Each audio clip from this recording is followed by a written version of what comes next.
Hello everyone. Today I am going to stream Danganronpa Sugar Happy Havoc. I just got it yesterday and I started playing it a little bit so I could get the just to get like the controls and all that. But other than that, let's start. We're gonna go to new game.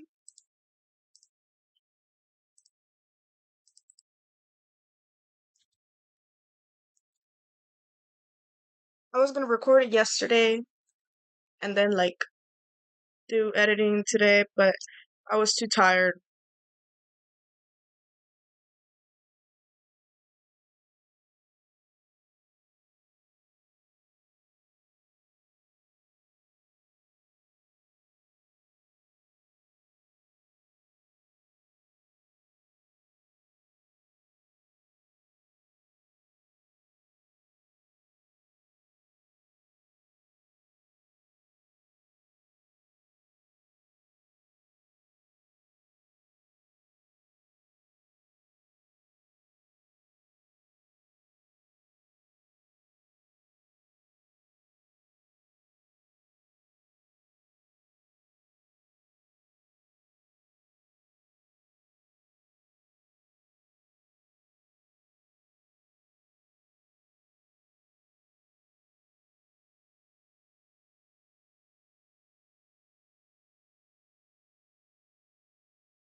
The massive high school towers over all the other buildings in this bustling urban area. It's like the school stands at the center of the entire world. Hope's Peak Academy. It brings in top students from every field imaginable. A government-funded school of privilege. They say that if you come here and manage to graduate, you'll be set for life. With hundreds of years of tradition, it sends the cream of the crop into the workforce every year. It was built to raise hope in the nation's future, which makes Hope's Peak a pretty fitting name. There are two things you need to attend. You need to attend this school. One, you have to already be attending high school. Two, you have to be the very best at what you do. No ordinary student could enroll here. The only way in is if you're scouted by the school itself. And standing there at the gate of the ultimate school filled with the ultimate students, it was me.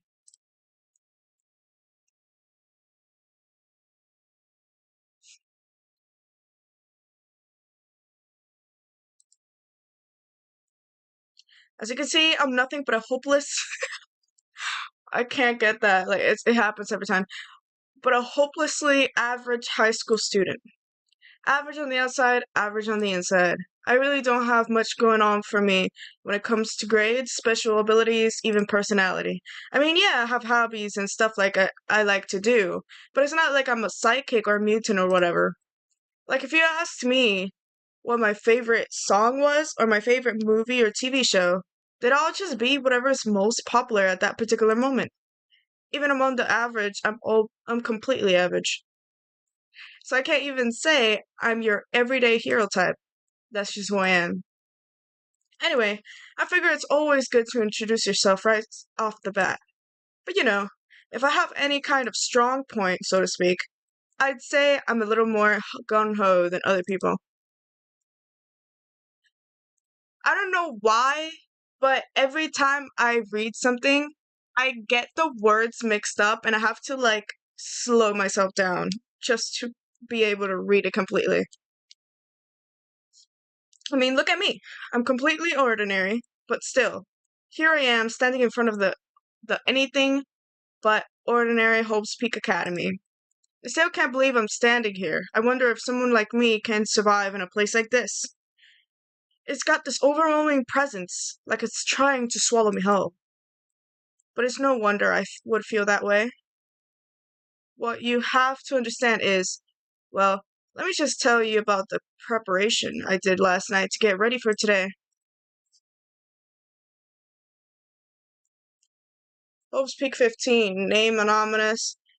Come on, keep it coming. Apparently my friend kind of knows them. I guess everything their state of the... whatever. Hope's Peak only invites those students who are the true elite in their field. It's such a popular topic. There are threads online dedicated to talking about the school's attendees. So to prepare, I looked up some of those threads, and all I saw was talk about ultimate students who were way beyond your average high schooler. For example, one incoming student is the ultimate pop sensation. I guess she's a high school girl who's also the lead singer for a pop group famous all over the country. There's there's also the ultimate baseball star. He was the cleanup hitter for the National High School champs. My God. Pro teams already have their eyes on him.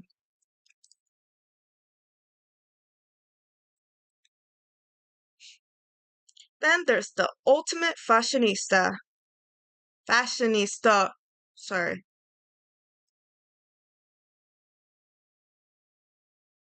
She's been on the cover of tons of fashion magazines. She's what every high school girl wants to be. Oh, and they mentioned the ultimate biker gang leader too. The scary thing is, he's the de facto leader of every biker gang in Japan. Gangs everywhere love the guy. On top of that, there's the ultimate martial artist, the ultimate fanfic creator, the ultimate gambler, the ultimate swimming pro, the ultimate programmer, the ultimate clairvoyant, Jesus Christ, and then some. Reading that made me realize how totally powerless I was. It was the country's finest top to bottom. I felt like a tame little house cat who'd wandered into a pride of lions. But still, there was something I couldn't stop thinking about. You see, there were a few students who I couldn't find any info on, no matter how much I looked. With all those ultimate students, I'm the only one without any kind of worthwhile talent. But then, what about those other new students who didn't seem to pop up anywhere? Could they just be average students like me, without any talent or anything? That thought was kind of encouraging. I mean, I know I don't have much in the way of personality, but beyond that, there's an even bigger issue. How did such an unbelievably average student like me get picked to come to this ultimate high school? I mean, I guess there is a reason. You just have to take one glance at the acceptance letter they sent me to see why. We recently held a lottery to select one ordinary student to attend our school. As a result, you have been selected, and we invite you to join us as the ultimate lucky student. They spelled it out plain as day. I got invited by pure luck. Honestly, I probably would have been better off just declining their offer. But after hearing how graduating was a guarantee for success later in life, I just couldn't say no. I wouldn't say no either. But then, actually stand there in front of the school, I started to feel lost, like I didn't belong there. I could feel myself losing my nerve. But still, I can't just stand here in front of the gate forever.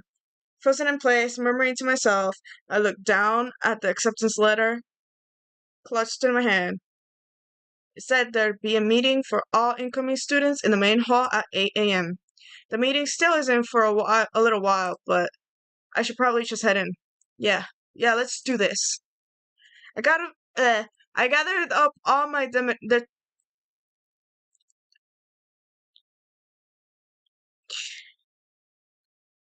I gathered up all of my determination and tried to act like I'd done this a million times before. And I took my first step toward the main hall.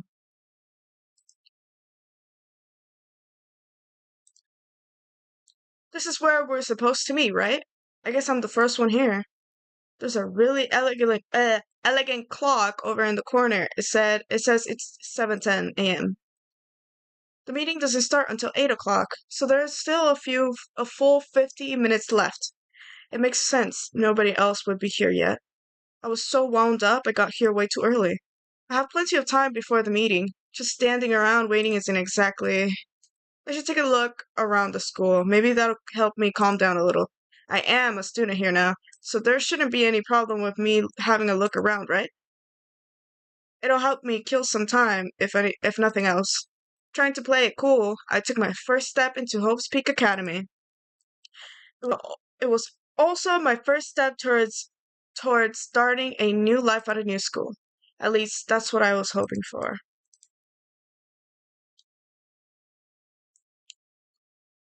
What the? But the instant I took that first step forward, my view became warped, twisted. It was like some kind of delusion, melting away and mixing it together into something else. Spinning, mixing, melting away, then spinning again. And the next moment, everything went black. That was how it all began, and how life as I knew it came to an end. At that point, I should have realized the reason I was brought to Hope's Peak Academy wasn't because I had ultimate good luck.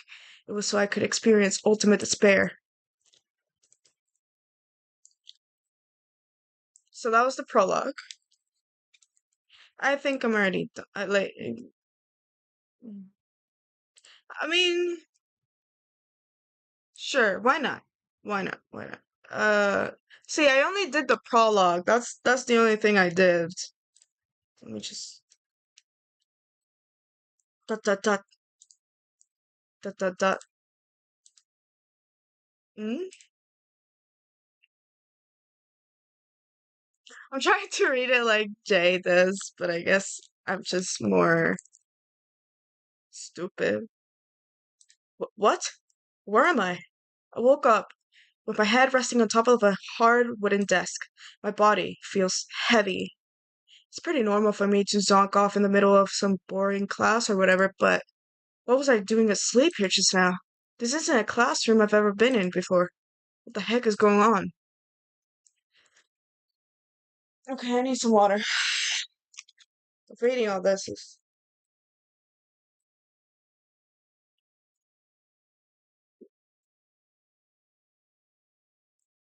Welcome to Hope Speak Academy. Firstly, we'd like to explain the basic controls.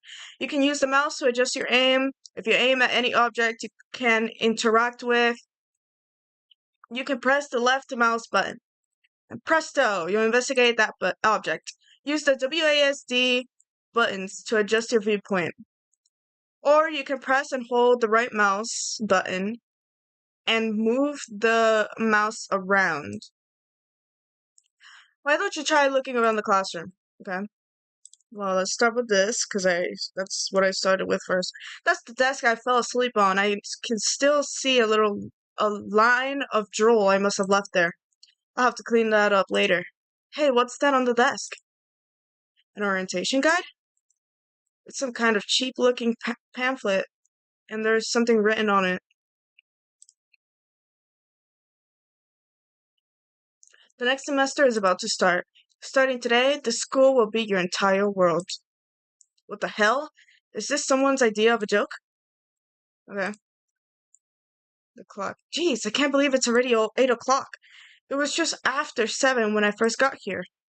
Has it really has it really been almost an hour since then? Is that a surveillance camera? It's a dangerous world we live in. I guess they have these to keep weirdos from just wandering in. What else? Oh, what the heck? In any normal classroom, that's where a window should be. But it looks like some kind of metal plate has been bolted over it. And if I were not to knock on it, yep, definitely metal. Thick too, very solid. Wait, that's not what matters here. More importantly, why are there metal plates over the windows? Okay, let's see. So what might have happened is, got myself so wound up. I passed out in the main hall and then someone carried me here? If that's true, it mean this is a classroom inside Hope's Peak. But then if that's true, That just raises more questions. This is all really strange. I mean, those metal plates covering the windows, it's a prison or something. None of this makes any sense. I should probably head back to the main hall. It's already past the meeting time. There might be other students there right now. You can leave the classroom by pressing the R key. Yeah. Leave area, yes. Jeez, this hallway is kind of weird too. This is getting strange by the second. I honestly have no idea what's going on. Well, for now, let's just head to the main hall. And what the heck is that? Yeah, I know. I could run. I'm just glad I could run in this game. Tab key to bring up a map. Oh yeah, and I could also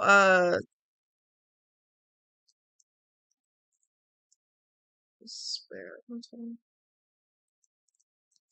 this where it is? I honestly forgot. Don't judge me. I have horrible memory, guys. So no, the red door is always gonna be the thing where it's okay, here, main hall.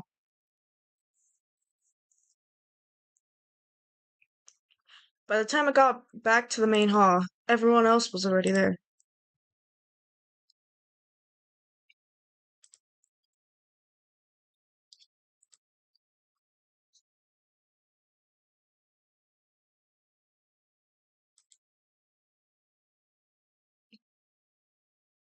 That sounds like it could be the fat guy.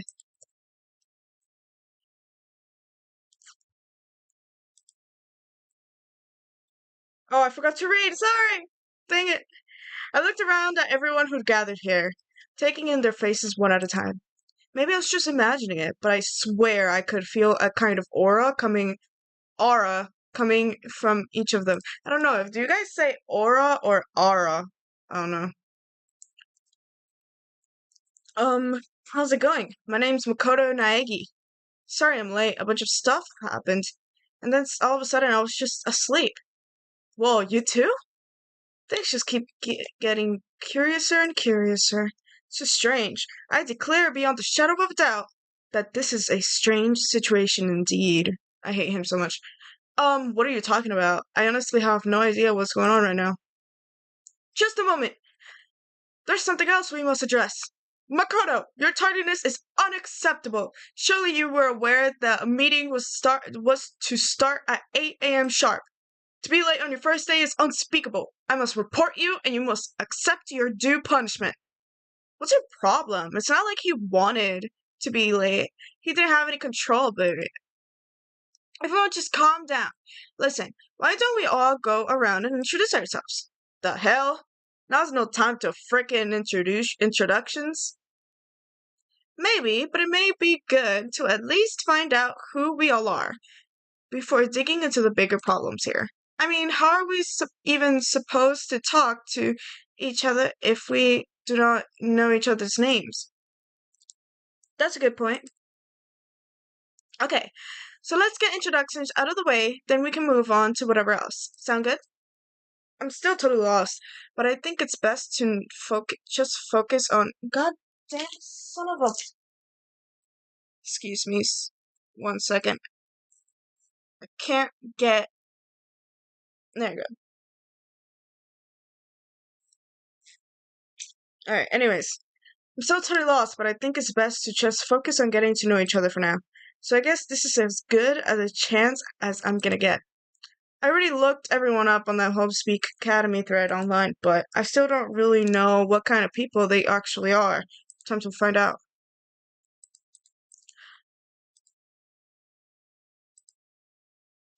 Okay?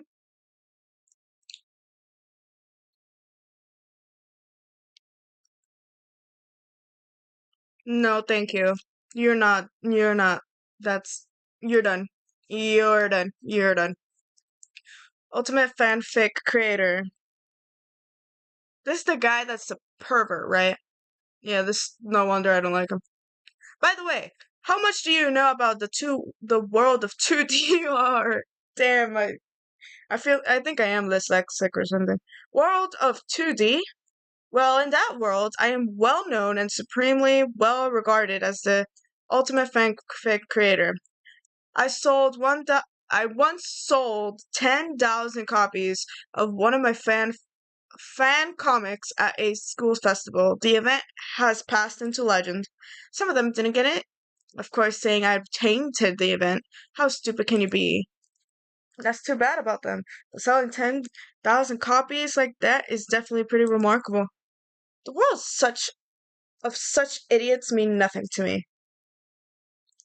The words, not world. I'm so stupid. I am like Van Gogh, utterly unappreciated in my time. I'm a soldier. No, you're not. Serving night and day to destroy all mindless preconceptions about fan fiction. I'm sure if you were to observe my work, Mr. Nagy, you would comprehend its greatness immediately. I am sorry. I am like itchy all over because I ate something that I'm allergic to earlier. For my work is filled with deepest meaning. What? What kind of meaning? It's about embracing our basest urges. Yeah. Oh my god. Dang it. I don't think I want to comprehend it.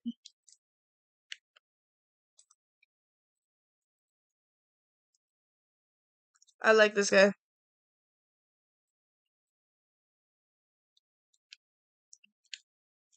Ultimate baseball star.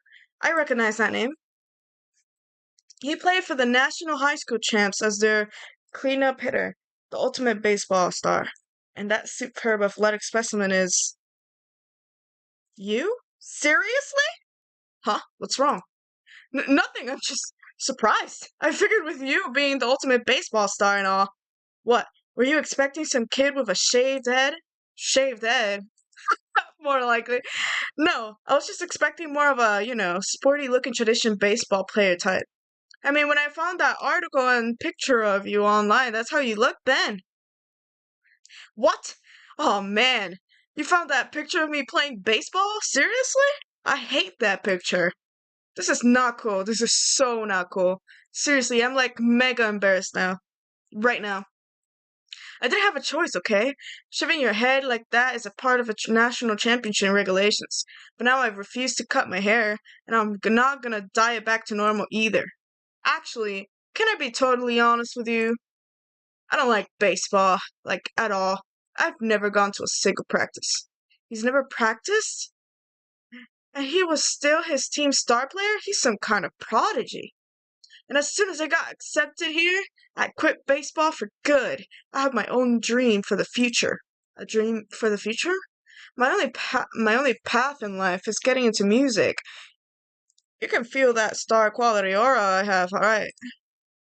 I'm gonna be a singer. So all I need is a songwriter and someone on guitar and we're all set. This new version of me that's chasing after my dream is like super cool to the max. I can't believe what I'm hearing. I never imagined I'd hear something like that from a baseball all-star.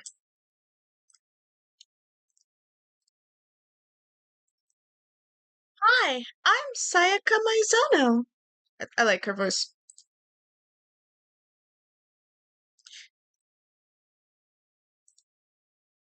The way she moves is positively mesmerizing, and that pleasant scent I can't quite place. Oh my god. Do I have any freaking itchiness? Is so annoying. Why did I fucking eat that? The way she moves, and that plus, oh yeah, I already said that. Sayaka Maizono. When I saw her name in that thread online, frankly, I was pretty surprised. She's uh, in a pop group famous all across the country. Uh, in fact, she's their lead star. Is the ultimate pop sensation. She's in high demand to appear on TV and in magazines everywhere. Why did I say high school, bro?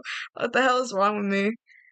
But actually, that's not the reason I was so surprised to find out she'd be going to this school. I'm sure she doesn't remember, but, well, never mind. No matter how you slice it, she's really beautiful, almost like a doll or something. I'm not a doll, I'm alive. Huh? Did you hear me? I'm psychic. Huh? Kidding! I just have really good intuition. She's a sharp one. Huh? Hey, by any chance? Now what? Yeah, it must be, I'm sure of it.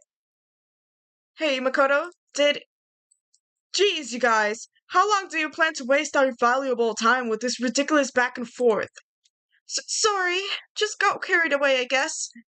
Self introductions are for introducing yourself, not bumbling through a bunch of itty chit chat. You're right. Sorry, Makoto.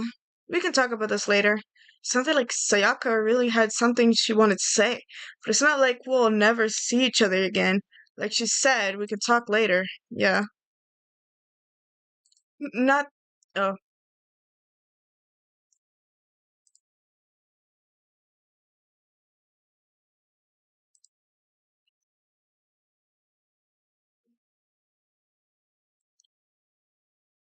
Yeah, she wrote a novel when she was 10 that got everyone talking and launched her literary career. Then 2 years ago, she released So Lingers the Ocean, a love story is said to be her masterpiece. The book was such a hit with women that fishermen quickly shot to the top of every hottest men poll. Despite her age, she's won countless literary prizes, and all her books are instant bestsellers, which is why she's come to be unknown as the ultimate writing prodigy. What else would you call such a young and talented author? But I figured she'd be a lovey-dovey type. Okay. Dot dot dot. What? It's not polite to stare, you know. Stop staring at me like I'm some filthy creature. Filthy creature? No, I just thought. I know what you just thought. You just thought you've never seen an ugly woman. You just thought it was so funny. No, that's not what I was thinking at all. Don't bother trying to lie to me. I know it's true. Otherwise, I know you can't stand looking at me. Whatever. I don't really care. I'm used to it. Wow. Talk about an inferiority complex. I was way off about what a successful author would be like. I don't think I read that yesterday.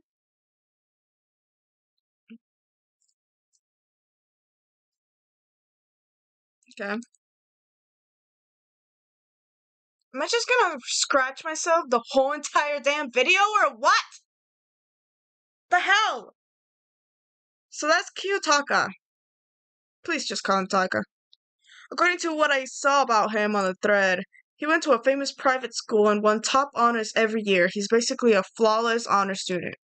He's also known for the work he's done with his community's public morals committee. Okay, 1 second. 1 second. I can't stand this. I need a freaking uh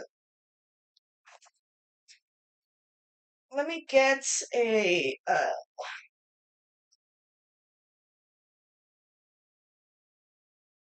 me get some pills. Let me see if I have any pills here. Pretty sure I have allergy pills here. Oh, there it is. Alright, I'm drinking two of these bitches because Jesus Christ.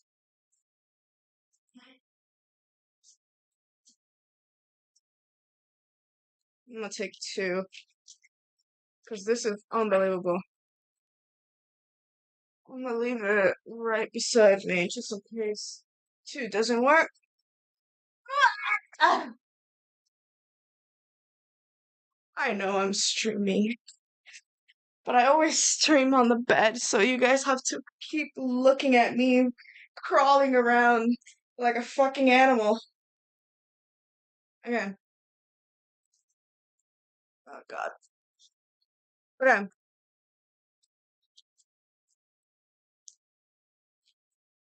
Oh god.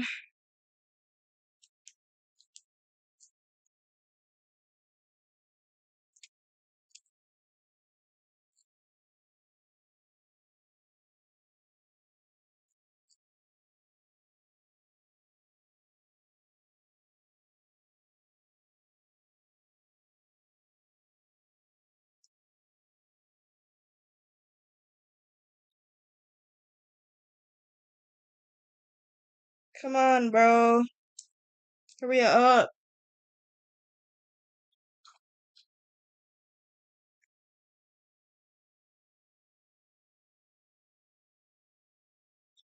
It's one. Jesus. So itchy, bro. What the hell?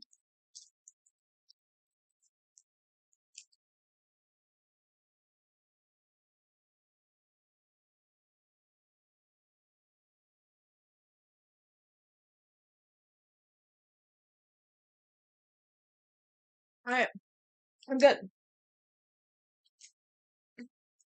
Hopefully it works faster than normal. Or, I don't know.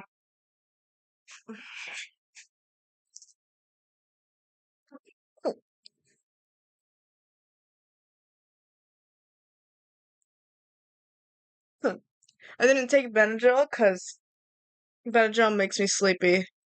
He's also known for the work he's done with his community's Public Morals Committee. Okay. They say he respects rules above all else, earning him the title of Ultimate Moral Compass. Anyway, you can call me Taka. You said your name was Makoto Naegi, right?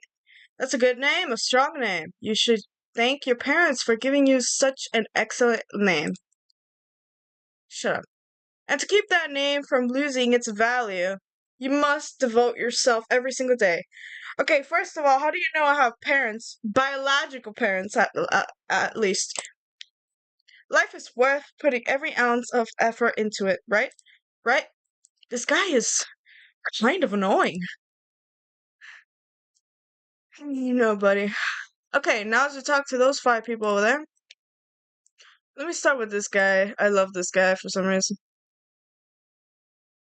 Nice to fucking meet ya, you know? Mondo Awada. I love Mondo. Ultimate biker gang leader. Mondo Awado, huh? Which means he's the current leader of the largest biker gang in Japan. He's earned respect, even awe, from every gang in the country. He's the ultimate biker gang leader. Nice to meet you too. Hell yeah. I better be careful around him. One wrong word and I could wake up at the bottom of the sea. Yes, you might.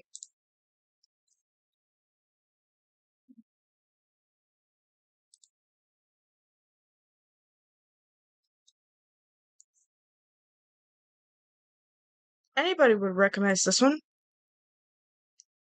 She's got more charm and presence than any high school girl in the country.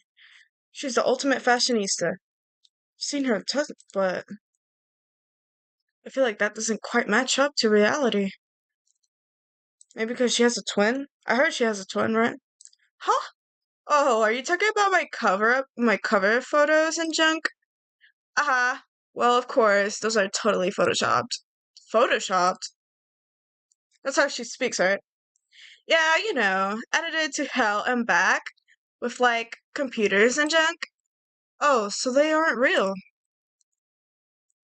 Come on, don't act so surprised. You're gonna make me all depressed. It's totally normal these days to Photoshop the crap out of cover photos. If you're surprised by that, you'd be totally blown away by a certain dangerous little diva of ours. They make the eyes and junk super big and tweak the skin so it looks all ceramic and porcelain. Oh, so many dreams are getting crushed today. Okay. Dot dot dot dot dot dot. Um, can I ask you your name?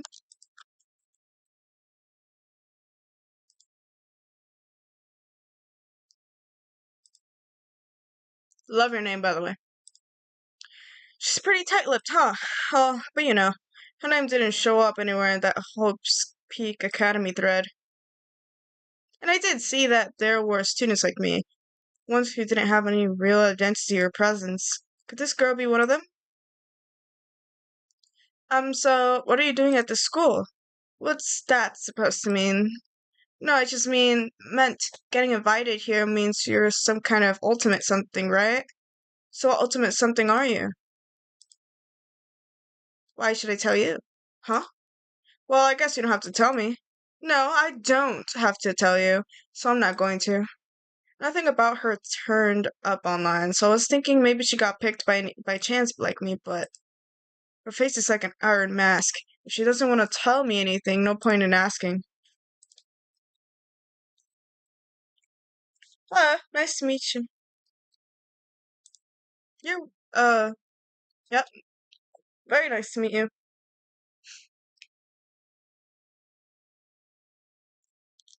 He's the cutest. Sorry, I get kind of embarrassed whenever I introduce myself like this. Anyway, I hope we can get along. Same here, nice to meet you. Huh? Maybe it's just my imagination, but have we met before? I don't think so. We just met for the first time, which is why I said nice to meet you. Oh yeah, good point. Sorry. You don't have to apologize for that. Oh yeah. Chihiro Fujisaki is known for all the cutting edge programs he's created. He's the ultimate programmer. He's also got that timid little bunny type thing going, which has endeared him to his legion of fans. I remember he's a man, bro. I'm not gonna call her a her. Hey, so listen, I'm really sorry. Huh? What are you apologizing for? Well, just 'cause you seem upset, you must be mad at me, right? No, not at all. I was just lost in thought about something. Huh? Lost in thought? Yeah, it had nothing to do with me being upset or anything. Oh, that's good. I was afraid maybe you didn't like me. I'm glad. Starting to understand why his fans are so into him. Yeah. Hey, yeah. What's good, girl? Sorry, I clicked that way too fast.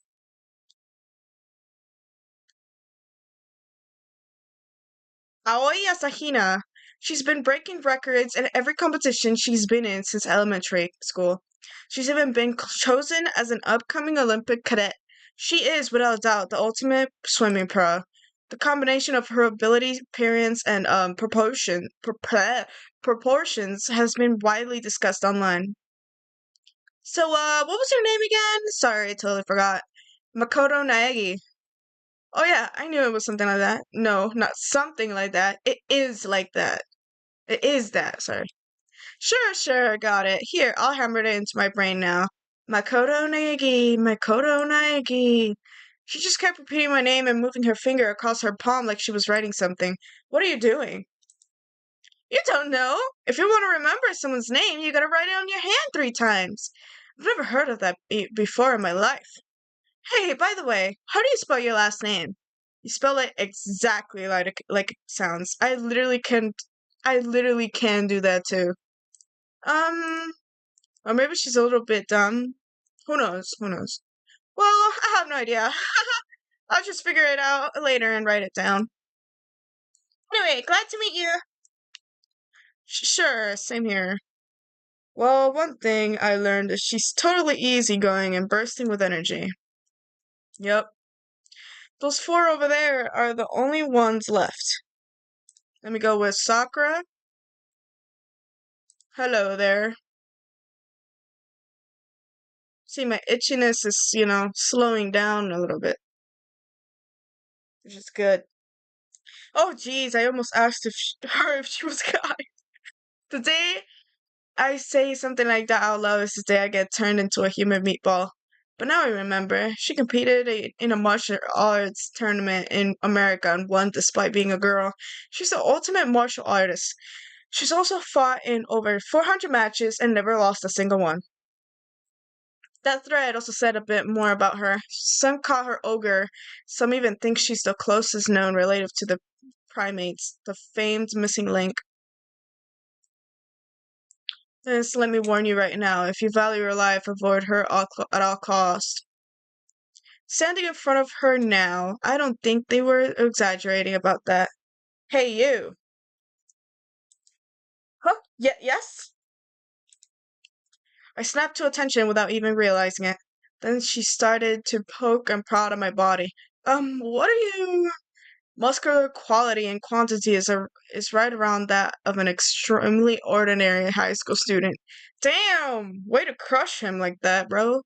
What a shame. You're not at all fit to act as my training partner. I'm not sure that's such a shame for me. Actually, hold on. Let me see if I'm actually streaming this, because if I'm not, that'd be kind of okay, I am. Okay, I am. Let's talk with this guy.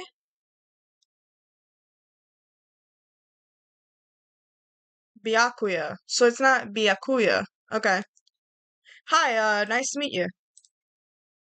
That's the most half-assed introduction I've ever heard. But there isn't really anything I could do about it. Even among the ultimate students, this one is special. Byakuya Togami. He's the heir apparent of his family's massive financial conglomerate. How do you actually say that? Did I say that right? He's already started managing business operations, and his own personal assets are, well, vast. His title of Ultimate Affluent Progeny is completely accurate. He's the definition of exceptional. That's everything I learned about him from that Hope's Peak Academy thread online.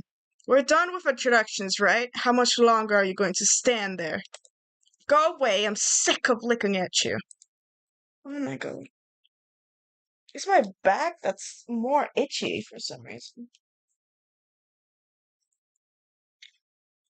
Okay. His aura says to me, you and I will never stand at the same level like a king in training. Hi, buddy. Oh, good, because I'm not gonna call you all that.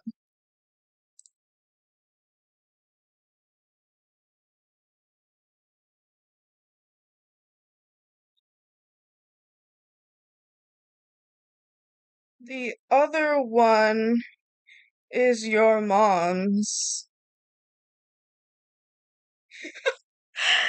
My freaking fiance texted me. I ate one of the steaks. I didn't know you gave me two of them. That's fun. I love you.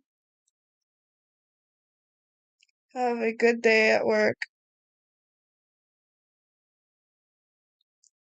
Yasuhiro Hagakure, known as Supernova in the psychic community, the trend-setting ultimate clairvoyant. Honestly, I don't really get all that fortune-telling stuff. It's pretty much beyond me. Still, I can't help wondering if there's any truth to it. Ah, okay. Okay, I give up. Huh? What happened? I saw it. I looked right at it. Seriously, I totally saw it. Saw what? It got an angel with a crazy perm chasing after Bigfoot running off with a skyfish in its mouth. And that guardian angel is your guardian angel. Nah, I'm just kidding. But hey, we should grab some brewskis sometime and get real deep into Lemuria and its civilization. What? We're not allowed to drink. We're in high school.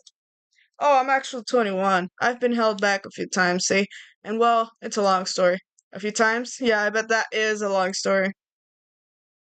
Last one! I do not think we have been introduced. I want to, like, get their accents so that I could, like, read it whenever they're. Celestia Ludenberg, it is my name, but if you don't mind, I prefer you to call me Celeste. You are Japanese, right? Of course. Why do you ask? If you don't mind, could you tell me your real name? I don't know what you're talking about. Celestia Ludenberg is my real name. But as I mentioned, I would much rather you call me Celeste. She's polite but pretty forceful at the same time. I don't think she wants to say any more about it. I guess the rumors in that thread were right about her. The self-styled Celestia Ludenberg. She's the ultimate gambler who's never lost a bet. Other than her obvious love of gothic Lolita clothes, everything about her is wrapped in a vial of lies. They say she entered and won an underground gambling tournament, earning the title Queen of Liars. She totally cleaned out the other players, taking their life savings and laughing as she did it. Now that is kind of cruel. I look forward to getting to know you better. That smile is beyond deceptive. I'd better watch myself around her. Yes, you should. And with that, all the introductions are done. Even though they're all ultimate, they say they each have their own individual sort of, something. Okay, time to get down to business. This is no time to stand around making friends like a bunch of dull-eyed baboons. Oh, that's true. I think someone said something about a bigger problem or something. What was that about? Well, you see, Makoto, you said a bunch of stuff happened and then you were just asleep, right? Well, the same is true for all of us. What? Seriously? Just after each of us got to the main hall, we lost consciousness, and when we came to, we were somewhere here in the school. That's what happened to you, right? But that's just weird. That every one of us would get knocked out like that? Exactly. That's what we're all freaking out. And that's not the only thing. You saw where all the windows in the classes and hallways were, right? But instead of normal glass windows, it was a bunch of big metal plates. What's that about?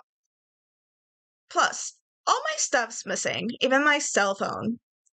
Yeah, you're right. I haven't seen my PDA anywhere either. And then there's the main hall here. The front exit is completely blocked by some giant metal hatch. But there wasn't anything like that when I first got here before. Got here. What the heck? What's it doing there? Maybe we got caught up in some kind of, like, crime or something. What, like a kidnapping? You think maybe someone grabbed us and hauled us off and we're not actually at school? Come on, don't think like that. Cheer up. I bet this is all just part of the school's orientation procedure. Yeah, I'm sure of that's it. So I'm just gonna take it easy for a little bit. You're an idiot. Oh, so you think they wanted to do something to surprise us? Huh? Well, if that's all it is, it's nap time for me. I was up way too late last night, so I could use a little shut-eye. I could feel everyone's tension evaporating. But then it began. Ding dong, bing bong! I don't think I should. That's Jay's thing. Yeah, that's definitely not my thing.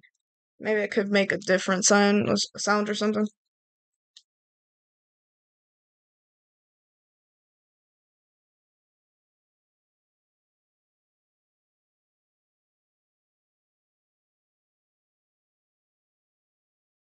Yeah.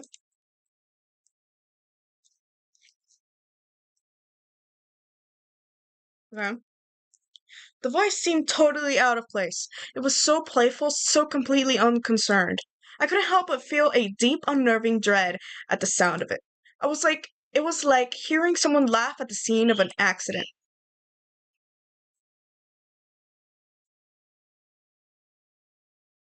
Right now! At your earliest convenience. I'll be waiting.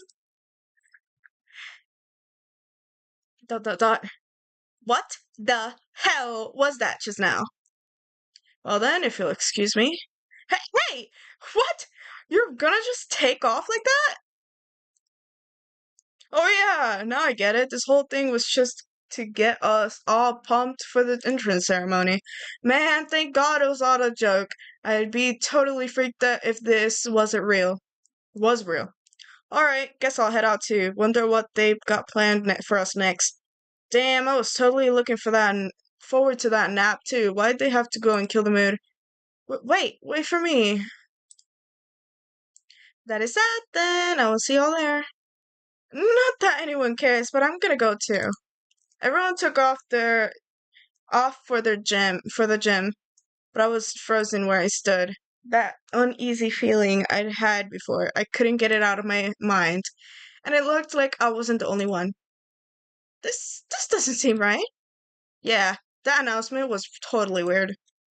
Maybe, but just staying put doesn't mean we'll be safe. Besides, aren't you guys just a little bit curious to find out what's going on here? If we do not move forward, we learn nothing. The only choice is to push ahead. I guess she's right. But still, no, I'm really nervous. We don't have a choice. We have to go. They said to go to the gym, right? Okay.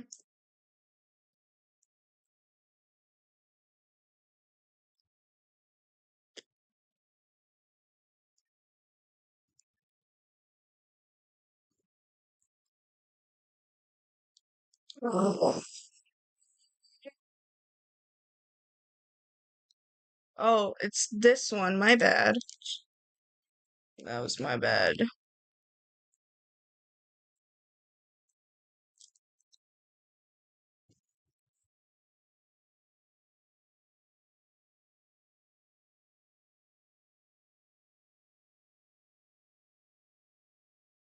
God, I had no idea this Hope's Peak Academy place was gonna be such a pain in my balls.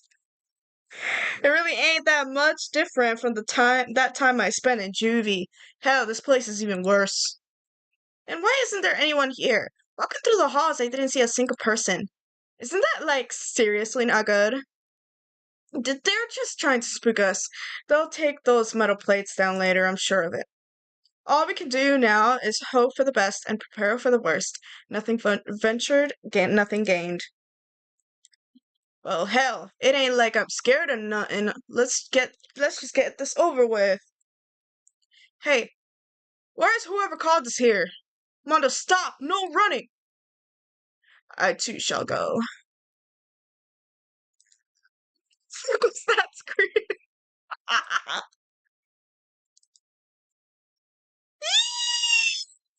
Kind of sounds a bit like me. God damn. A display case. There are all kinds of trophies and plaques inside. Of course, all the students who go here are ultimates, right? So this is probably just a tiny fraction of all their awards. Where are all the other students? Why are we the only ones here? Because we're all gonna die. Dot dot dot. Total silence. For whatever reason, she's the only one managing to stay calm. Or maybe I'm just imagining it. I'm totally getting a vibe right now. Okay, let's go then.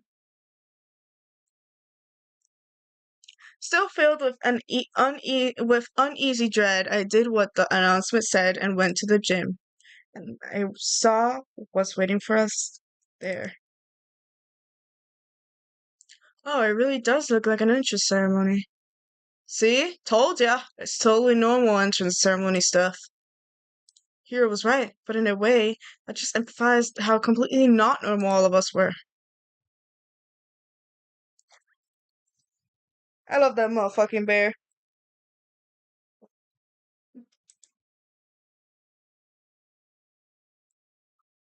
Not the bitch behind it, but, just the bear.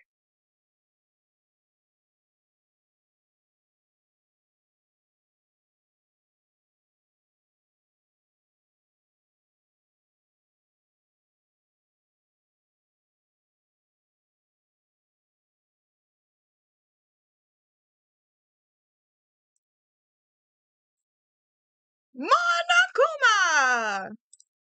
Sorry, I wanted to.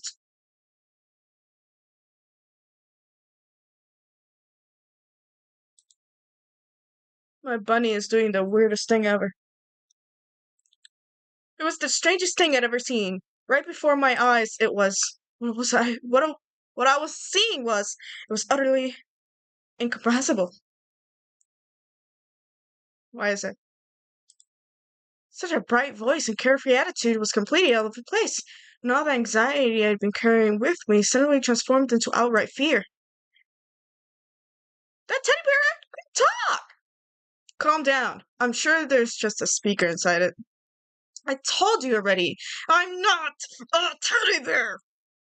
I'm Kuma, and I'm your headmaster. What? It moved!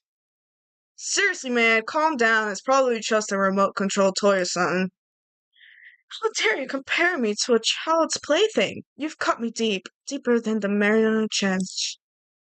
My my remote control system is so complex. Even the folks at NASA can't recreate or even comprehend it. Ah, but don't make me say stuff that might destroy NASA's dreams. I just couldn't bear it. Bear that? Really? You are unfortunate. Now then, moving on. We really must hurry and get started. Giving up already? No other stupid puns, sorry. Quiet down now, quiet down. Ah, okay, so. He has abandoned the gag. Everyone, stand at attention and bow. And good morning! Good morning! Stupid idiot. You don't have to say it back.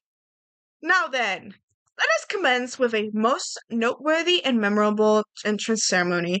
First, let's talk a bit about what your school life here will be like. Now, make no mistake, you few students, so full of potential, represent the hope of the world. And to protect such splendid hope, you will all live a communal life together solely and within the confines of the school. Everyone will live in harmony together and adhere to the rules and regulations of the school. Huh? And now then, regarding the end date for this communal life, there isn't one. In other words, you'll all be here until the day you die, such is the school life you've been assigned. What did you just say? Until the day we die? Oh, but fear not. We have quite an abundant budget, so you won't lack for all the common conveniences. That's the least of our worries right now. Yeah, what the hell? You're saying I have to live here forever? You're screwing with us, right? I am not screwing with you! I am no liar of that! You can be 100% sure! Ah, and just for your imagination, you're completely cut off from the... For your information, you're completely cut off from the outside world, so you don't have to worry about that dirty, dirty land beyond these walls ever again! Cut off? So all those metal plates all over the school. They're there to keep us trapped in here? That's exactly what they're there for. No matter how much you may yell and scream for help, help will not come. So with all that in mind, feel free to live out your life here with reckless abandon. Come on, what the hell is this? I don't care if the school or whoever else is behind it all. This is just a really bad joke. Yeah, cut this shit out. It isn't funny anymore. You keep saying this is a lie or a joke. A bunch of skeptics like all of you. But I guess you can't help it, huh? You all grew up in an age where you're taught to doubt your neighbor. Well, you'll have plenty of time to find out whether or not what I say is true. And when that time comes, you'll see with your own eyeballs that I speak the undeniable truth. Having to live here forever would be quite the problem. Come now, what's the matter with all of you? You decided your own free will to attend Hope's Peak Academy, didn't you? And now before the entrance ceremony is even finished, you've already decided you wanted to leave? Oh, but I guess I did forget to mention one thing. There is one way for you to leave the school. Really? As headmaster, I've crafted a special clause for those of you who would like to leave. I call it the graduation clause. Now, let me tell you about this fun little rule. As I mentioned, in order to maintain an environment of harmony here, we rely on a communal lifestyle. And if someone were to disrupt that harmony, they alone would be allowed to leave the school. That, my students, is the graduation clause. What do you mean by disrupt the harmony?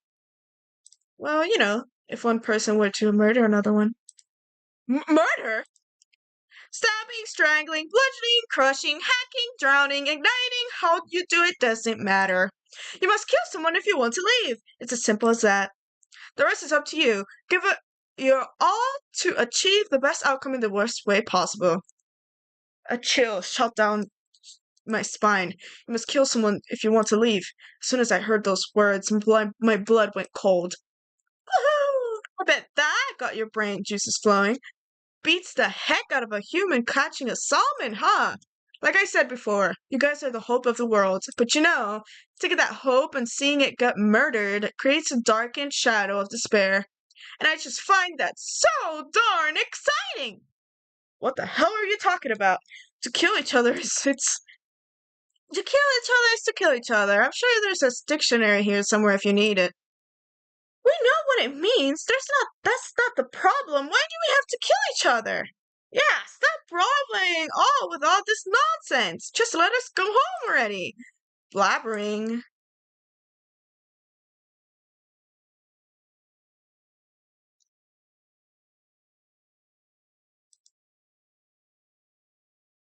You guys just don't get it, do you?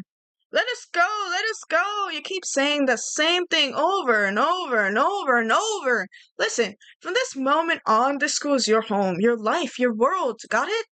And you can kill as much as you want to kill. So go ahead and go on a killing spree. Alright, come on. How long are you gonna keep this up? Eh?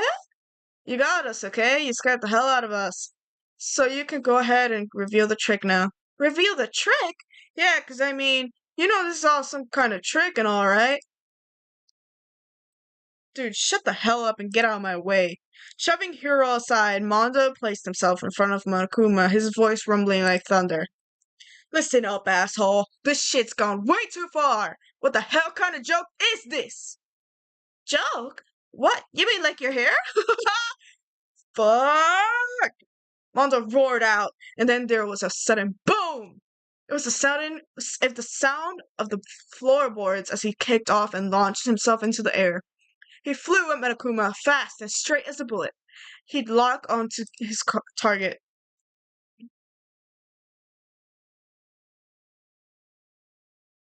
Gotcha, you little piece of shit!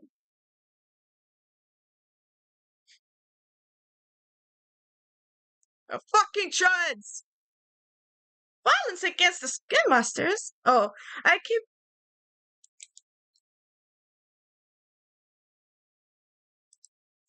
I love his language. What? No smart ass comebacks this time? Stop that goddamn beeping and say something! Watch out, get rid of it. Huh? Hurry up and throw it! I don't know if her ferocity stunned him into silence or what, but without a word, he did what he was told. He threw Monokuma, and as soon as he did, kaboom! The hell? That sure as shit wasn't a joke. It blew the hell up. There was a painful ringing in my ears, and I could smell gunpowder. Explosions might happen all the time in movies or whatever, but when it's in real life, I'd never seen anything like it. But this means that the teddy bear has been destroyed, right? I told you, I'm not a teddy bear. I'm Monokuma. What? There's another one? You son of a bitch. You seriously tried to kill me just now. Well, yes, I was serious about trying to kill you.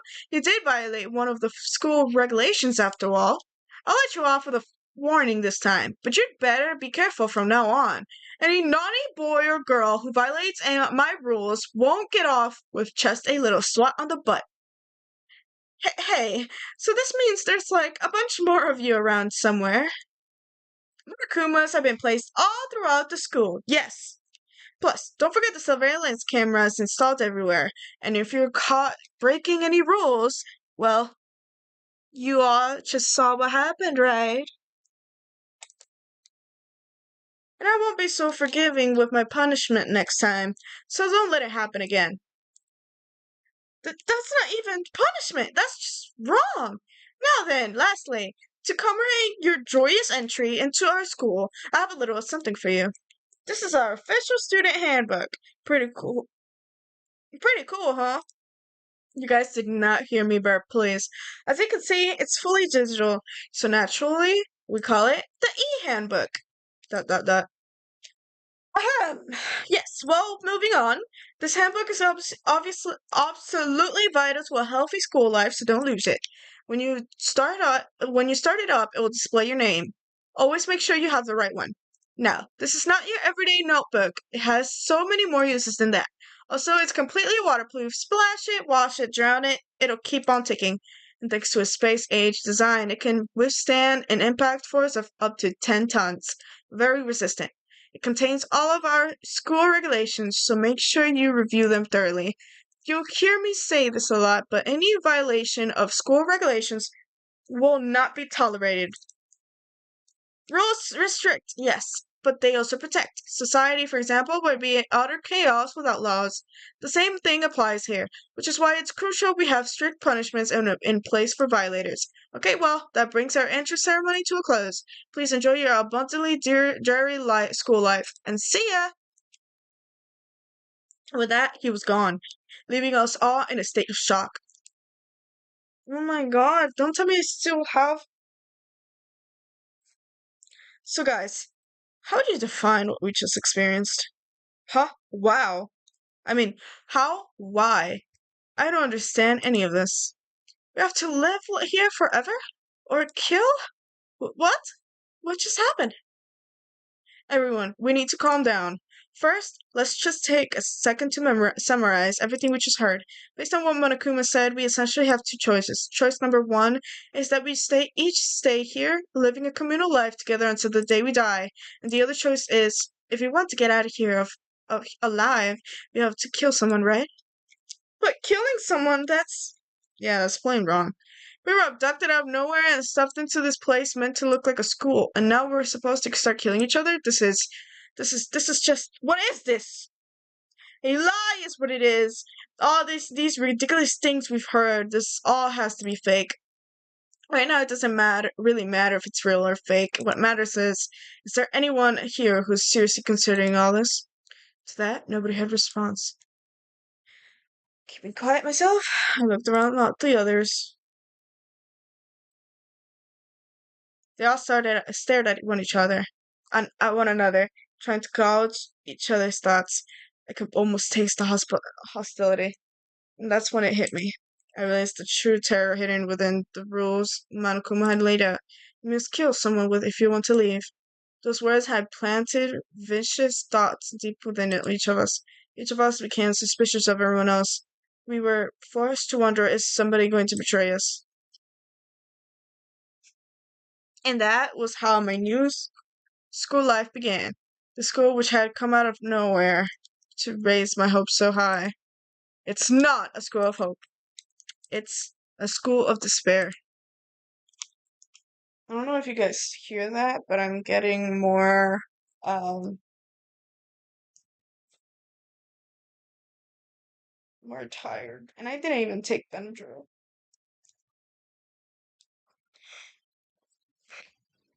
Oh, I could have a break. Mm.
Received the school crest present.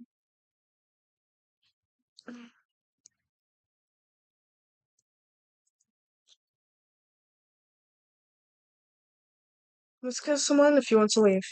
My mind froze and my breath caught in my throat as I thought about that. I could feel a paralyzing fear slowly making its way through my body, dominating every last nerve. The air hung heavy on me, pressing down like a weight around my neck. It took everything I had just to endure that weight.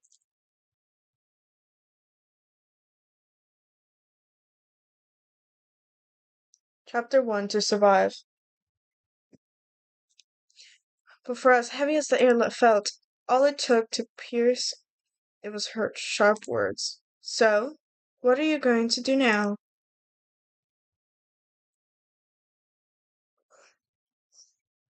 We stared around, glaring at each other. Her point comment Her pointed comment was directed at everyone in the room. It helped pull us all back to reality. Right. She's right. Sometimes, even if you're nervous or afraid, you just have to step forward. To forget such a simple fact, I can't forgive myself. I'm so ashamed. Please, someone hit me. I can't forgive myself. Somebody hit me. Please punish me. Jesus. If you have time to yell about it. If you have time, yell about it. You have time to do something about it. Perhaps, but what is the mission exactly? Idiot! To look for a way out, duh! And we totally need to find whoever was controlling that stupid bear and beat the hell out of them. But before we do all that, maybe we should take a look at the handbook. It's probably best to check out the school regulations Monokuma mentioned before doing anything else. True, if we stumble around with no clue what the rules are, something like that might happen again. Shit.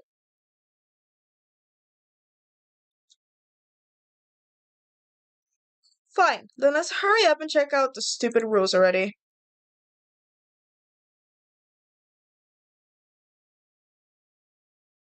Turning on my e-handbook, the first thing that appeared was my name. So just like Munakuma said, the owner's name showed up in front and center. Then, from the main menu that popped up, I selected the school regulations icon. Student, an itemized list appeared on screen. It was the school regulations.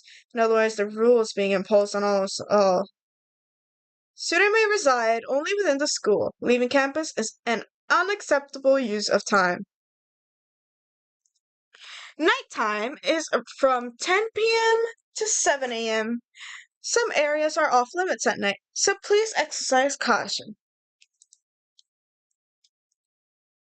Sleeping anywhere other than the dormitory will be seen as sleeping in class and punished accordingly. With minimal restrictions, you are free to explore Hope's Peak Academy at your discretion. Violence against Headmaster Monokuma is strictly prohibited, as is destruction of surveillance cameras. Anyone who kills a fellow student and becomes blackened will graduate, unless they are discovered. Additional school regulations may be added as necessary. Feeling a slight dizziness, I raised my face up from the screen. As I looked around, I saw the same stormy expression on everyone's faces.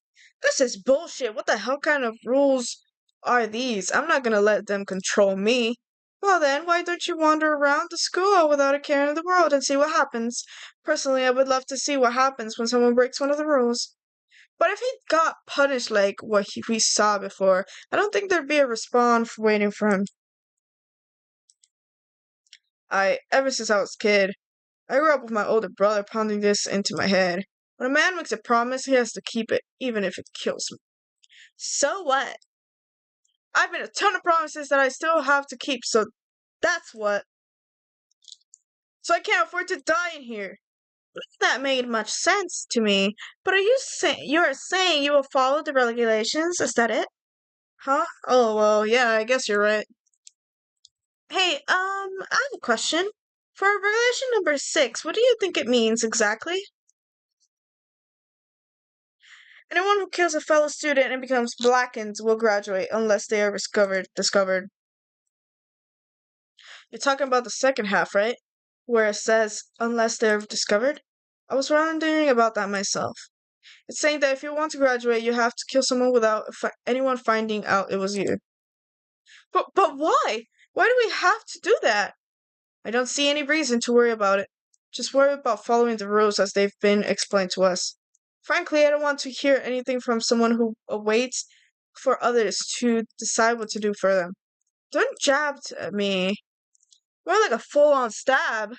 Well, for me, let's forget all that silly junk about murderers or whatever. Now that we know the rules, let's start exploring the school. True, we need to find out where exactly we are.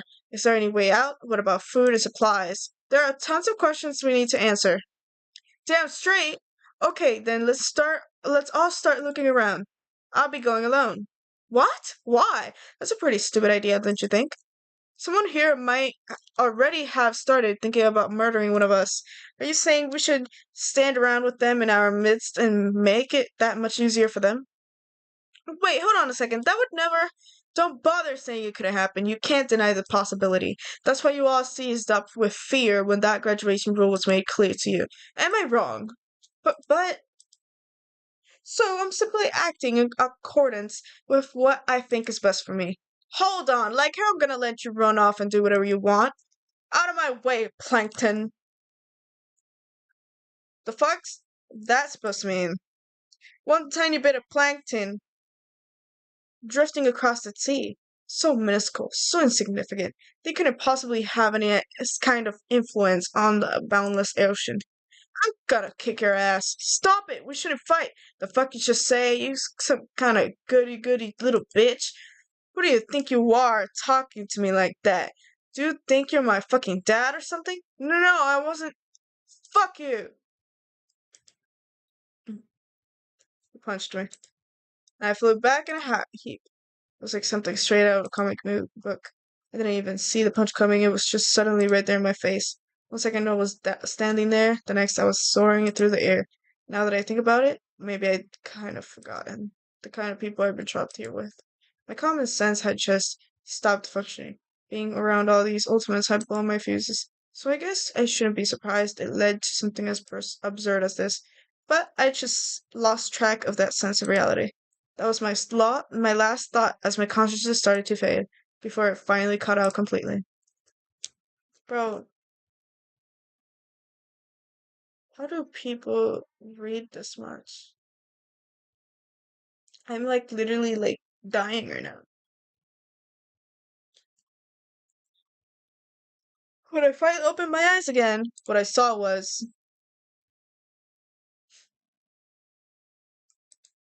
huh? Where am I? As if it had become part of my daily routine, I woke up in yet another room I'd never seen before. Okay, so where am I now? You now have access to the handbook menu. You can use this to check a variety of information as you play. Open the handbook by pressing F1. F1 right here. You can use this menu to check the social regulations and character info in the report card section. At certain points, map and truth bullets may not be available. You can also save and load game data under the system function. Also, press the F2 key to review the transcript. This records all pertinent info, so use this to review comments from everyone involved. Okay, I want to see this first.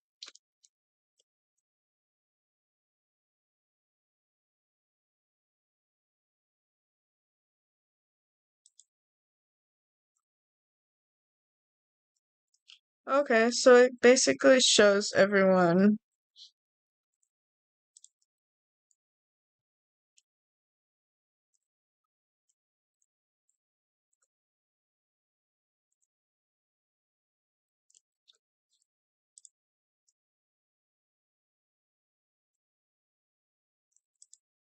Let me save this here.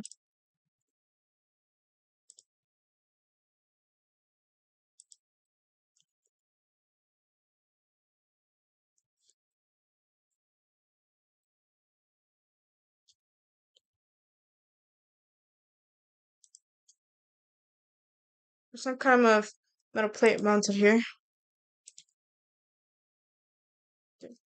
There doesn't seem to be anything particularly strange about the bed. Some kind of lint roller. I guess we're supposed to clean up after ourselves. This would appear to be the bathroom. Huh? It's not opening. I guess it's locked. What else do we... Oh. This must be the key to the room. My name's written on the keychain, which means it must be mine, right? I better hang on to it for now.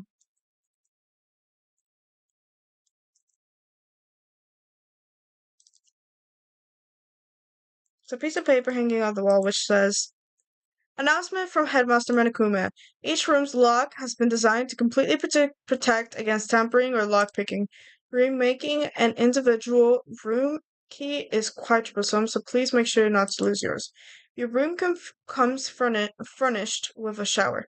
But please note that the water is turned off at nighttime. Also, the bathrooms in the girls' rooms include a lock of their own. Finally, we've prepared a small gift for each of you. For the girls, a sewing kit. And for the boys, a toolkit.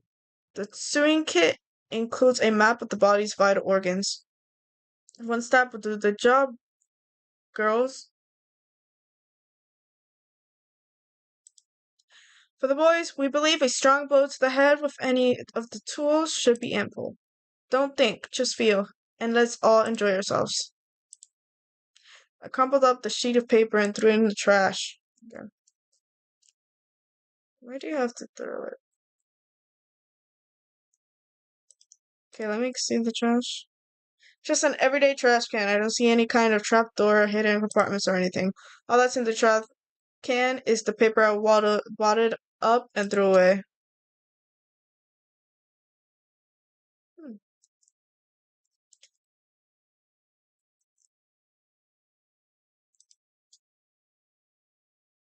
It looks like there's something in the drawer.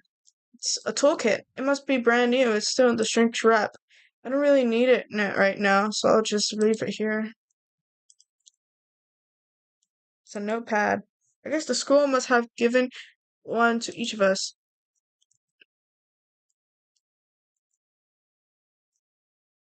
I guess that's it. Surveillance camera. I hate the idea that someone might be watching me right now. We're not allowed to mess with the camera, so I'd better make sure I don't touch it. Some kind of monitor. Ugh.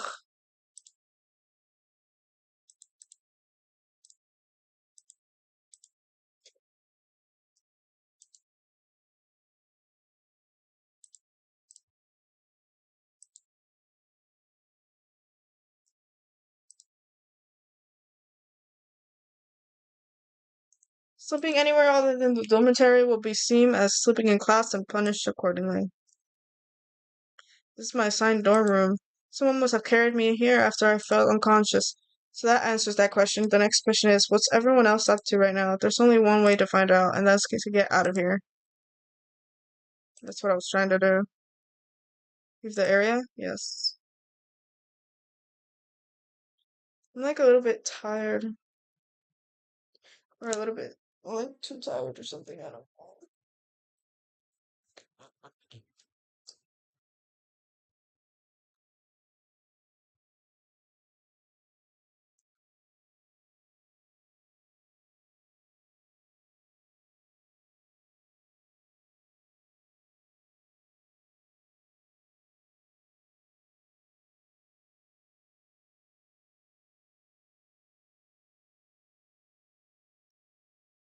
I rushed out of the room to meet up with all the others, but there was someone waiting for me there. It was like something out of an old movie TV show. Wham! Ah!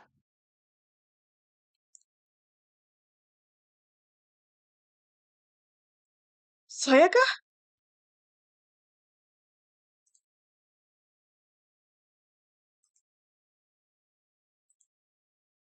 She had an embarrassed smile on her face. I stood up slowly. Are you okay, Sayaka? Are you hurt? You make it sound worse than it is. I'm completely fine. I know how I look, but I've actually built some pretty good muscle jumping up and down on stage. That's good then. But are you okay? From when Waldo hit you? That's true. I got knocked out right there in front of everyone. I guess I revealed my lack of cool right from the beginning. Oh, I'm fine. Nothing wrong here.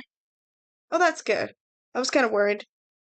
Thanks. By the way, what are you doing here? Actually, I came to get you. Came to get me?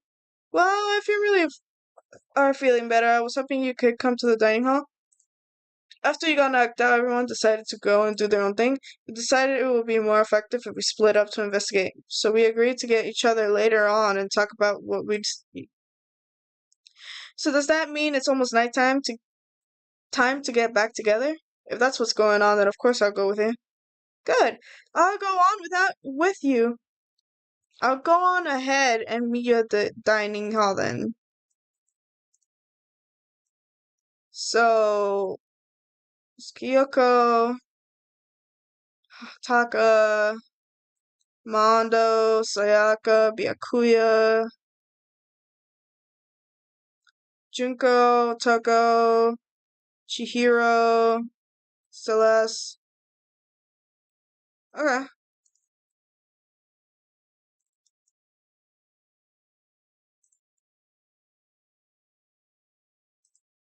Damn, I can't go exploring?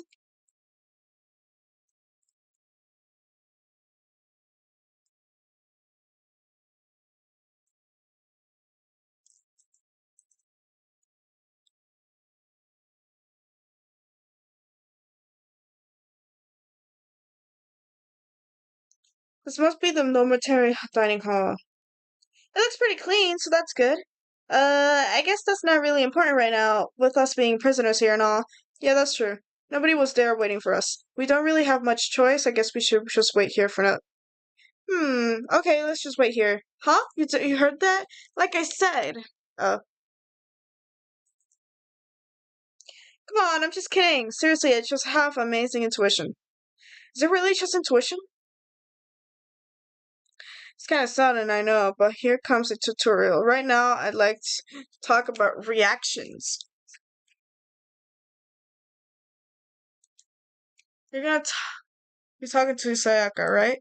Well, while you're talking to her, some purple words are going to appear. Here's how they work. When purple words show up, if you press the right mouse button, you'll go into reaction mode. At this point, you can use the WASD buttons to make selection and the left mouse button to confirm it. Also, when it comes to the dialogue, you can review whatever you talked about to look for more info. Talking to someone about things like this is called a reaction. Okay, do your best to enjoy your ever important school life. Okay. Huh? What is it? Well, it's just that I know it's kind of sudden of continuing the self introduction thing, but I wanted to ask you something. Continuing our self introductions. We kind of got caught up before, but I had a question I wanted to ask you. Sayaka wants to ask me a question. I wonder what it is, and I'm really curious.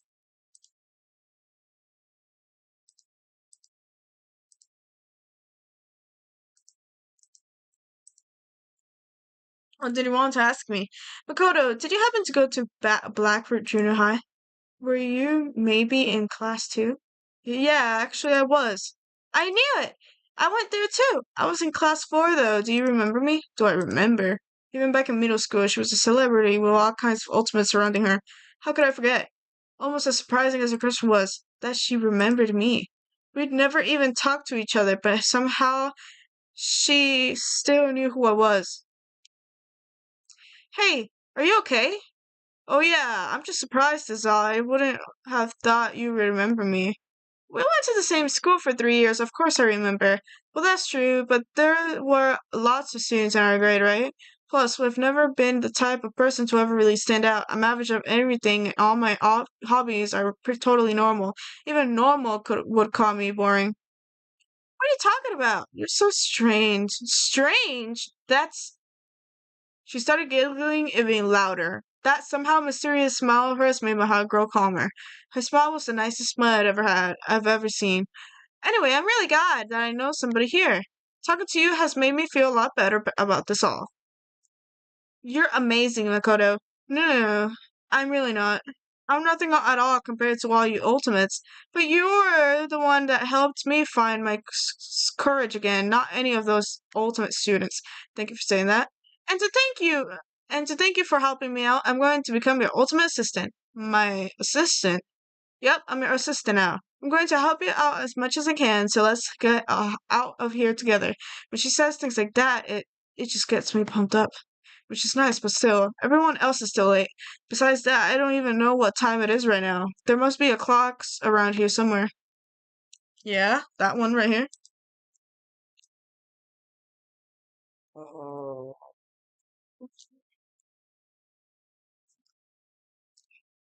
So what time is it now? What? 7 o'clock at night? You're unconscious for a pretty long time. I see.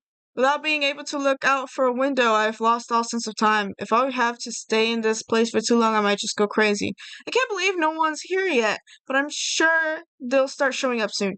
Almost like she timed it. Oh wait, no. Like he timed it. Taco threw open the dining hall doors right as Sayaka said that. Ah, Makoto, Sayaka. So the two of you got here first, huh? Too bad. I was sure to beat everyone here. I guess that just means I don't have enough fighting spirit yet. Well, I won't give up. Next time, I swear I'll win, no matter what it takes. Justice shall always prevail. It's a bit much, don't you think?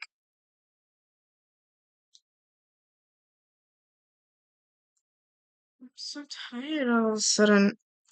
Soon after that, everyone else came strolling in one after another. Okay, so I'm just gonna do one.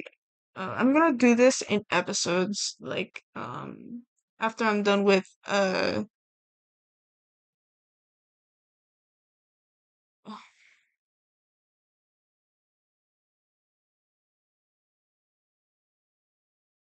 after a few minutes, everyone had gathered in the dining hall.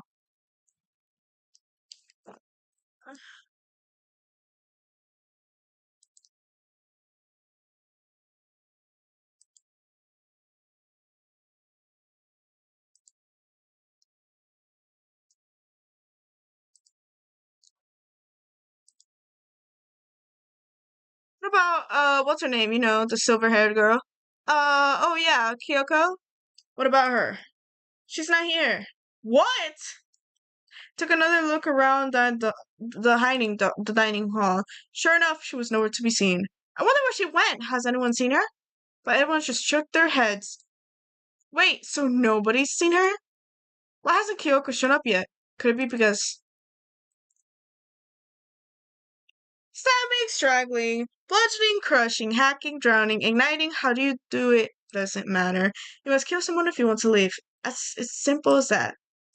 The rest is up to you. Give it your all to achieve the best outcome in the worst way possible. Is it possible? Was she really? No, no, no. I'm just overthinking things.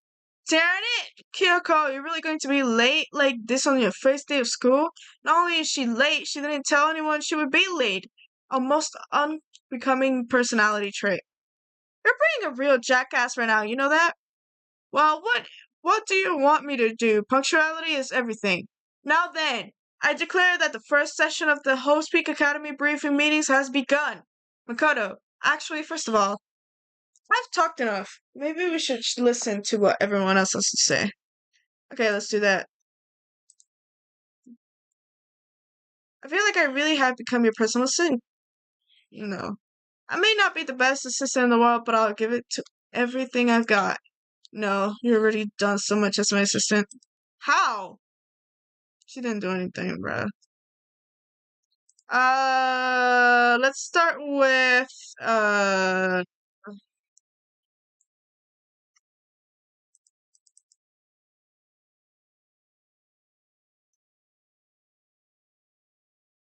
let's start with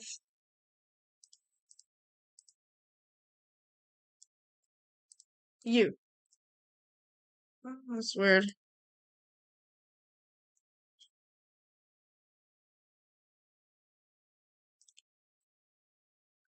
Okay, so since you're in the dark about all this, let me lay out what's going on. Everyone split up to investigate different parts of the building, but Byakuya and Tako each went on their own, and so did Kyoko. It looks like Leon, Hiro, Junko, and Chihiro all grouped together. The same goes for were left over, so they joined.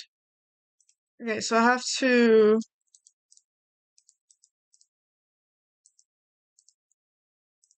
Let's go to Baker. I wanted to try and find some clue as to who's responsible for imprisoning us here.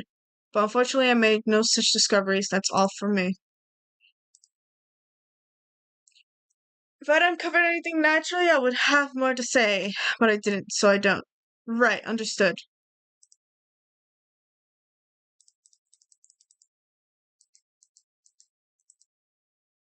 I spent some time looking around the dormitory, and there I made the discovery of the century. I found that there was exactly one more room for each person. But yeah, I figured that out before anything else. Each door has a nameplate on it, so I guess all the rooms have been assigned already. Each room key was attached to a keychain with the owner's name positioned etched onto it, which confirms that room I was in earlier is in fact my room. And Chihiro and I found out that all the rooms are totally soundproof. Your next door neighbor could scream their lungs out and you wouldn't hear a thing.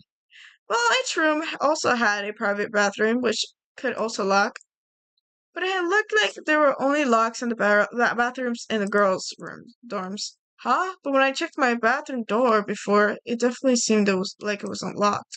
That's weird. I should double check that later.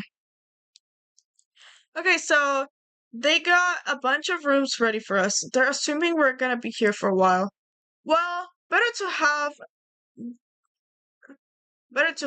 than have not. At least we don't have to worry about surviving like wild animals. That can't be all you have to report, can it, Mr. Honor Student? That's all for my report. Let's move on to whoever's next. Okay.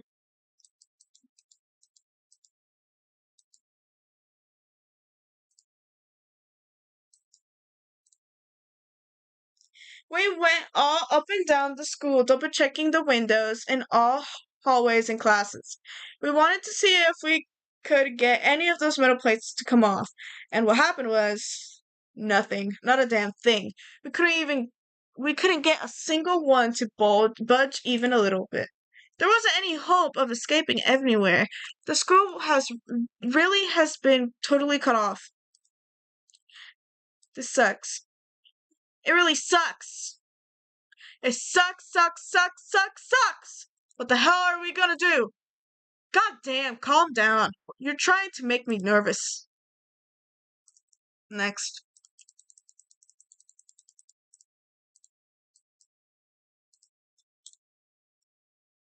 We thought maybe we could find some way to communicate with the outside, so we went looking all over. But we didn't find a thing, sorry. I went back to the main hall thinking maybe we could do something about the giant hunk of metal. But even with Sakura and me both, it wouldn't even budge. We hit it with desks and chairs and nothing. It was hard as hell, like metal. Well, yes, it is metal. Anyway, if we're gonna get out of here, it's not gonna be through there.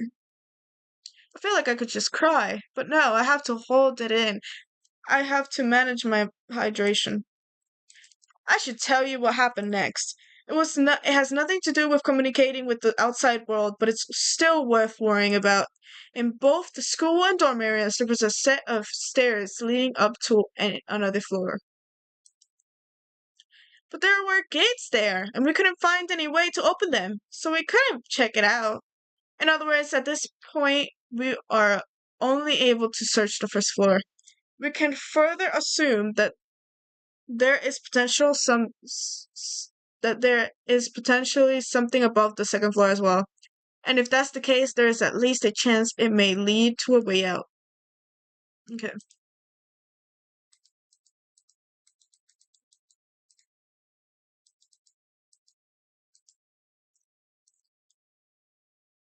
If I am being honest, I can't quite say we acted as one.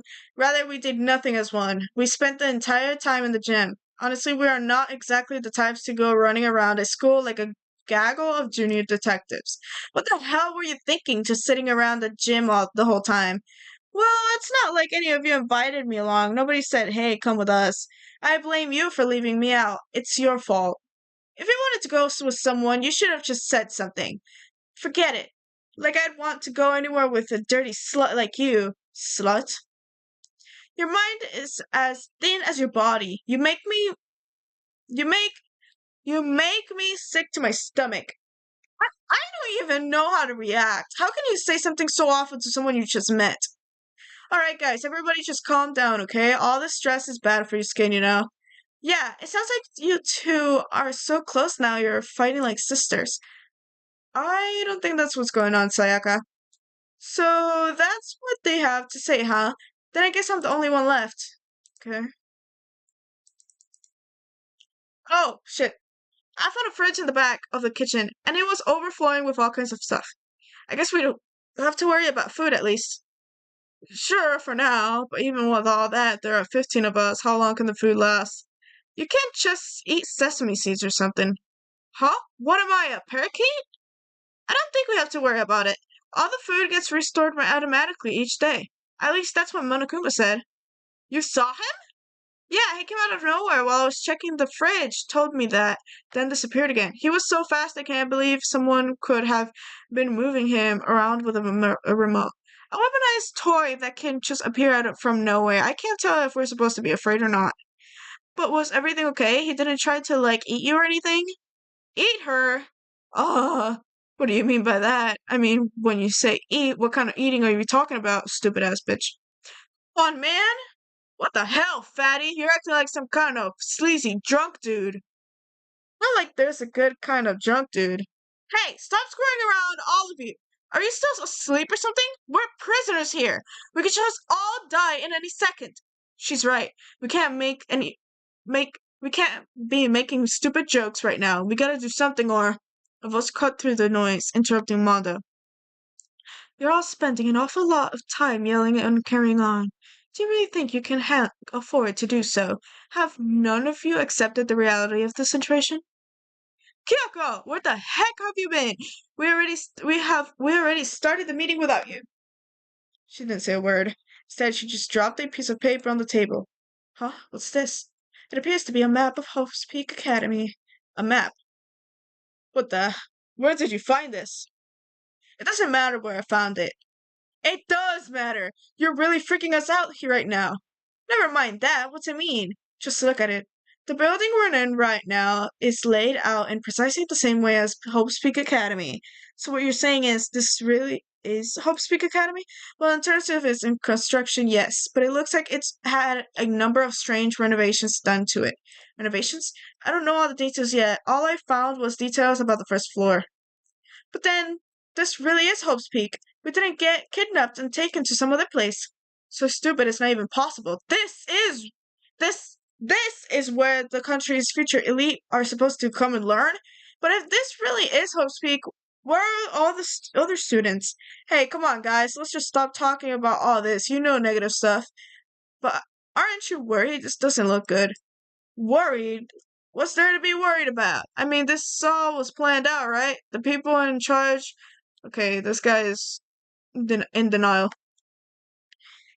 Every time something like this happened, I'd have ectoplasm shooting out of my mouth.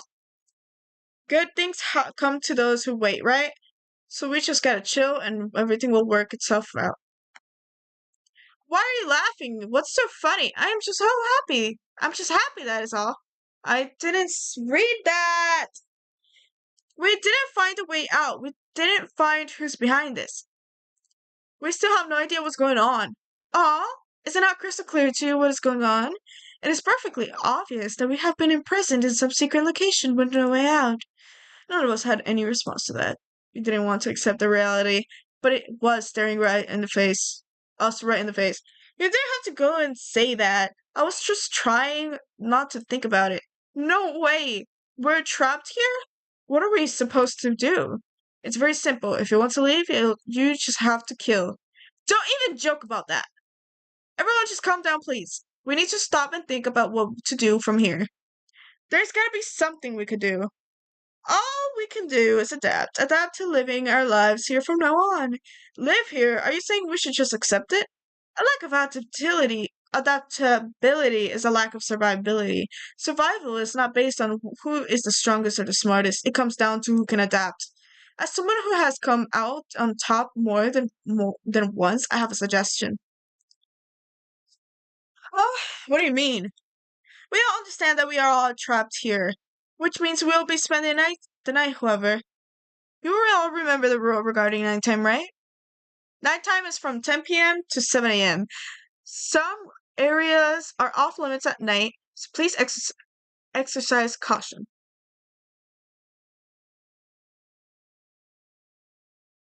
hmm So regarding this nighttime, I think we need to add a rule of our own. What do you mean? Going out at night should be prohibited altogether. The school regulations do not actually tell us not to go out at night. I would like to make it official. But why? The way things are now, every time night comes, we will all start to get worried and anxious. We will all be afraid might try and kill us. What? If we have to worry about that night after night for who knows how long, it will wear us down in no time. So you're suggesting we limit our activity at night as a kind of preventative measure. However, unlike the other rules, nobody can be forced to comply. We all have to agree to follow it. I see what you mean, but I think I can agree to that. It's like the little goth Lolita said, without something like that, we're just gonna self-destruct. Oh, on behalf of all the men here, I agree to comply. Hey, you can't just decide to speak for us. So everyone is in agreement? Good. Then if you will excuse me. Huh? Wait, where are you going? It is almost nighttime. I want to take a shower before it arrives. So goodbye. Moving with pure elegance, Celeste left the dining hall. Her behavior seemed so natural, I couldn't imagine anyone even trying to stop her. So, I guess it's pretty obvious where we go from here. We'll be spending a night, it looks like. Adaptability. So, Mr. Chairman, what's next? One person already left. Well then, what say we call an end to today's meeting? Like she said, it's almost nighttime anyway. We can reconvene first thing tomorrow morning. Do we really have to stay the night here? We don't have a choice. We can't go for long without getting some sleep. So we just have to give up. That's fine and good. That's all fine and good for today. But what do we do tomorrow? Our only option is to split up and look around again, and let everyone know if we find anything. Yeah, okay, let's do that. Then we're done for today. Oh God, I'm exhausted. With heavy movements, everyone headed off to their private rooms. Makoto, are you ready to call it a day? Yeah, let's go.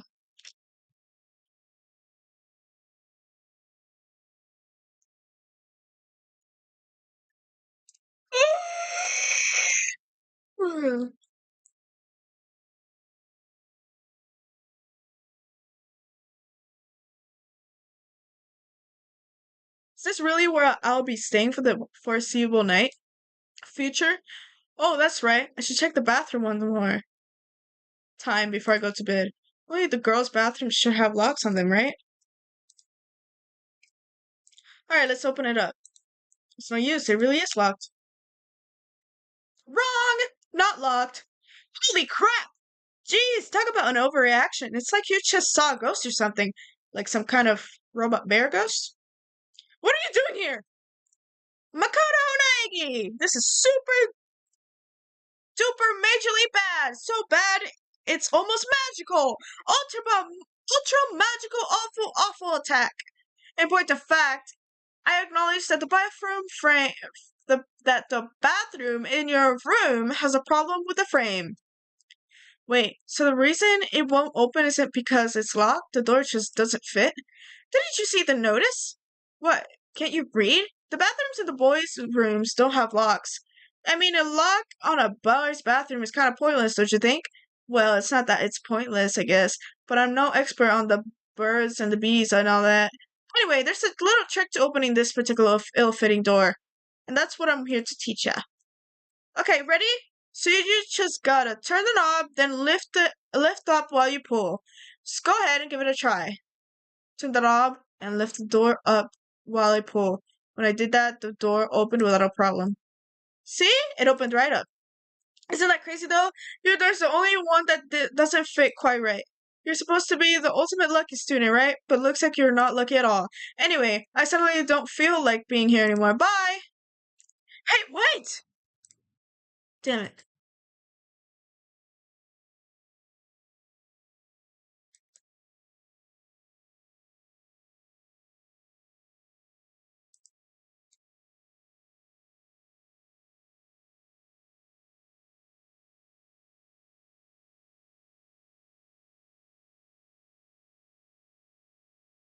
Hold on.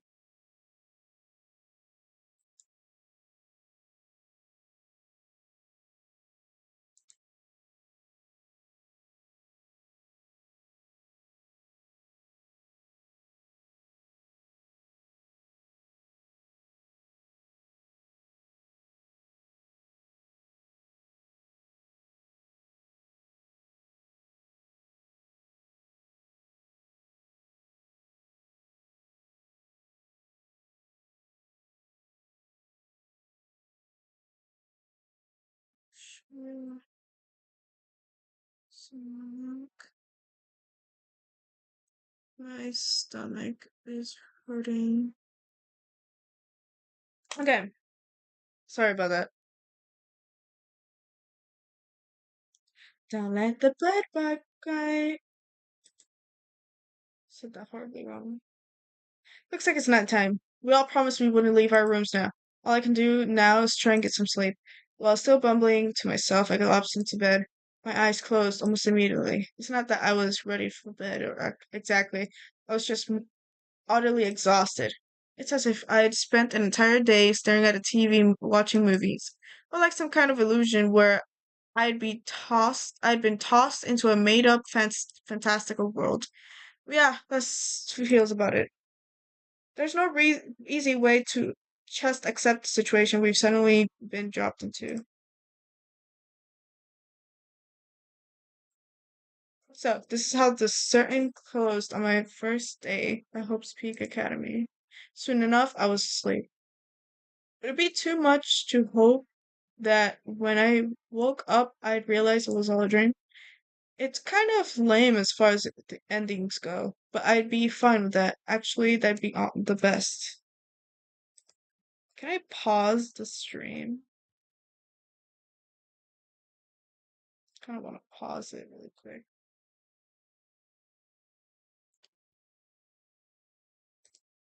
Okay, let me go do something really quick. Don't worry, I'm gonna try and run. If I fall and hit my head, it's not my fault. I was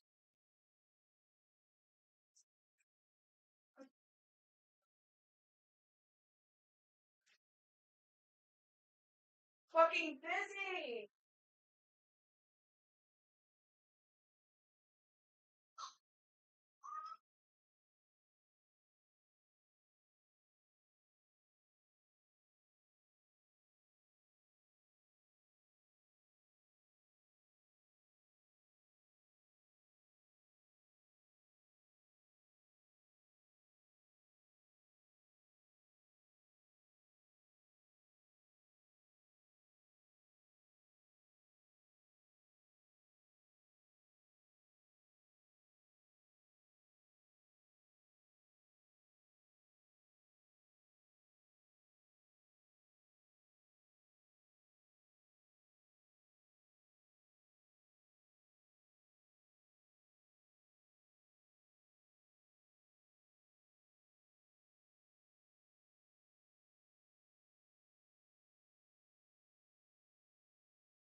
Um, almost done.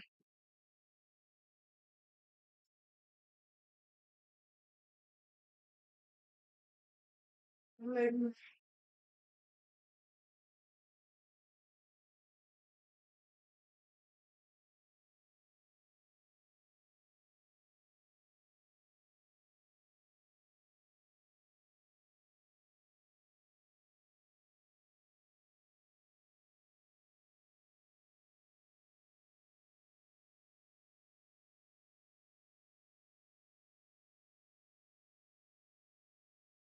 All right, I'm back.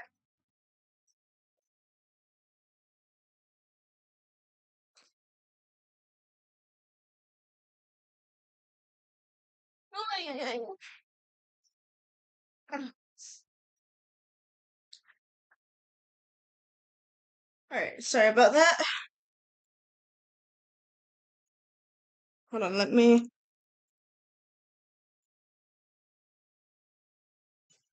There we go. All right.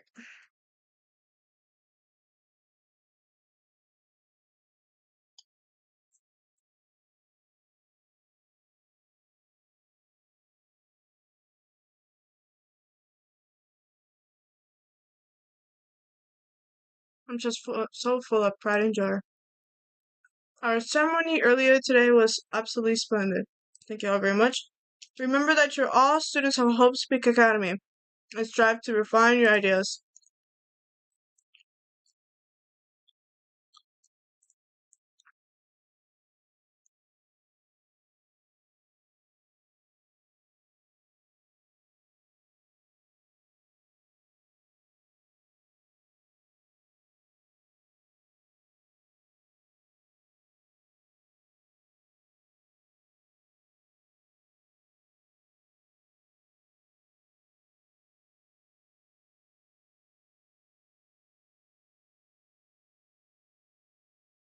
Apparently it's morning. Thanks to the total lack of windows, there's no way to know that for sure. Anyway, what should I do now? She did say she's my assistant now. Okay, it's decided. I'm gonna head to her room. With a newfound determination, I left my room.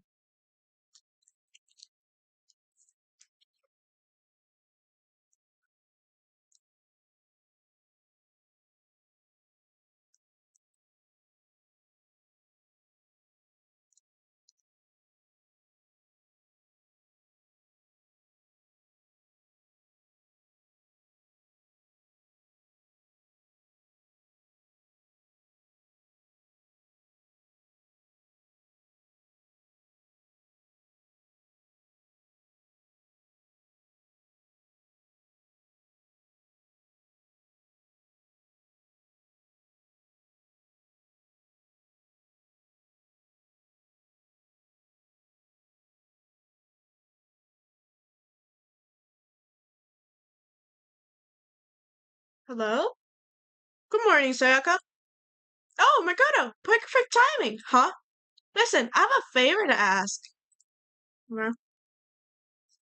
A favor? I was just getting ready to head out. If it's okay, would you like to come with me?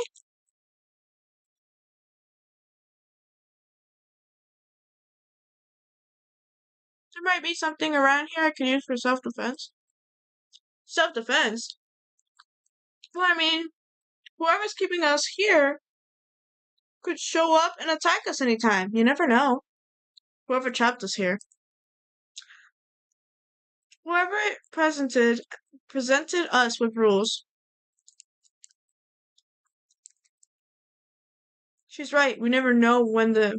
Bro, I'm not even doing that, bruh. Stop. A weapon to protect myself. Well, now that I think about it, that display case in the gym entryway had a bunch of stuff, maybe. Oh, the gym. Okay, let's go. Again?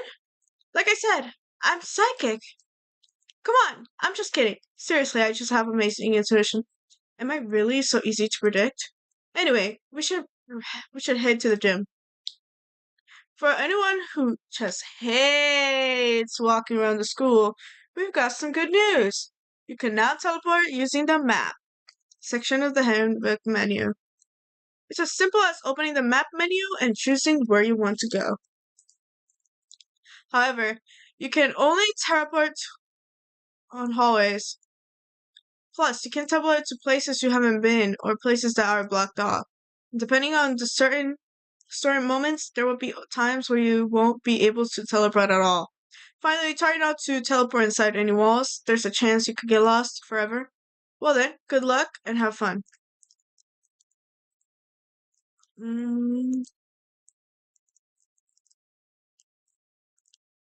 do I open it? This thing?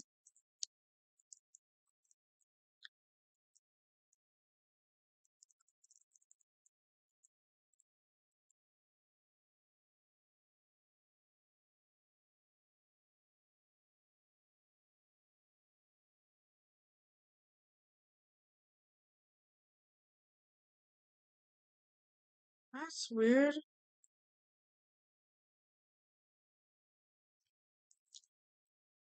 That's the sauna. I'm trying to go in the sauna though.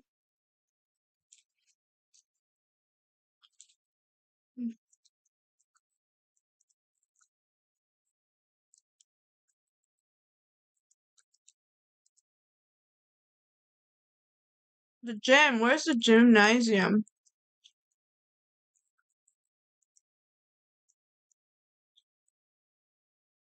You know what?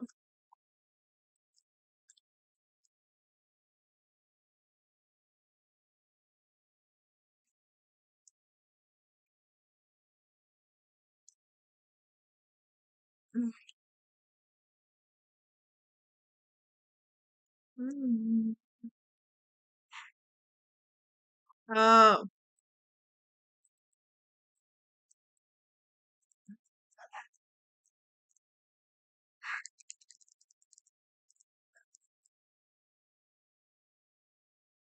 school store.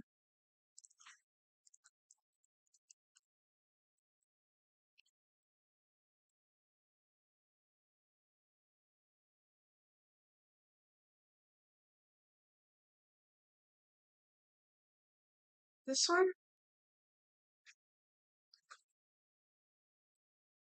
Hmm. Wrong way.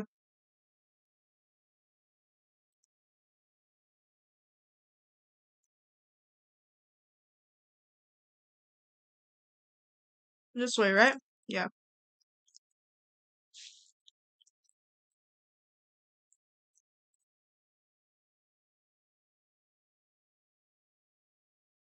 Here we go. I might be able to find something here to protect myself with. Yeah, I'm sure I'll find something in the display case I can use. How about this?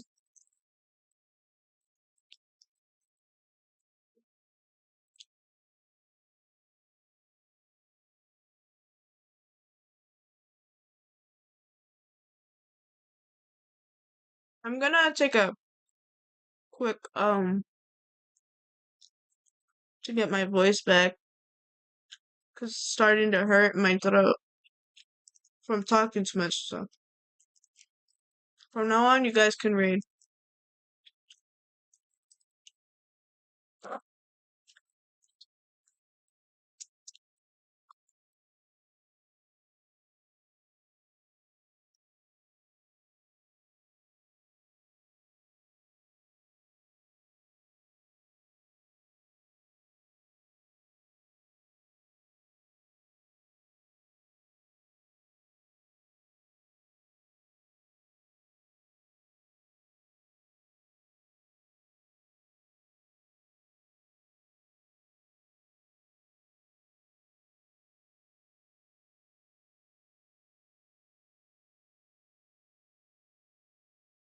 Is this a sword? Oh no, I think it's just a replica.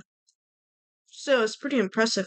He's completely covered in a gold coating, but jeez, I barely touched it and it got gold stuff all over my hands. Wow, you're right. Your hands are totally gold. Even just for self-defense, I think it's a little. Well, it's still better than nothing, I guess. You should take it with you. It might help liven up your room a little. You think so? But I guess you'd be better Be careful taking it back. You should wrap it in newspaper or something.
Sorry. I mean, if there's nothing to talk about, then we can just not talk, right? Huh? You don't have to force yourself to talk. You can just, I don't know, stare off into space or whatever. Super bored just standing around doing nothing. No, it's not that it's boring. It's just I've never really done it before. I don't have a lot of time to just do nothing. You know, a normal high school student like me, you've got tons of stuff to do every day. Hey, this is kind of out of nowhere, but Makoto, do you have a dream? Well, what about you, Sayaka? What's your dream? I'd love to hear. I've always wanted to be a star as long as I can remember. I grew up without a mother, you know, and my dad worked really late every night. I was always home alone. I was just a kid, you know, so I was really lonely. But that all changed when I saw a pop star on TV for the first time. She was so pretty, like a princess, and she could sing and dance. There was her smile. Looking at her smile, I could feel my loneliness melting away. I decided that's what I wanted to be someday. I wanted to give that kind of encouragement to others. Eventually, that became a dream. That's so amazing, though. You were able to actually fulfill your lifelong dream. Honestly, it's really incredible. I did whatever it took to reach that dream. I mean it. Even some things that were so present. Huh? As long as you kept chasing your dreams, someday they had to come true. But to do that, you can't take your eyes off of your dream, not even for a second. Even if sometimes it's a bad dream. Whether you're awake, whether you're asleep, to make your dream a reality, you have to keep your gaze fixed on it no matter what. In that world, if you lose focus for even a split second, you get left behind. You have to keep on swimming against the current without even taking time to breathe. That's the kind of world my dream lives in. Is it really that tough? It's not fun at all. Oh no, don't get the wrong idea. It's super fun. But that's exactly what scares me. Huh? I enjoy every single day. I wake up and get to do what I do. Everyone in our group is amazing. We're rivals in every way, but they all mean so much to me. We've been performing together since we were young, so they're all like family to me. Without them, I would have given up on my dream a long time ago. To work together and fulfill our dreams together has brought me so much happiness. But that's the thing that scares me the most. If the world gets tired of us, then what happens? What happens to us? Then the dream dies. Those wonderful days come to an end, and everyone goes their separate ways. Sayaka, she's trembling. She must be terrified. She worked so hard, sacrificed so much to get where she is. She must be terrified of losing it. So that's the reason I decided to come to Hope's Peak. Huh? What do you mean? Well, they say that if you graduate from here, your success is basically guaranteed, which means I could keep on performing with my best friends forever and ever. At least that's what I thought. I really did believe that, but now we're trapped here with no way out. They're probably waiting for me. While I'm in here, the world out there is forgetting about me. Minute by minute, we're all disappearing. But still, Sayaka, I can't afford to be stuck in here. As for the first time I heard her cry out from deep within herself. She sounds desperate, but I can understand why she feel that way. Trapped here this way, the dream she put so much effort into is on the verge of disappearing forever, and that isn't something that can be fixed with a few kind words. The weight she's carrying, I can't even imagine it. Ah, so sorry. I didn't mean to complain. Kinda killed the mood, huh? No, not at all. I'm really sorry. Sayaka? Actually, are you hungry? Before we head back, why don't we go to the dining hall and get some food? So, you want me to make us something to eat? I might not look like it, but I'm actually a pretty good cook. Wow, really? What's your specialty? Chili oil. You mean the corn? You mean the condiment? Just kidding. She burst out laughing. Her earlier mood disappeared, replaced with a bright smile I had quickly grown used to. But how did it happen so fast? It was almost like a mask with some kind of neutral expression.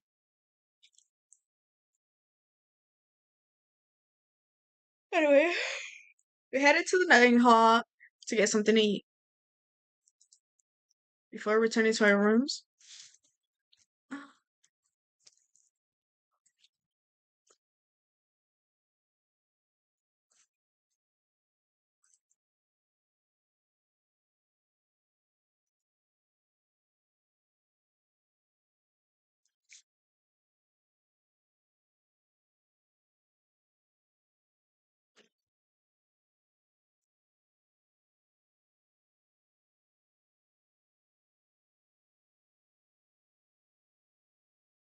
no, I think I couldn't. No, I understand.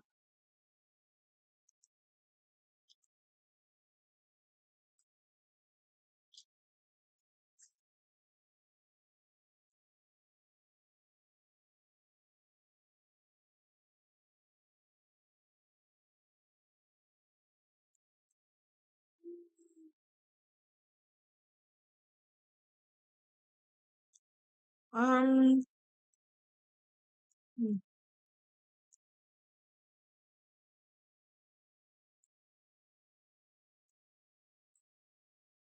who should I hang out with? Definitely not him. No, no. Hmm, maybe Sakura? How about Celeste? How about Toko? Guess I should press the doorbell. What are you doing here?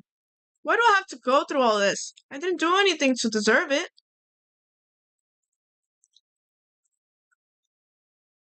Okay.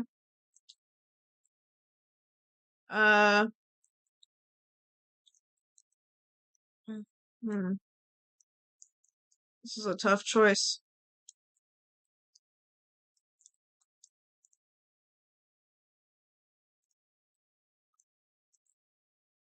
I don't know who to hang out with. How about Celeste? This is Celeste's room. I don't really have anything to talk to her about. I can't talk to anybody? Junko. How about Byakuya? I don't really have anything to talk to him about right now. Maybe I could go exploring? Like, do something, I guess.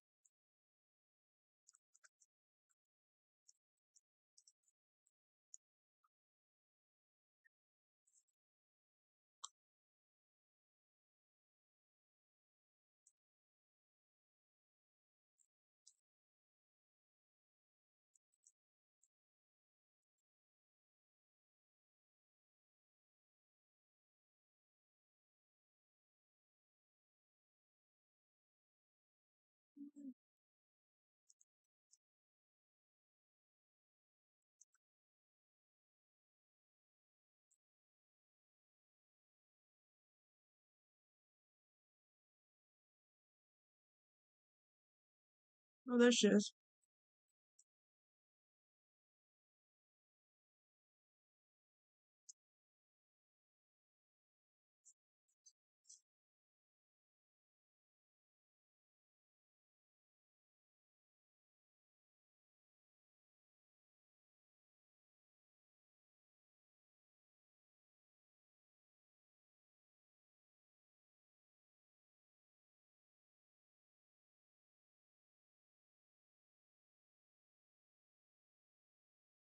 Alright.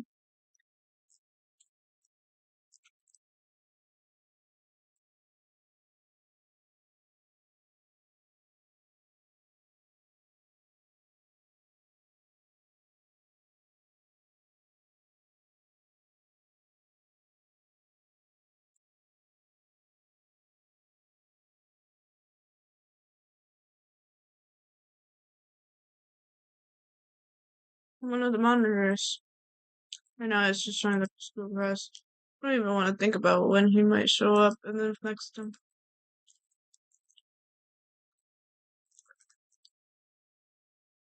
Washing machine. Not surprising. This is the laundry room after all.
Yeah,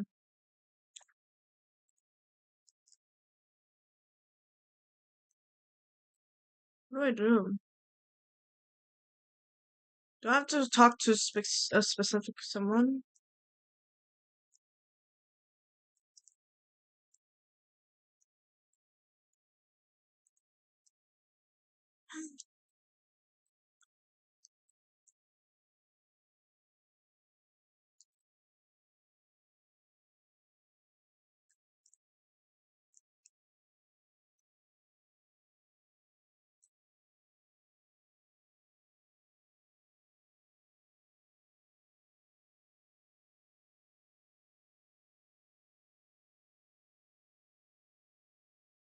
Can't believe how bizarre this turned out to be.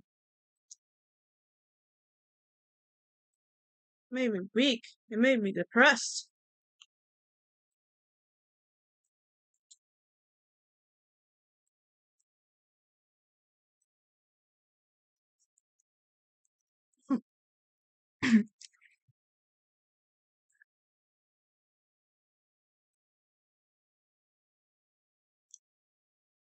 Man, that was embarrassing. Okay.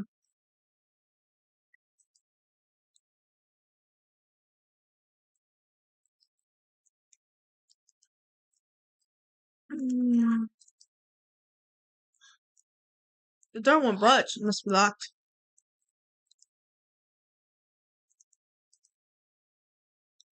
AV room.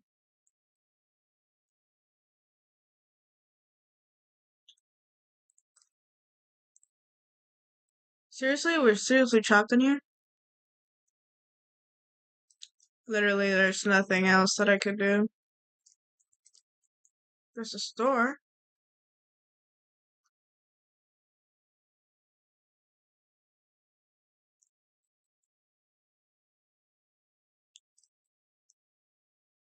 What's this? Oh, maybe if I turn the knob, the price will come out. Would you like to try your hand against the Almighty? Let's give it a shot. Alright, let's give it a shot.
Should probably get going.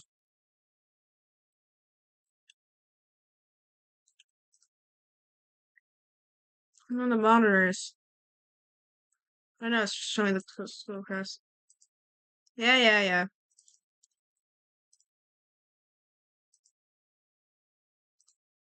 But it has kind of a Japanese Western blend. It seems more like a cluttered antique store.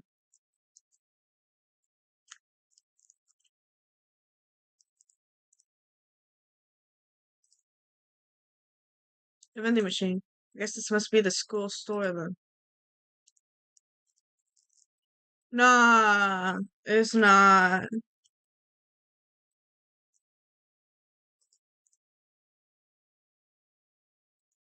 I feel like so weak and down.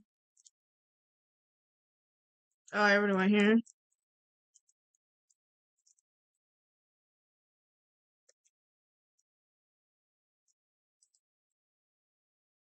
Hello there. Listen, who are you again?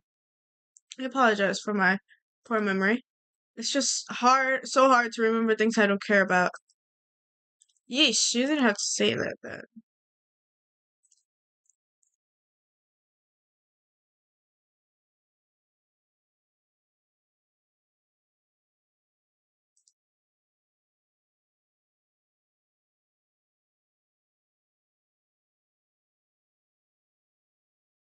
I think I'm gonna faint.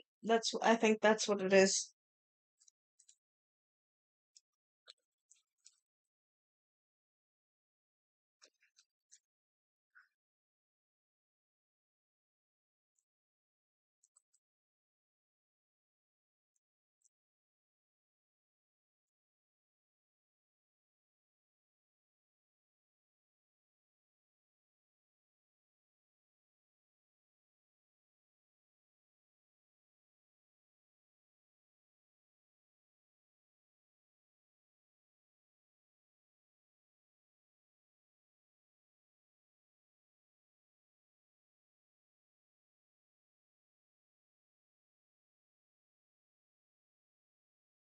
Do I have to speak to Sayaka?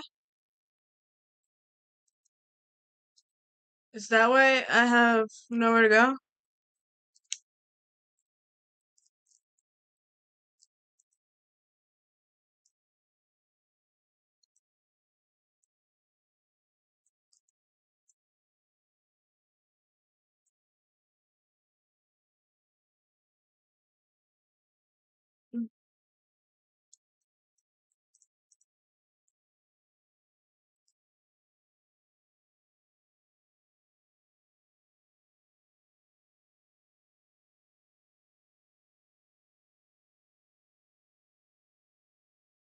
Sorry for making you take time out of your day like this.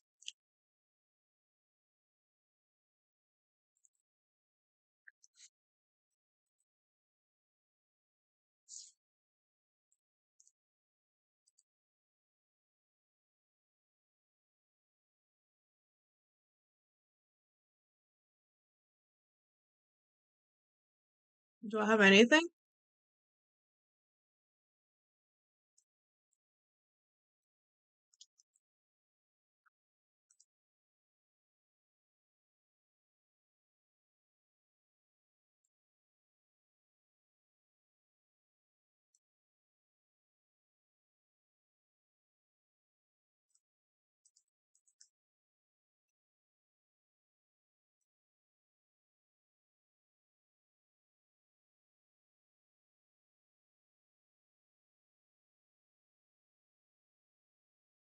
Well, it's just, I guess that was kind of fun, but just because I know I can count on you.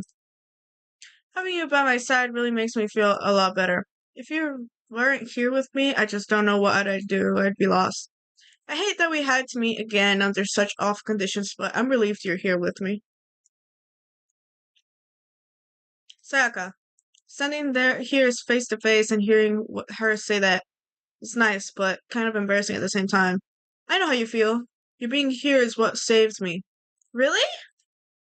Thank you for all the flattery. That smile. That mysterious smile that softens my heart. I really wasn't flattering her. That smile saves me. But it's kind of strange, you know. I never thought I'd get a chance to really talk to you like this. All throughout middle school, you never talked to me. In fact, you never even looked at me. It's because you were like a celebrity. I couldn't just go around and stare at you. Wait, how do you know I never looked at you? Because I looked at you all the time. Oof. I was always looking for an opportunity to talk to you with you. You wanted to talk with me? But since I've always had so many people around me, we ended up graduating without saying a word. That was one of my biggest regrets. But why me? Do you remember during our first year of senior year that huge bird wandered into the school pond? Actually, now that I think about it, I do sort of remember something like that. It was like out of a fairy tale. The turtle once every million years, and that bird once every second thousand. A huge bird wandered into the school pond during our first year of junior high. I think it might have been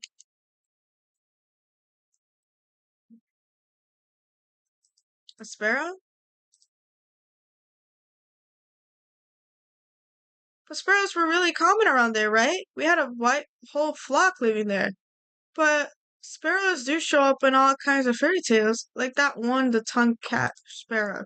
Yeah, it's true. But no, the bird we saw that day was a lot bigger. A huge bird wandered into the school pond. A crane? It was a crane. It just walked right into the pond. That's right, that's what it was. It was so big, the teacher had no idea what to do. But you let it into the forest behind the school. You helped it find its way out. Well, only because I was already in charge of taking care of the animals at school. They made me do it. I should have said, thank you then. But is it okay if I do it now? Thank me. I'm that crane, you see. I've come to return the favor. Here, let me make you a cloak. Just kidding. Yeah, I kind of figured. Honestly, though, I was so impressed. That's why I always wanted to talk to you, even just once. I never imagined this would be how I got my chance. Yeah, if we'd met again at a train station somewhere downtown, that'd make for a nicer dramatic reunion. But instead, it's this weird school. Maybe, but still, I'm sure you'll help me find my way out, just like that crane. You'll save me.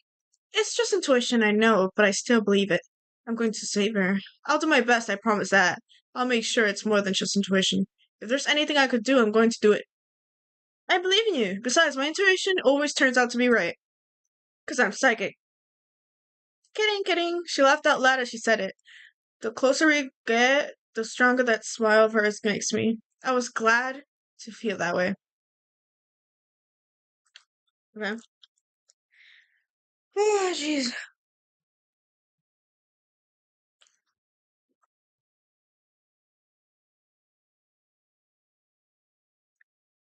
Someone just called me.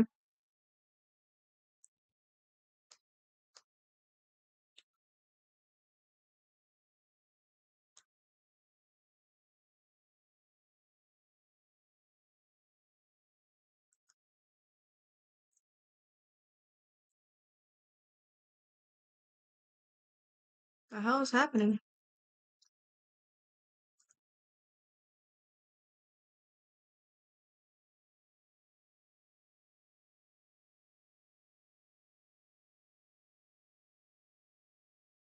Yeah. Meliodas' voice. Give yourself a pat on the back, you've earned it. Once we were all done, I headed back to my room for a little while.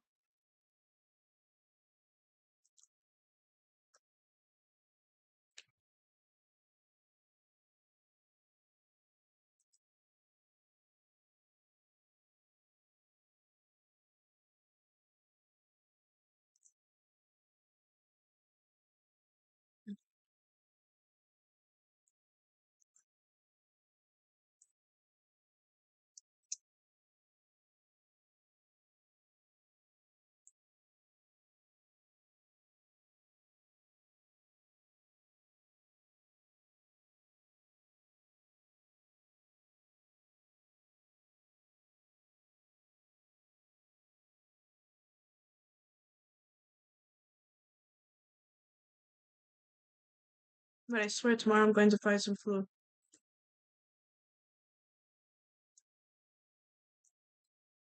Slide closed. The conversation I had with Sayaka that morning began to replay. In a way, it's almost frustrating. Even if I understand where her desperation is coming from, I can't share in it. The pressure she's under is way different from anything a normal high school like me goes through. She didn't just stumble into the school the way I did, so I can't say I feel things the way she does. Compared to her, no. Compared to everyone else here, there's no doubt I just don't match up. I guess that might explain my own frustration.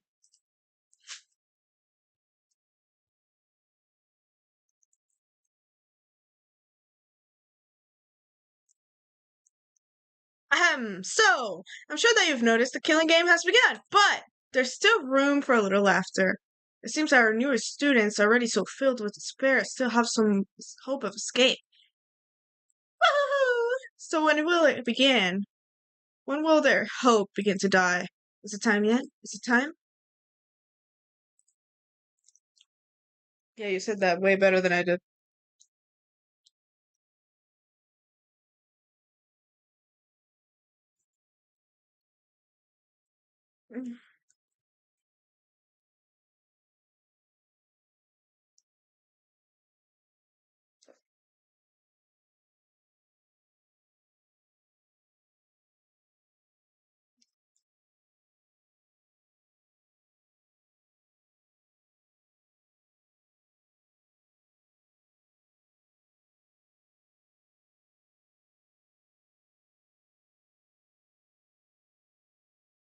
Mm-hmm.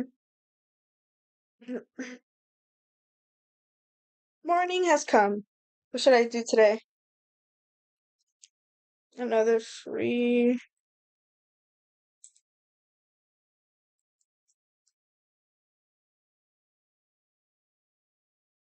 Yeah, let's talk to her again.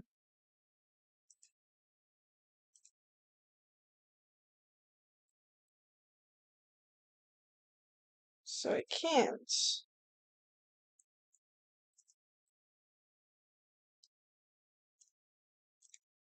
Oh, that's what she is.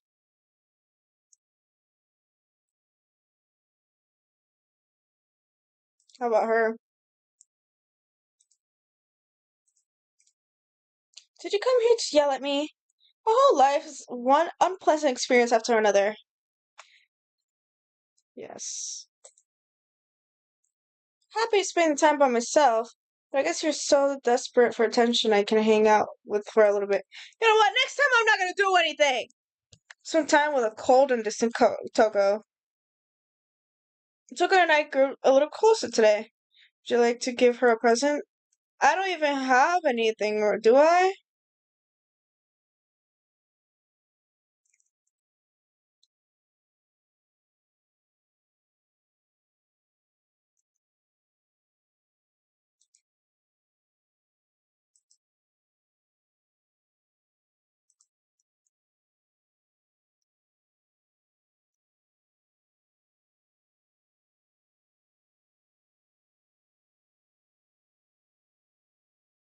She's not saying anything.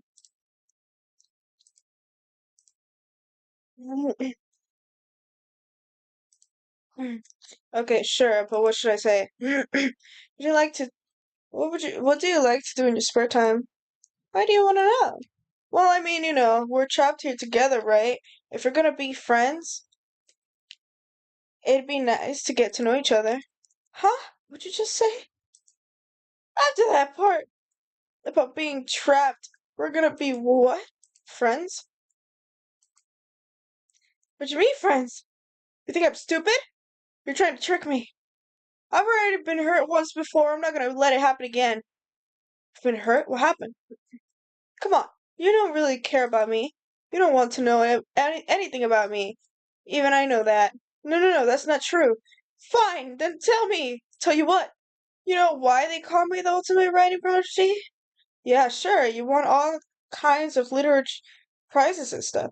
Then tell me what I'm good at. Tell me what my genre specialty is. You give up crap. You should at least know that.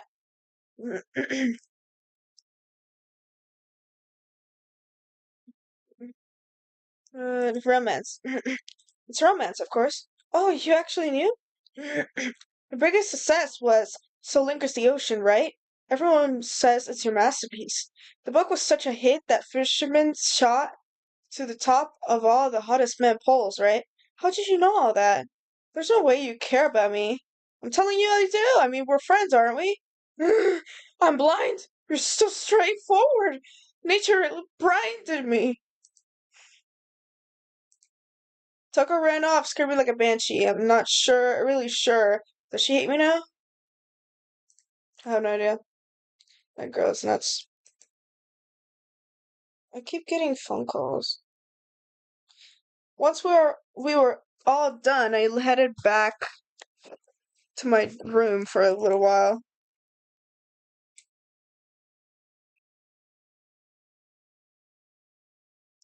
There's still lots of time left in the day. I really don't feel like just sitting here. Maybe I'll take a look around.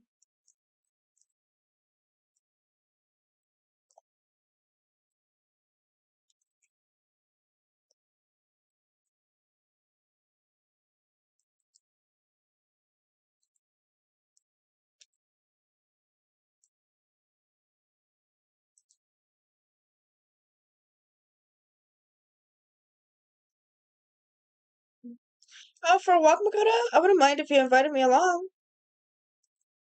Uh, go see who else is around. I I want to get to know everyone. Maybe the kitchen.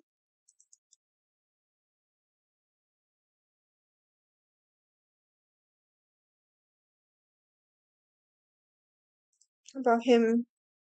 So the only way to get out of here is to kill someone. Interesting.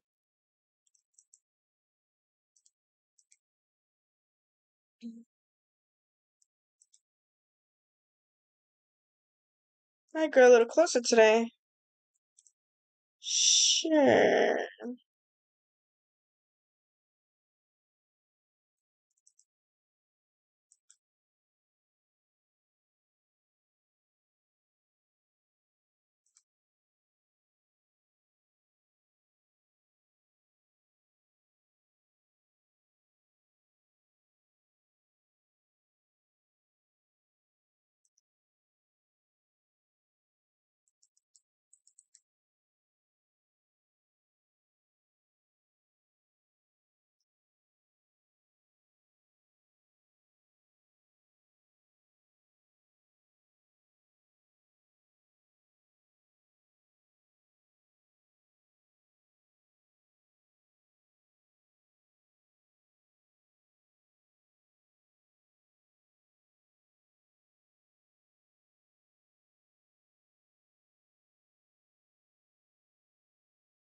Huh? You did? Something's been bothering me for a while now, and I can't take any more. To answer my question, you need to explain to me what exactly your ultimate lucky student title means.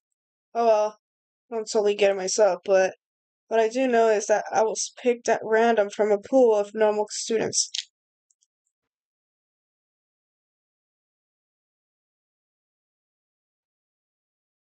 So just you just got into Hope Speak by blind luck. I see. Well, that answers my question. What was the how was the question? How a commoner like you, with absolutely no unique talents or abilities, could get into the school? Oh, I forgot to mention boring. How a boring, untalented, utterly generic commoner got in. But it's the truth. Maybe compared to you, the ultimate food is probably and all. But even you seem to think it's merely an issue of title. But make no mistake, my lineage, intelligence, figure, athletic ability, they all ultimate.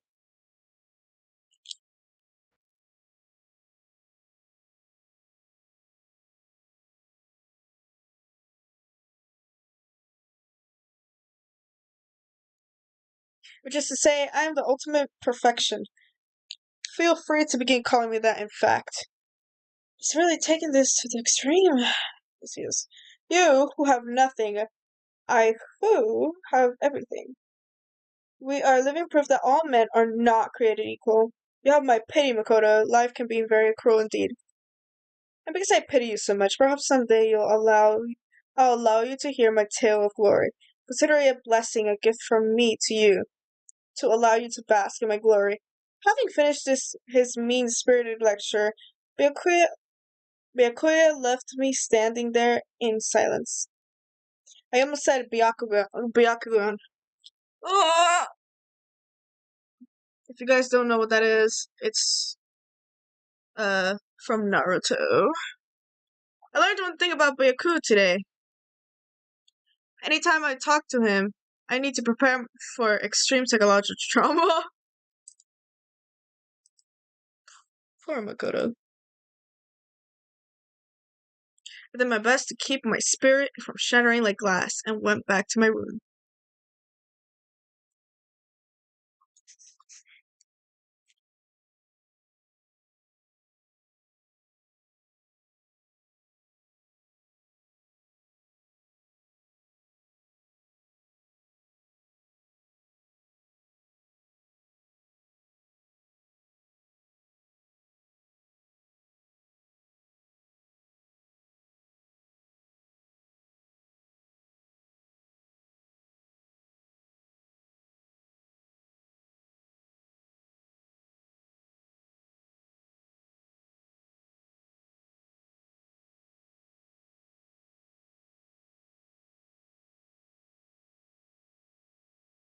Third day here has already come to an end. When will I? No, when we will get out of here.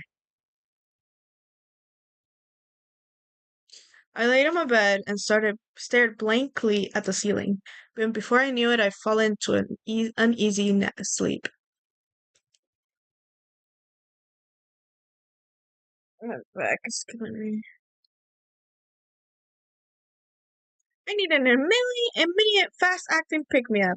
If it doesn't act now, it's the same as giving in to regret. What do you think guides the world? Speed, of course. That's why Formula One drivers are so popular. Any idiot can accomplish something if they take it slow. Even a human piece of excrement could create a masterpiece if they spent their entire life on it. Someone who does things in a timely fashion is both wise and admirable. Straight is better than a curve or an angle. Freestyle is better than the backstroke or hedge breaststroke. Drive-through is better than a sit-down. A Sunday comic artist is smarter than a graphic novelist. What I'm saying is, speed is the gold standard of the standard world. Meanwhile, 1.0002 seconds later.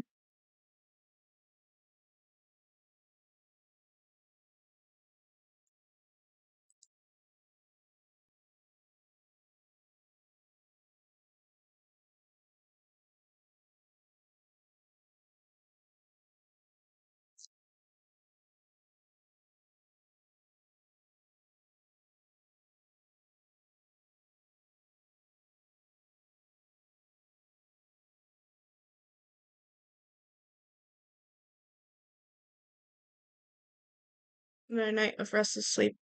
Day after day, I feel the fatigue piling up. As soon as that thought crossed my mind, the sound of the doorbell forced its way into my room.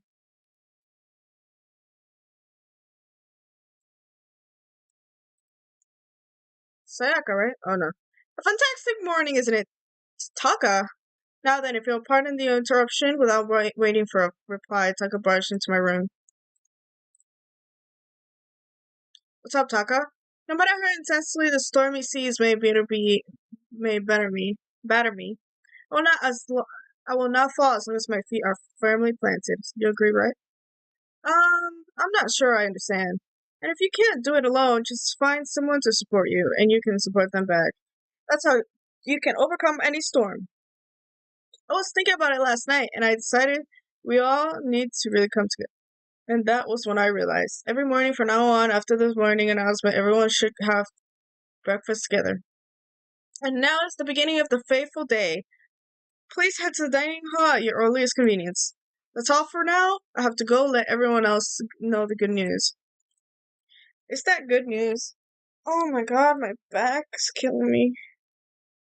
Taka didn't even wait for a reply. He turned and left before I could say anything. Well, I guess I'd better head to the dining hall.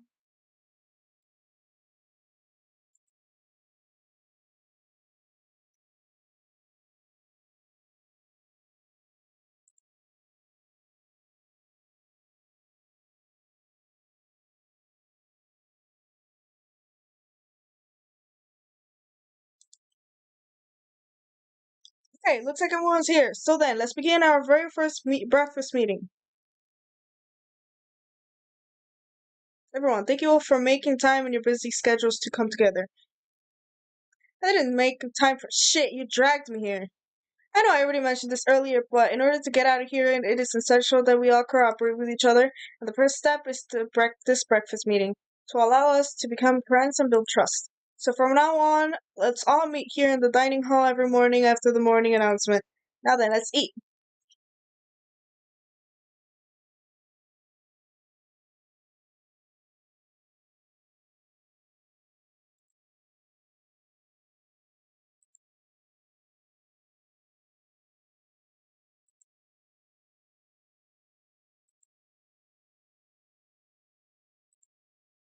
Anything. It can be about how to get out or who's doing this. Nobody has anything. You are going to die. Huh? If you can't stop yourself from showing weakness in front of others, you will die. What the hell? Don't even freaking joke about that. I am not joking. Adaptability is survivability. Did I not say so? So you'd better hurry up and adapt to your new life here. Have you gone completely insane? Adapt to my new life here? Do you have any idea what you're saying? Yeah, sounds like the girl wants to live here, and hell, more power to her. But shit, no way in hell am I living here? I'm getting out of here. I don't give a shit. Sure, feel free. Okay, so nobody has any clues? One thing I can tell you is who's behind all this. Someone who's totally weird and messed up. Why else would we be trapped in here for the first place? Well, sure, it could be something like that, but for now, right now, actual clues are, um, huh? What's up? If you think in terms of people who are really abnormal or bizarre, do you think maybe the responsible for all this could be a certain murderous fiend?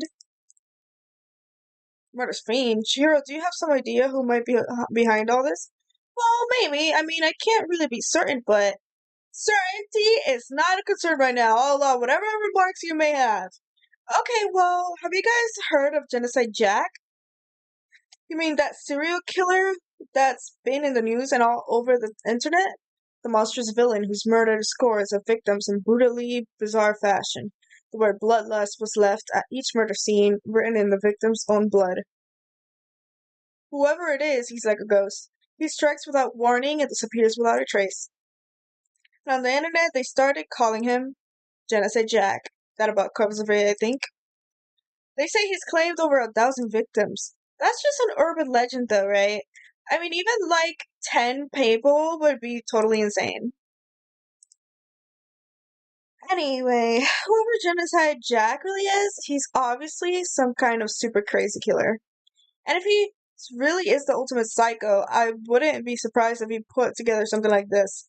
But like I said, I can't be certain. I don't have any evidence or anything. It's just a thought.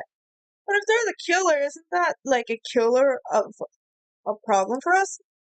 It's okay. Everything's possibly, absolutely, possibly, 100% without a doubt gonna be okay. Cause the help's gonna be here soon. I'm sure of it. They've been stuck in here for a few days already, right?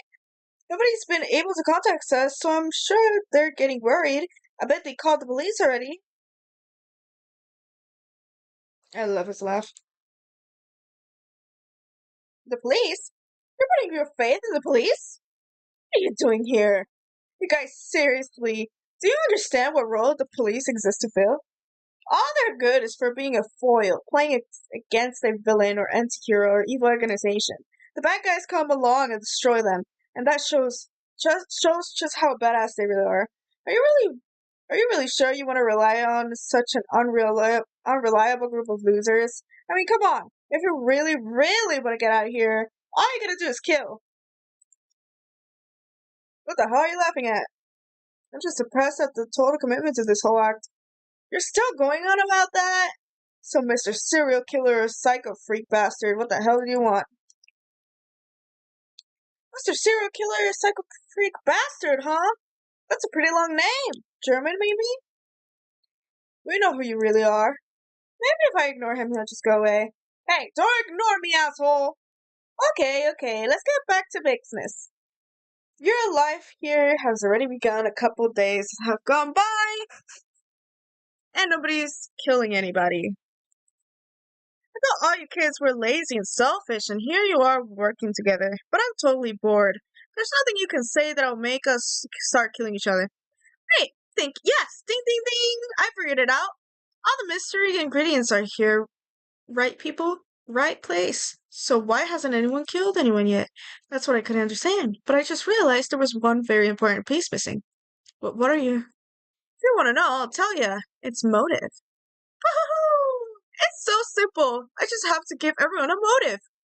Motive? What the fuck are you talking about? Oh, by the way, there's something I want to show you guys. Stop changing the goddamn subject. I have a little video I'd like you all to see. But don't worry, it's not some pervy adult video or anything. Seriously, it's nothing like that. It's a special video for each of you showing what's going on outside the school. Outside the school? What are you talking about?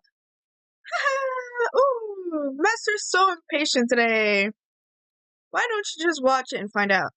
Here in the school, there's a specific place you can go that has everything you need to watch the video.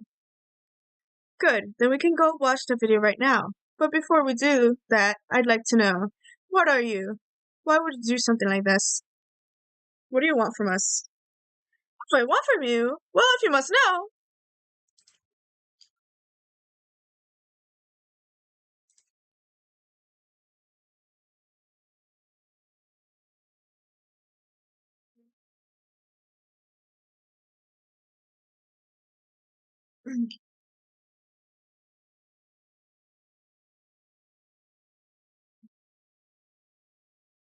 If you want to know more than that, you'll have to figure it out for yourselves. Do whatever you need to uncover the mystery hidden within the school. I won't try and stop you. Because to be honest, it's entertaining as heck watching you guys search so desperately for hours. For answers. So I guess I want amusement from you, too. He's gone. And once again, he left before we could find out anything useful. Really, I think we learned something very useful. He has no intention of standing in the way of our pursuit of the truth. Interesting. Perhaps, but what about the video he mentioned? I'm very curious to see what's on it. Same here. Okay, so started glancing around the dining hall, but when his gaze landed on me, he stopped. Hey, Makoto, check this out for us, would you? Huh? Why me? Because you're closest to the door, that's the rule, right? Rule? You see how punctually I'm begging you? What's that big deal? Just check it out real quick. Okay, I guess I'll get going then.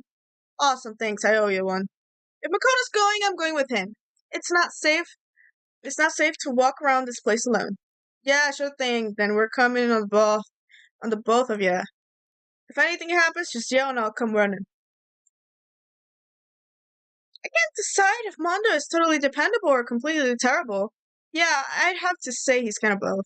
He's not exactly a bad person, but I definitely can't say he's a good person either. So then where's this specific place Monica was mentioned? It must be somewhere you can watch DVDs, but if this place then...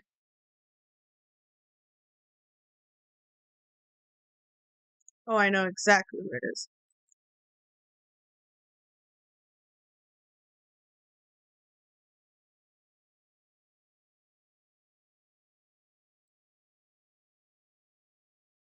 Hold on, is it over here?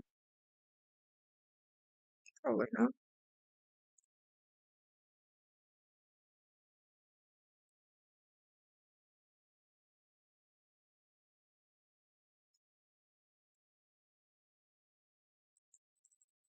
Okay, so yeah, it's over here.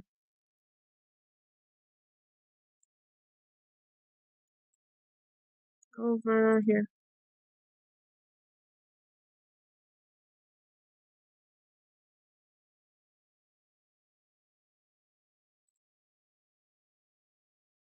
There's something inside the cardboard box.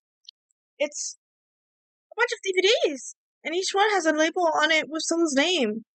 This might be the video for each of us, he mentioned. I'd better go tell everyone. She just ran off. I didn't follow her after her. I just stood right there where I was. The DVDs in front of me had robbed me of all awareness. I was rooted in place. I think I see something.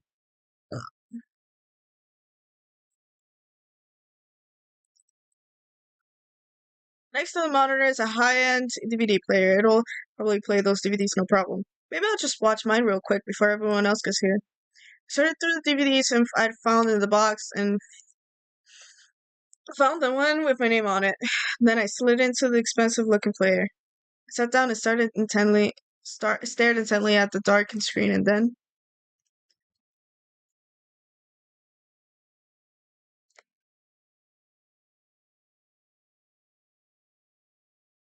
that's what I saw on that monitor.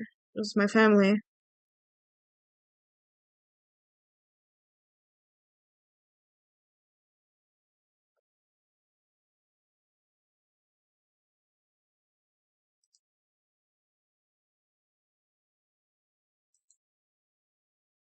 If it had ended there, that would have been fine.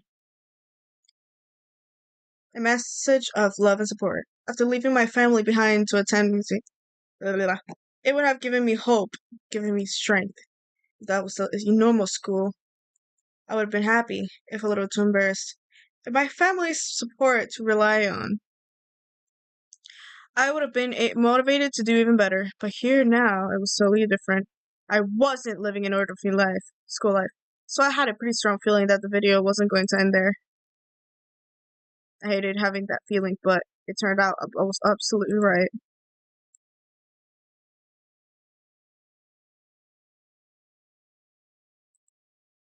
This time, I couldn't even make a sound. My voice just died. Where'd everyone go? It looks like a war zone or something. As if in reply, a voice came flooding out of the speakers. I recognized the voice, of course. It was him.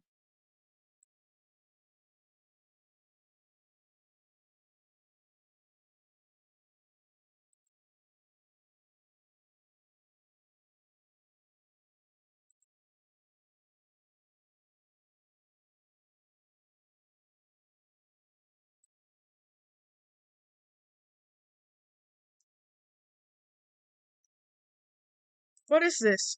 What happened to everyone? I started trembling. I could feel the fear and anger building up inside me like hot magma. God damn it!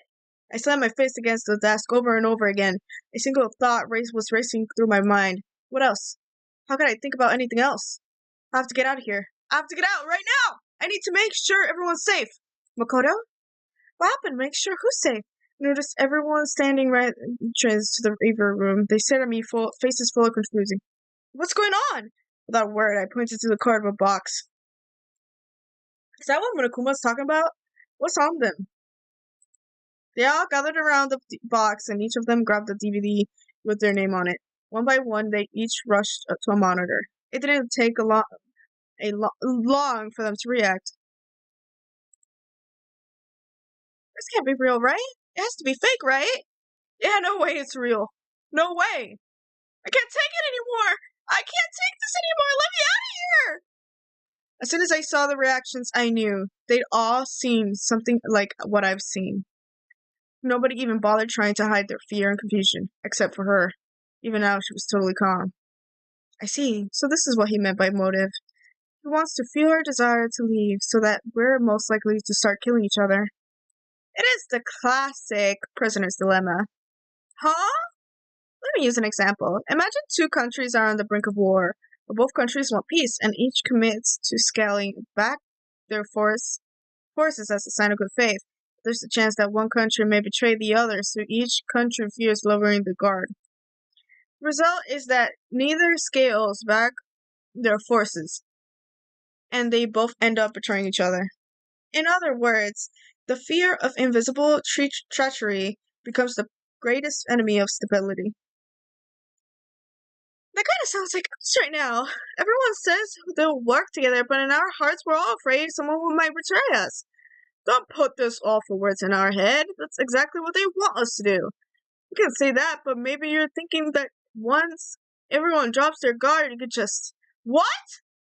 This is exactly what Monokuma or whoever's behind this wants. They want us to fight. Don't you see? Yeah, you're right. We all need to calm down. Okay then. Maybe we should start by all just talking.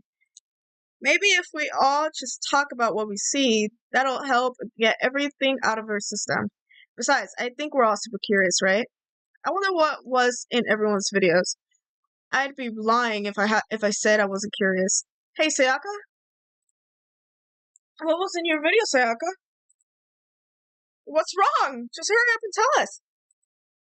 Sayaka, you placed my hand on her shoulder. Stop it! She pushed my hand away and suddenly ran off. Sayaka, let her go. I can't do that. I have to go make sure she's okay. I hate romantic comedies like this. I don't care what happens to her personally. That's because you're totally thoughtless. I'm really worried. Why don't you go to do whatever you think you have to do? We don't have all have to stick around together, right? Speaking of which, I have my own things to take care of. Goodbye. Everyone went their separate ways, but I don't have time to worry about them right now. I have to go find Sayaka. Okay, let's go find Sayaka.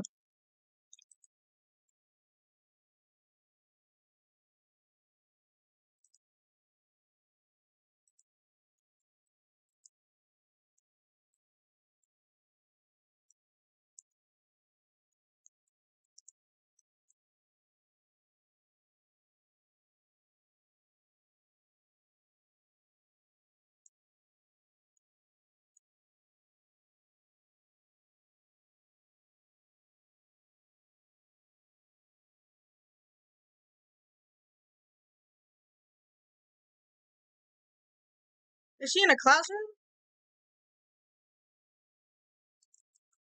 Right? Yep, she is. Thank God. I found her in one corner of an empty classroom. She was sitting in a chair, hands on her knees, staring blank absently at the floor. She looked like maybe she was upset or angry or no. She didn't have an expression at all. There was nothing on her face that you could call an emotion. It was as if her original mask had been stripped away. Sayaka, are you okay? Yeah, I'm fine. Actually, no, how could I possibly be fine? What did we do to end up like this? Why are they doing such horrible things to us? I want out! Let me out of here right now! Sayaka calmed down. As she thrashed around, I grabbed her by the shoulders. I understand. I know how you feel right now. When I think what might have happened to my family. But now more than ever, we have to stay calm. This is exactly what they want. They want us to lose our composure and stop thinking rationally. Think about it. Those videos have to be fake. Because if those things really had happened, people out there would have been in an uproar. Our families, the police, everyone, right? So let's just calm down, okay? Otherwise, we've already lost. I knew I was trying to convince myself just as much as her. I kept repeating those words to myself to clear away the images that had been burned into my brain. Be calm, okay? Just be calm. As long as we work together, I'm sure we can find some way out of here. And help might even come after before that. But what if there isn't a way out? What if help never comes? If that happens, then I'll get you out of here myself, no matter what it takes. When I said that, I paused. I had no idea what had come over me. Aw.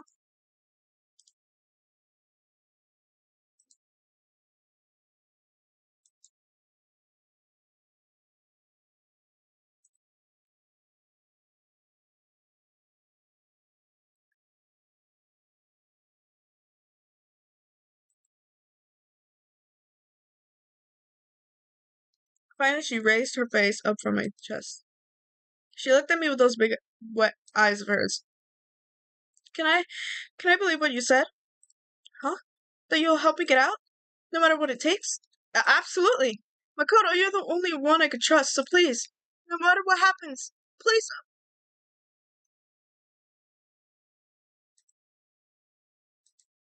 Of course I'll be there for you. No matter what, I'm always on your side. I mean, you are my sister after all. Thank you, Makoto.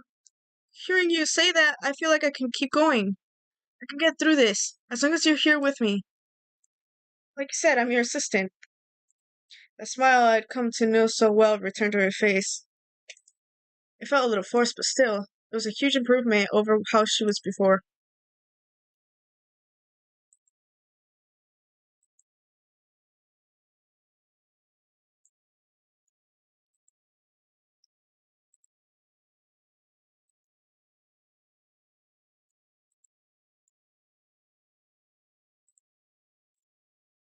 Or if you won't leave, then tell us what the hell is up with those videos. Ew.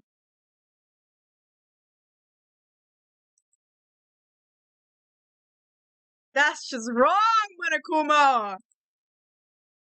My honest, innocent stuffing is about to come gushing out. Oh my god. I balled out my fist, took aim, and swung as hard as I could. I had never put so much energy into a single motion before in my life. I leaned back, channeling all my power, and let go of everything I had. If I had avoided your punch, you would have just violated school regulations. But boy, are you slow! I could have downed $1,000 full course dinner in the time it took you to finish your swing. Your speed, agility, alertness, passion, boldness, sense of despair, antagonization, it's all lacking! Damn. What the heck was that just now? We just wanted to mess with us. Well, for now, you want to just head back? Yeah. Okono had come along and swiftly. Monokuma had come along and swiftly destroyed the good mood we just created. Sayaka and I headed back to the dorms. We should get some rest, Sayaka. You still look pretty shaky. I'm sorry for making you worry about me. You're right. I'm going to lay down for a bit. With a nod and a small bow, she disappeared into her room. Now on my own, I headed off to tell everyone that Sayaka was okay. Once that was done, I decided to go back to my room. It was hard to think that after watching that deranged video, I needed some rest on my own.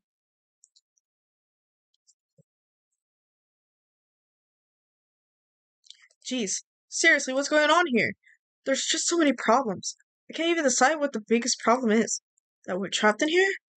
That what I saw in that video might be real? Monokuma? The mastermind has in store for us? Or are we our biggest problem? I want to get out of here, but I could never kill someone. Do the others always all feel the same? Yeah, that's definitely the biggest problem right now. Yeah, it kind of is. Never know what happens. Huh? When I opened my eyes, they darted immediately to the clock. It's almost 10 o'clock. I fell asleep without even realizing it. Nighttime's about to start. So how come someone's here? Is this Sayaka? I'm really sorry to come by so late. Sayaka? Sayaka, what are you doing out so late? That's when I noticed her body was trembling. Is everything okay? Sorry to bother you, but something really weird just happened. Oh no. Something weird? Just a little while ago, I was laying down in my room, and all of a sudden my door started rattling and shaking. Her voice sounded like all the air had been squeezed out of her lungs. Just hearing her talk made me tense up. It was like someone was trying to force the door open. The door was locked, so they couldn't get in, of course. But they started shaking the door harder and harder.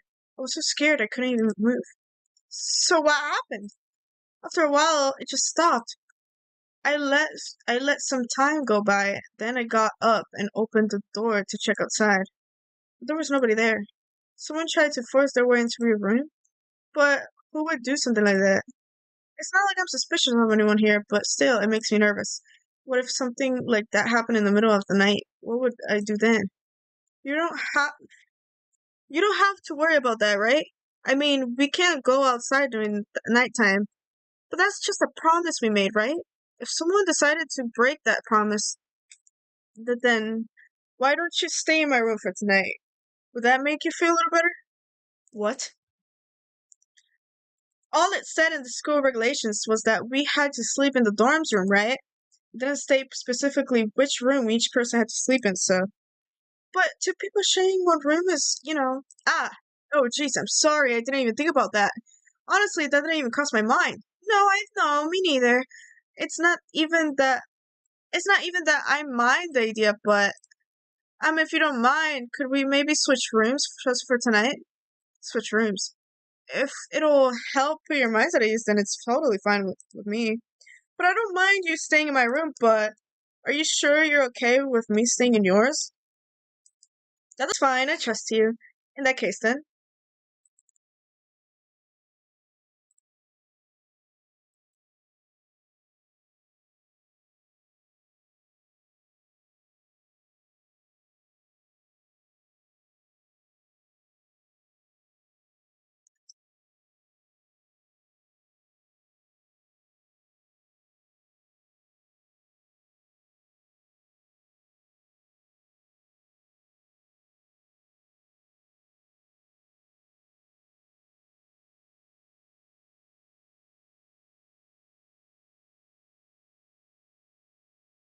Oh man, it's already nighttime.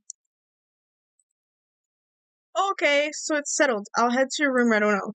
Oh, if we're gonna trade rooms, we better trade keys too. Oh, that's right. We'll have to trade keys. Again? Like I said, I'm psychic. Hey, aren't you gonna say you were just kidding? What if I wasn't kidding, just something resembling a smile had made its way to her face. Thank goodness, it looks like she's already started to get back to normal. Okay, we'd better trade keys then. Yep, let's do it. We exchanged keys, and when I looked back up at her again, there was another worried expression there. Makoto, please be careful. If someone comes to the door, don't open it no matter what. I won't. The same goes for you, Sayaka. No matter who it is, don't open your door for anyone. Even if I'm sure it's you, you absolutely won't open it. Otherwise, what's the point of switching rooms? Well, by the way, just so you know, my bathroom door tends to get stuck.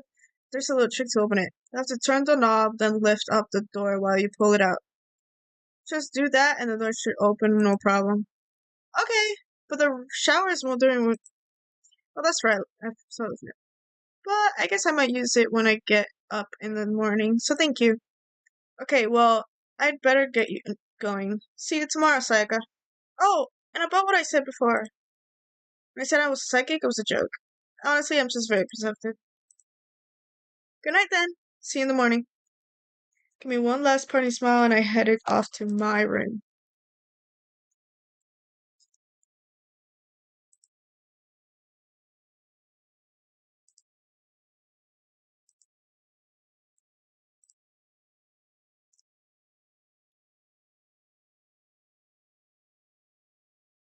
It really doesn't look any different from mine. It smells nice though.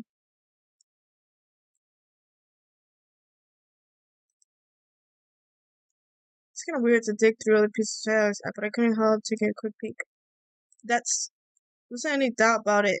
It was the DVD with her name on it that we found in the AV room. It reminds me, I never did get a chance to find out what was in her video. It's probably best if I wait until she brings it up again. My room came with a toolkit, but Sayaka has a sewing kit, just like the note said. And next to it is the map of the.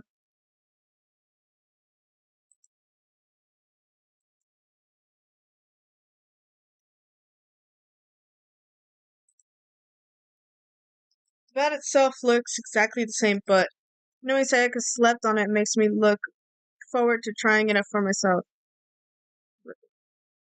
Calm down, buddy. It's Evelyn's camera. Makes sense there'd be one in here.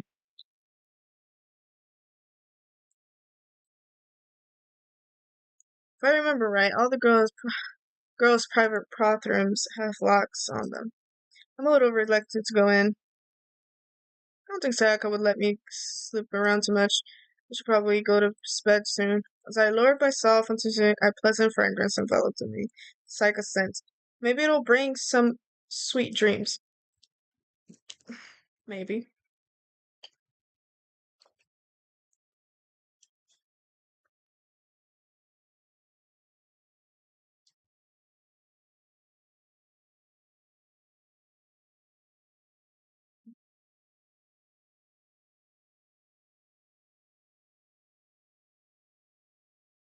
You know what? This thing here is gonna be for me to not talk at all. So I'm not gonna even read. You guys could read yourself. I'm gonna put it on alto, and I'm gonna have a break for my voice.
Set up, still half asleep? I remember I was in Sayaka's room. I just remembered I promised to eat breakfast with everyone else. I'd better get going. Left Sayaka's room and made my way toward the dining hall.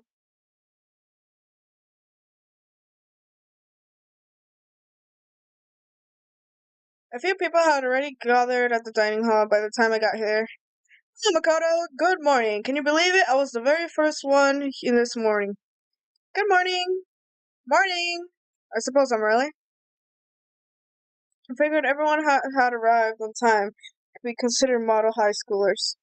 The ones who showed up a little late.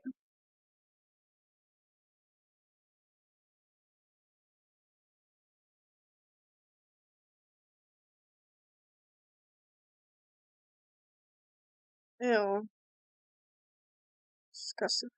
Were the types with a more relaxed sense of time. Most high schoolers fall into this category. Finally, the ones who kept everyone waiting forever.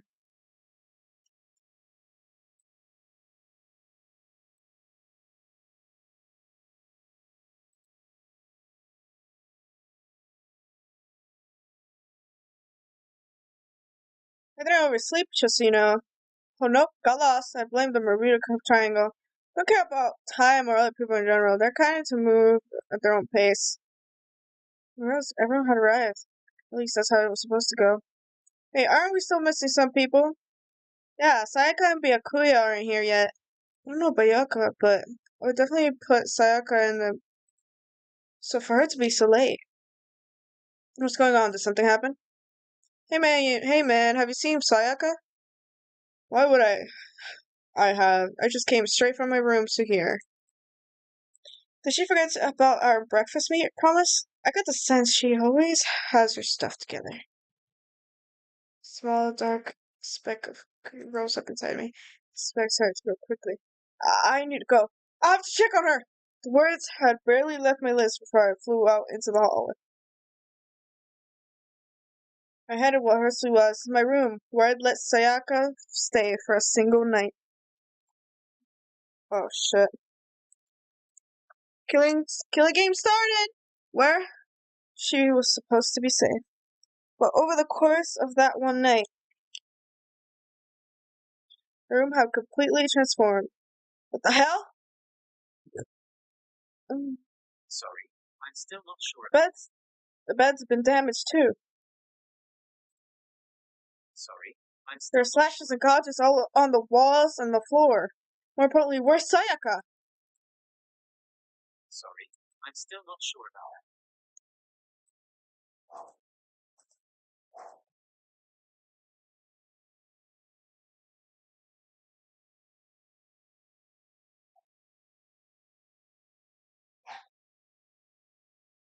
It took me a second to realize that I was screaming, but I saw it dug its way through my eyes and buried itself in my brain. And then,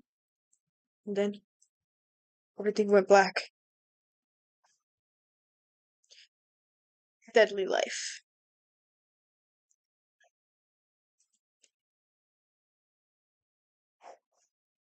When I opened my eyes, I found myself staring at a huge ceiling. It was a ceiling I remembered seeing before. When I sat up, I saw someone looking at me. Again, it was someone I'd seen before.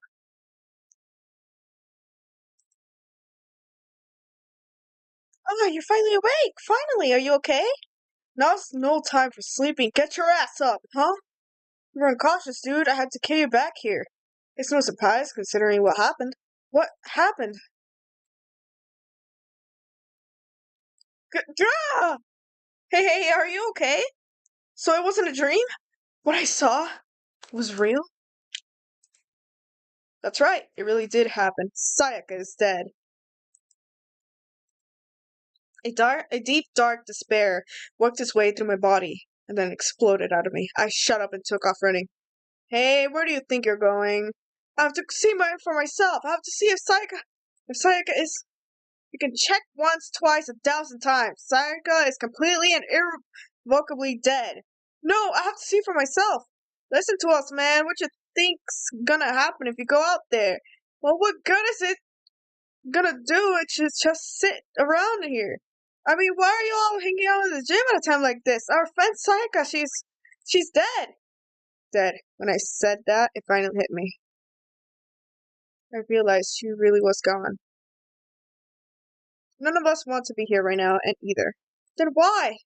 Shouldn't it be obvious, Monokuma, he told us all to come here. Well, hold on, don't talk like that. We all protested it. I mean, we remember the terrible price Sayaka had to pay. But I'm the one who convinced them to come. Right now, we need to do whatever he says. We're his prisoners, right? It's not a good idea to defy him without reason. We don't need to make any more sacrifices than we already have. Why should we listen to anything he has to say? It's obvious he's the one who killed Sayaka. I would never do that. If you can believe anything, you can believe that. He's here again. Unless someone violates a school regulation, I absolutely will not interfere. I can promise you I won't do anything that goes against the purpose of your school life here. I'm famous at safari parks throughout the world for following the Bear Times One rule. Then who did it? Who killed her? You already know the answer. The one who killed her is one of you. Nobody had a reply for that. One of us killed Sayaka? Don't be stupid, that's...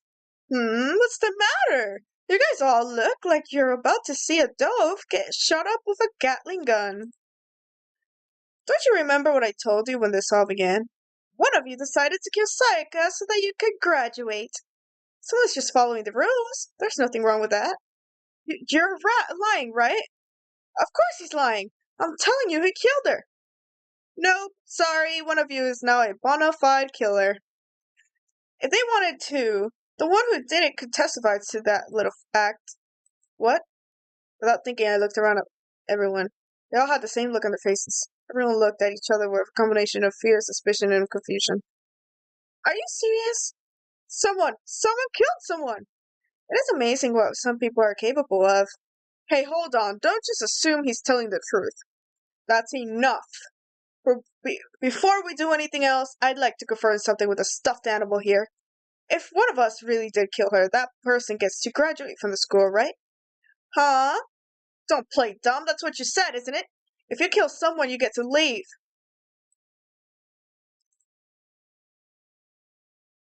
Why are you laughing?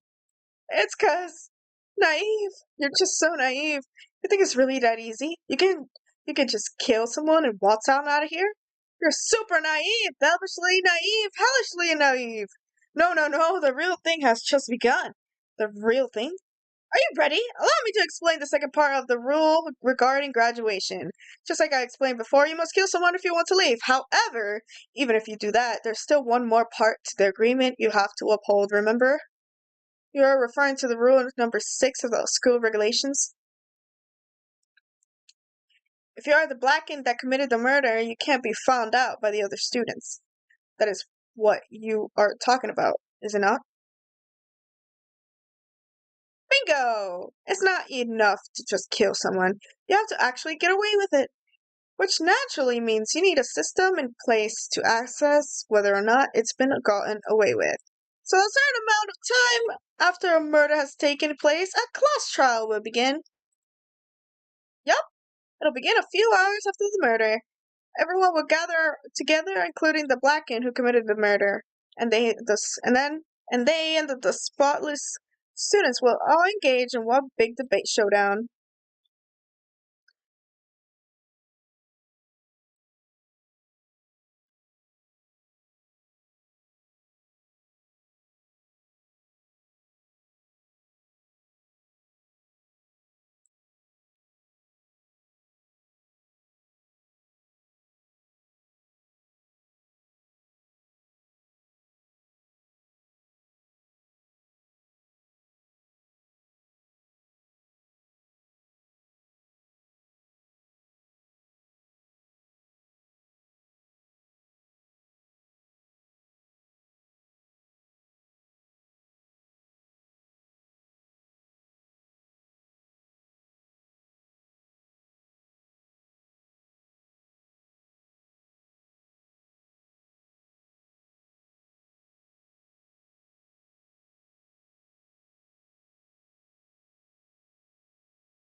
So, what exactly is this punishment you keep talking about? Oh, well, to put it simply, it's execution. Execution? By execution, you mean?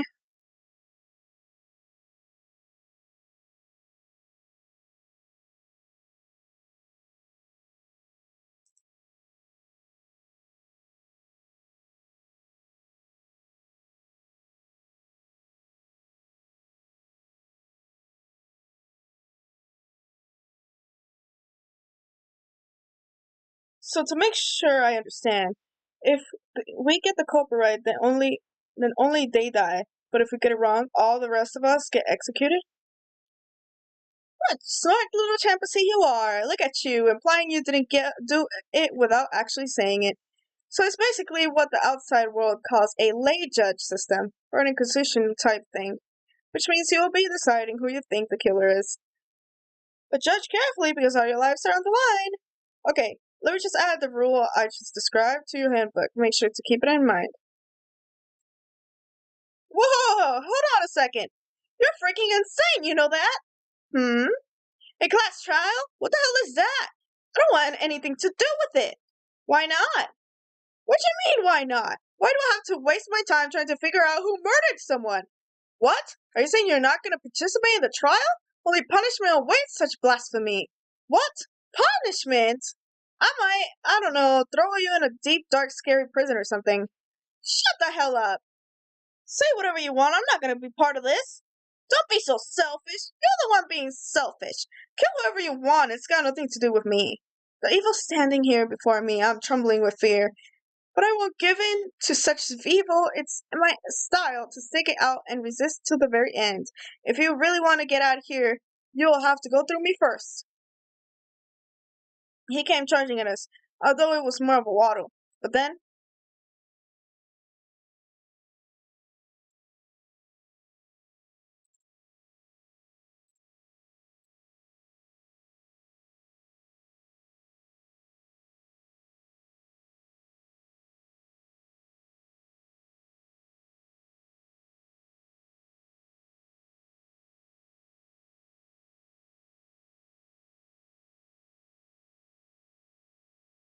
shit.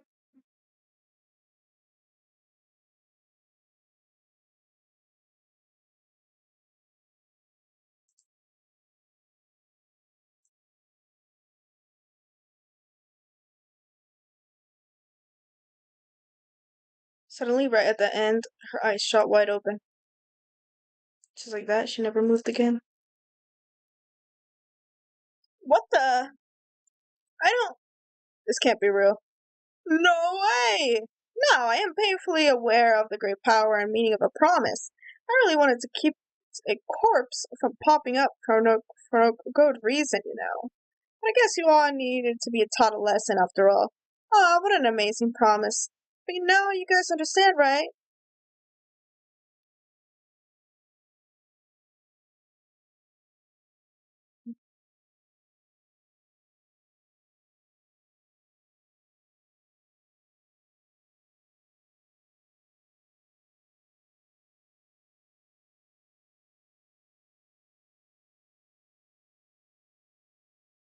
His body had been impaled with a bunch of spears.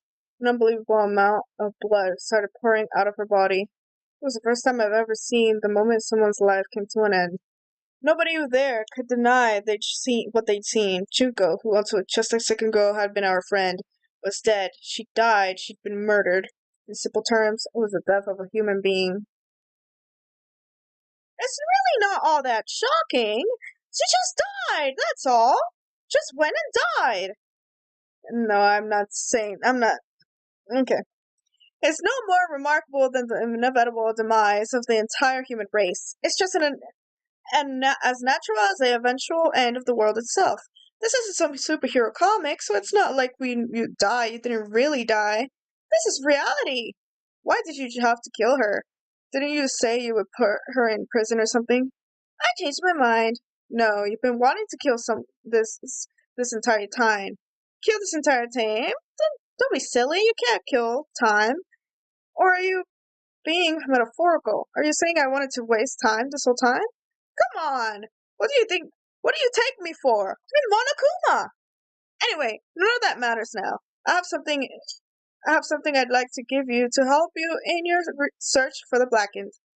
This little file has all the information I've gathered about the death in question. I like to call it the Monokuma file. I mean, naturally, you guys aren't experts at this kind of thing, so you can only do so much with a corpse. So instead, I've gathered up everything I know about the circumstances and cause of death. What's that? How do I know the cause of death, you ask? Because the surveillance cameras picked up the whole thing. I got to see it all go down. Wait, so then you know who killed Sayaka? Of course I do. If I didn't, I couldn't possibly pass a fair and accurate judgment during the trial now, could I? That's a good point. The judge has to be able to make the proper decision. That's somehow comforting. Now then, please put your full effort behind your investigation. After all, you don't have any choice but to give it your best shot. Seriously, you don't have a choice. Okay, so we'll meet up for the class trial in a little while. And with that, Monokuma disappeared once again. He left us stunned and confused. He left us at a total loss. He left us with Junko's dead body growing colder right in front of us. And for who knows how long, nobody said a word. The fact that Sayaka and Junko were dead was a huge shock, of course, but there was more to it than that. It was also the idea that one of us had actually murdered someone. And that if we didn't find out who it was, we would all die here. We'd found ourselves in a situation where we couldn't help but look at each other with open suspicion. It was the worst situation imaginable, and yet, even in such a perversely terrible situation, she didn't show the slightest hint that it had gotten to her.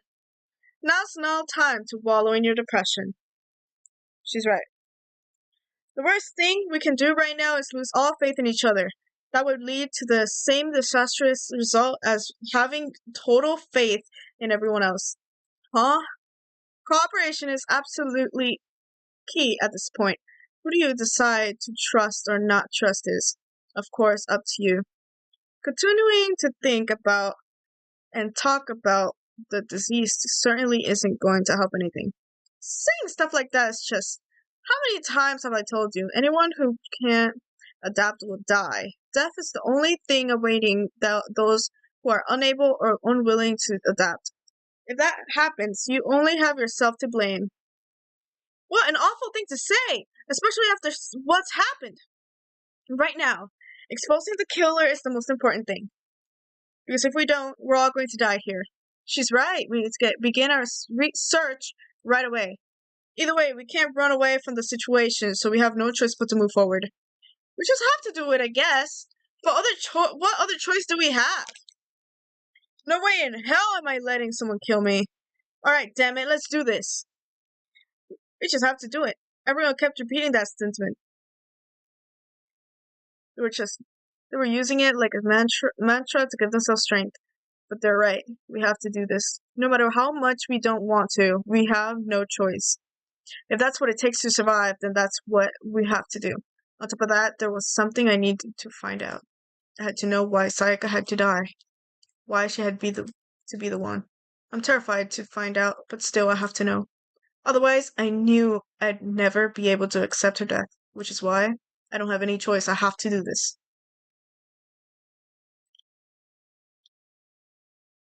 Do I leave? Before we begin this investigation, isn't there something else we need to discuss? Oh yeah. We need to decide what to do about securing the crime scene. What do you mean? You're thinking of putting someone on guard duty so nobody can disturb the area, aren't you?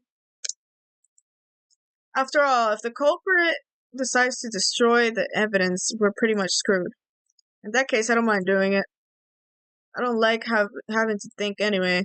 I'll let you guys figure out who killed that chick. Okay, then we can let Mondo look after the scene. Well, no, we can't just leave him there alone. What? Why the hell not? Isn't it obvious? If you were the culprit, what's the first thing you would do? By volunteering for guard duty, you're in a position to destroy all the evidence you want. What? Fuck you! Fine, then I'll stay there on guard duty as well. That way, there's no problem. Two-player co-op base defense with the of them. With their stats, they're totally OP. Since we won't be able to help investigate, we're putting our faith in the rest of you. I'm still pretty freaked out, but I'll try. Again? But if we don't, we're all gonna die here. Okay? Is this really happening?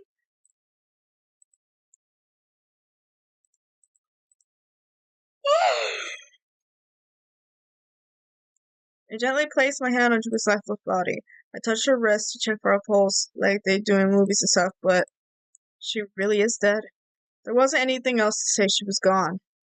I don't know why you even bothered to check after those injuries and losing that much blood. Frankly, I'd be shocked if she did survive something like that. Huh? Hold on. Hold on, just wait a second. She's dead? That means everything that's happened so far is real? It's not a joke or whatever, it's really real? Oh no, someone save me. Let me out of here. Somebody help me! You're just now accepting that? Yeah, he's kind of retarded. Seriously? What else do I need?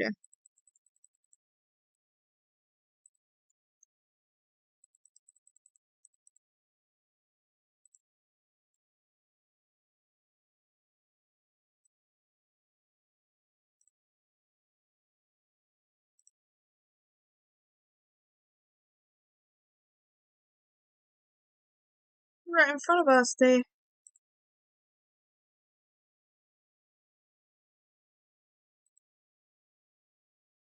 Come on, man, let me out of here. Come on, someone let me out.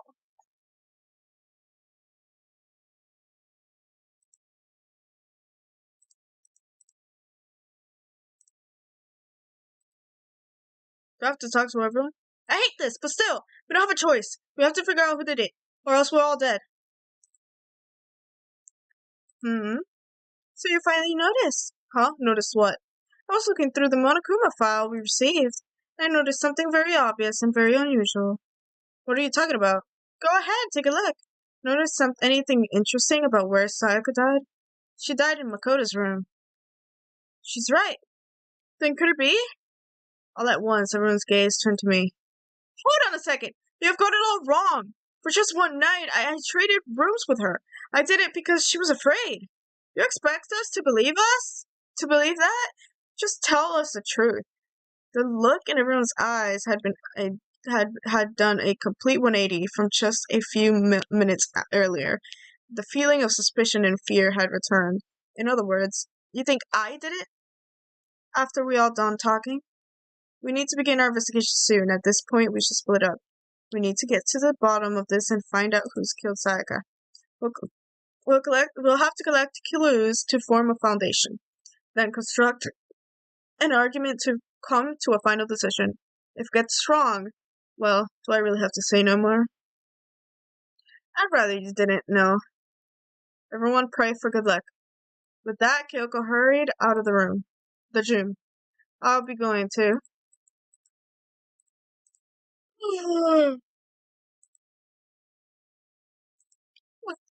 If what or some of the bitch did this is here right now, and they're thinking of destroying the evidence, they'd better not let me find him. I'll skip the trial and cave their goddamn skull in myself.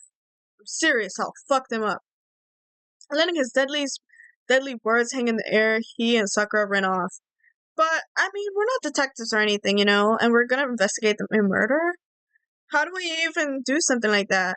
We don't really have to do anything in particular. We already know who killed Sayaka. What are you implying? It was you! I'm telling you, it wasn't me! Don't come any closer! Are you gonna kill me next? Well, I guess it wouldn't hurt to give it a shot. It's not for sure that Makoto's guilty yet. That's true, we may as well at least check just to check. Even if I wanted to, I couldn't help investigate. Wait, why not? I'm not good with blood. All it takes is one glimpse and I black out. Well, whatever. I don't think anyone was expecting much from you anyway. Alright, I guess I better get going. Wait, don't go yet. You have to hear me out. But it was pointless. Everyone had already left. and their party looks at me had still been filled with suspicion. Does everyone really think I'm the killer? How did it turn out like this? Seriously, they've got it all wrong. Why do they have to suspect me? I have to do something, otherwise everyone will.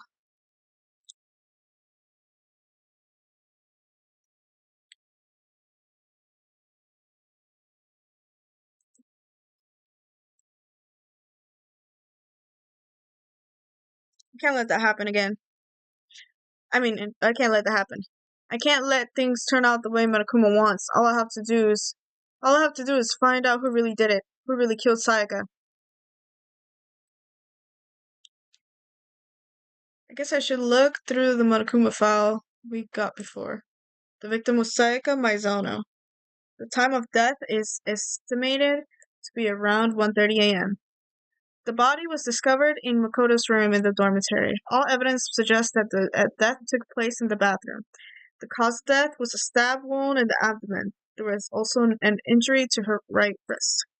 Specifically, the wrist appears to have suffered a fracture. We have no choice but to push forward if we want to find out what happened. Somehow I have to find out the truth so that we can all survive. And for Sayaka, I have to find out how she was killed. Has added to the truth bullets section of your handbook. Oh.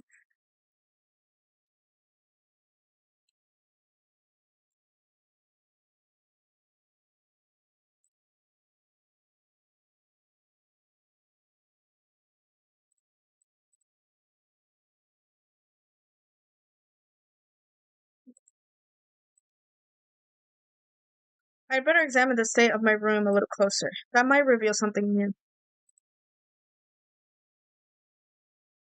Looks like there's way less than there was before. Did Sayaka see how dirty my room was and decided to clean it up a little? There are gouges in the bed, like someone attacked it. What the hell happened here? This is the replica sword I bought back for self-defense. Does this mean it was used in the attack somehow? And plus, it was taken out of its sheath. I hadn't actually looked at the blade itself till now. Shouldn't be surprised it's coated in gold too. On top of that, some of the gold coating has come off of parts of the blade and the handle. Yeah, the handle especially is missing a lot of its coating. But remember, the coating sticks to you even if you just touch it a little bit.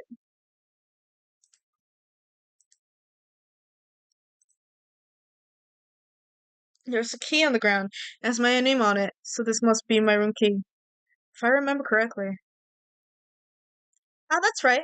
We'll have to trade keys. When we switched rooms, we switched keys too. So Sayaka would have the key here in my room the entire time. But wait, if that's true, then how did the killer get into the room in the first place? Could Sayaka have forgotten to lock the door? Oh, that seems impossible. The same goes for you, Sayaka. No matter who it is, don't open your door to anyone. For anyone. After saying that, there's no way she would have forgotten to lock it, or opened it for any reason. Well, maybe she dropped the key somewhere, and someone else grabbed it or something. No, that's not possible either. Sayaka was in here when we switched rooms. And with how scared she wouldn't have gone or walking around, so she couldn't have dropped it. So how did the killer...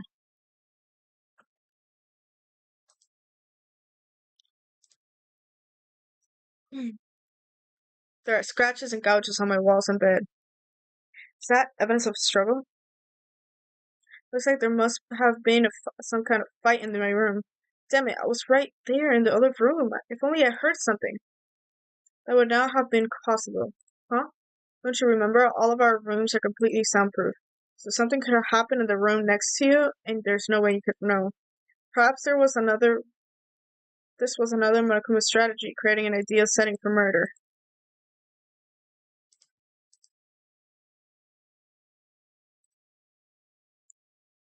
This is the replica sword I brought back for self-defense. Does this mean...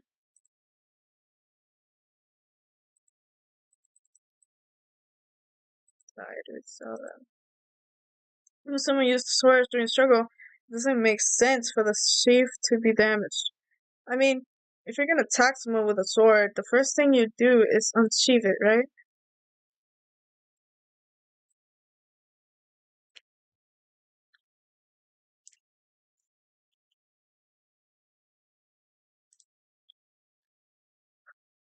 There are scratches and gouges. Oh no, I already said that.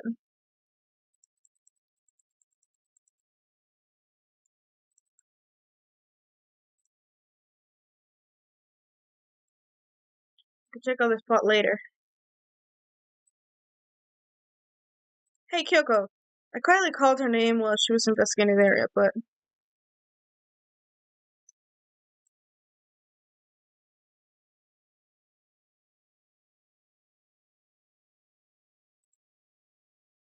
she was down on her knees, carefully inspecting every inch of my room. I don't know what she's doing exactly, but she seems to be concentrating pretty hard on it. But a few seconds later, she suddenly stood up and straight and said, "Are you a clean freak?" Huh? No, I don't think so. But what? Nodding, she glanced around my room one more time. Interesting. What's interesting? Just as I expected, there's something very unusual about your room. Unusual? What do you mean? I searched your floor from one corner to another, and I didn't find one single hair strand. Really? Not one hair from the victim, and not one hair from you, even though you've been living in here. Now that you mention it, I noticed something while I was going looking around before. It looked like the lint roller in my room had been used, but I never touched it. Could someone have used it? Very interesting. Your room didn't have a single hair in it, and someone used your room without your knowledge. In other words, someone other than you came in and scrubbed your room clean. Was it Sayaka or the killer? That's the question, isn't it?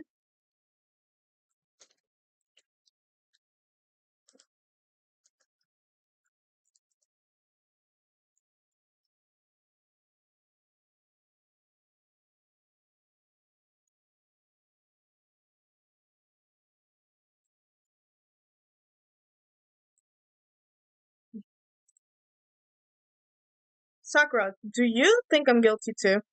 I try not to make assumptions like that. I simply don't know whether or not you did this.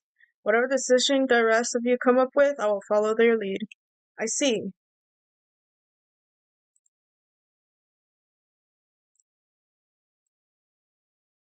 What else?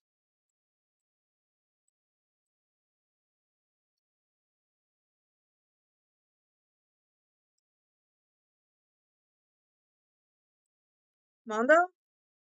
I realized something while I was on guard duty. The killer could have already destroyed some evidence, right? Before anyone found the body in it. There's a trash room in here in the dorms, right? We could have tossed some stuff in there.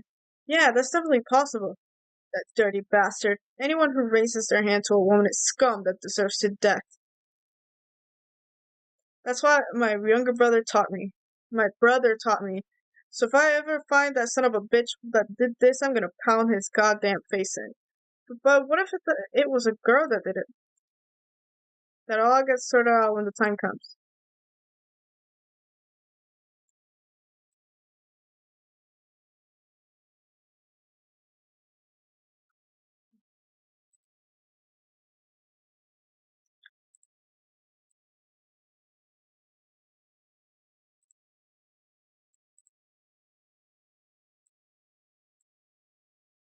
And the roof's real freaking miniature, right? So you haven't used your easy either? Not just me, nobody busted theirs out yet, as far as I know. Actually, we were talking about yesterday. None of the guys have opened it yet, cause like, why the hell would we?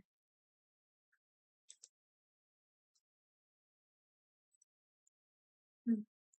It's still here, but I don't think it's relevant right now. How is it not?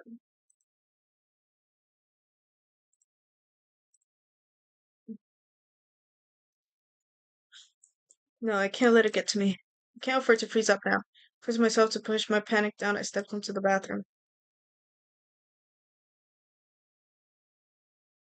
It was a dream or an illusion. She had lost everything that made her her.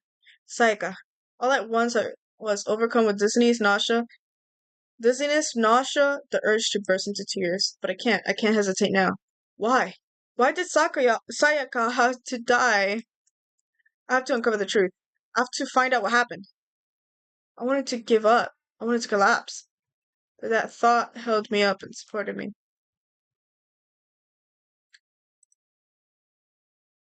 I told myself I simply couldn't face what I saw. But But now's not no time to think about that like that. I pulled out the Monokuma file to verify what it is said about her body. Some sharp object has been thrust into her stomach. That must have been the killing blow. But whatever they used to kill her, where'd they get it? That's definitely something I should look into later. Also, according to the Mufa, Sayaka's right wrist was broken. Her wrist does look swollen and bloody. That's for sure. There's something sort of glittery there on her wrist too.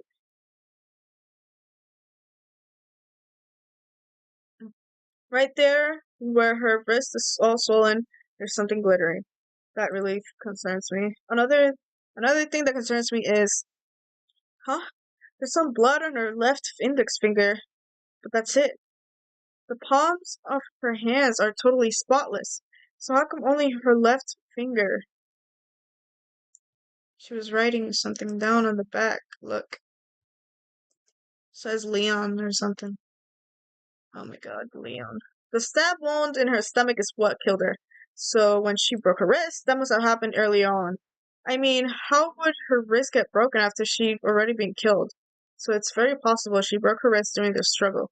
The killer attacked Sayaka in the main room, which is when her wrist got broken. After that, the killer cornered her in the bathroom, where they inflicted the deadly wound.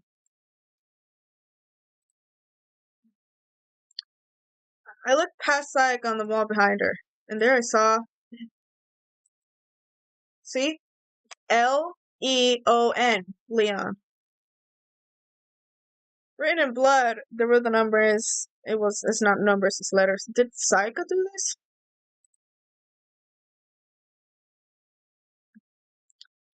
Some sort of sharp object. Mm-hmm. Oh, I already did this.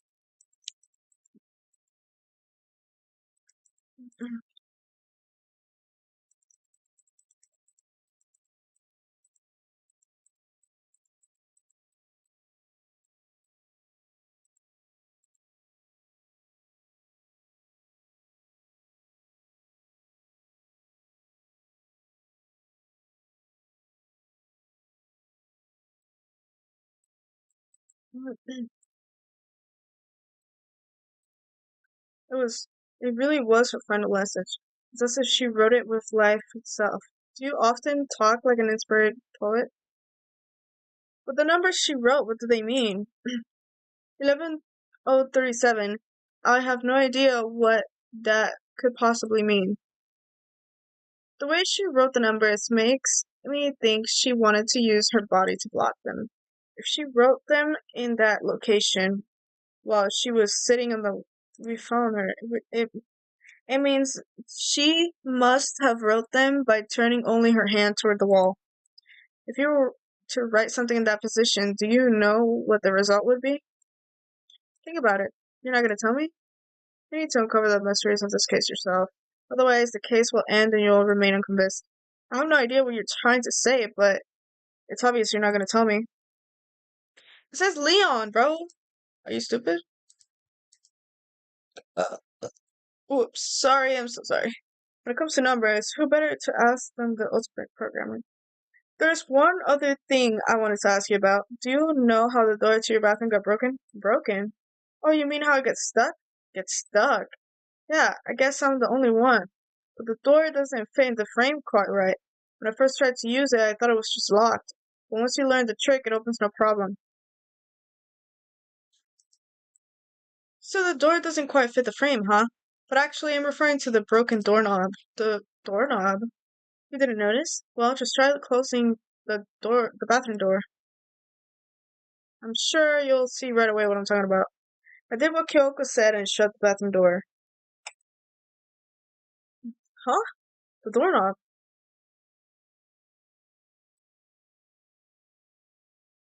What the heck? Practically about to fall off. Why is it like this?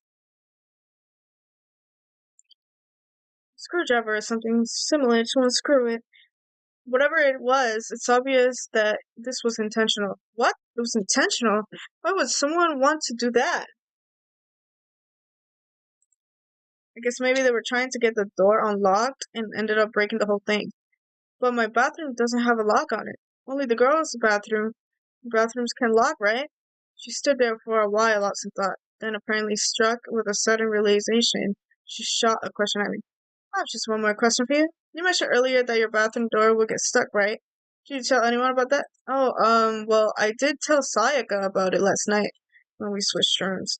So what you're saying is only you and Sayaka knew about it. Interesting. She had the slightest hint of smirk on her face.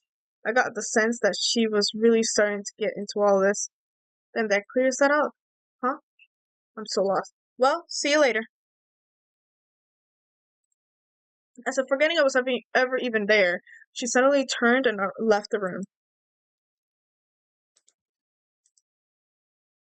I still don't really understand any of this, but I've already given my room a good once over. Maybe I should look around somewhere else.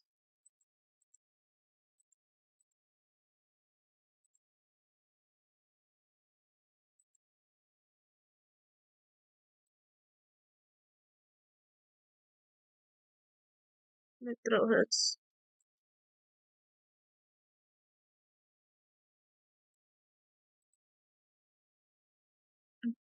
This is Saika's room, right? But the nameplate has my name on it.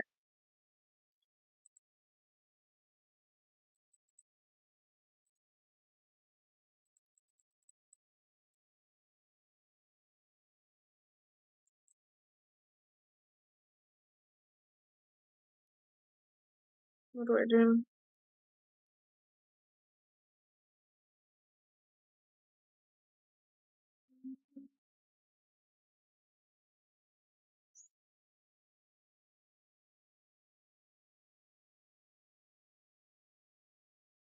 Anything in the trash? Hey, here, no way to get past. It's the end of the line! The trash room, this is where all the trash in the school eventually winds up. How do you get this gate open? No entry by the site. Only the person on cleaning duty is allowed in. Cleaning duty.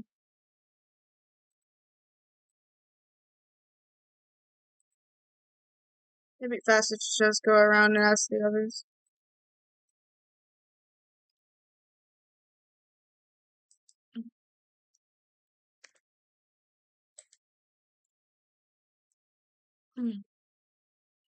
Alright, who's the first one? Let's see. Cleaning duty. As a matter of fact, that's me. What do you ask? That? How did I know it was gonna be him? I mean, I just saw him like that. Just had Monokuma talk to me. It's my job to gather up all the garbage and toss it in the trash. And to do that, they gave me the key for the trash room gate. But we're supposed to rotate once a week, so eventually you'll be in charge. Wait, hold on. You need a key to get in the trash room? And only the person included duty? What's the point of going to all that trouble? Why not just leave the trash room open all the time so you can... That does seem more convenient. Actually, anyone who kills a fellow graduate student and becomes black and will graduate unless they're discovered. That must be why. If anyone could go in and out of the trash room whenever they wanted, then destroying evidence would be easy. The thrill would disappear and things would become boring. Boring? Anyway, more important than that. Hey, fatty, why'd you want the clean gig anyway? I just decided to volunteer for something I knew no one else would want to do. What's the big deal? Liar! I know why you did it. You want to dig through all the girls' trash, looking for, and poking around at it. What are you talking about?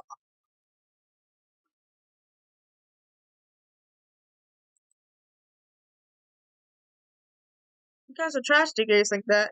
Maybe you'll get tired of 2D and then turn into...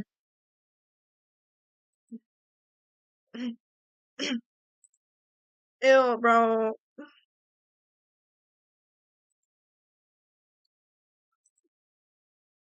Or you're not totally embarrassed to say stuff like that.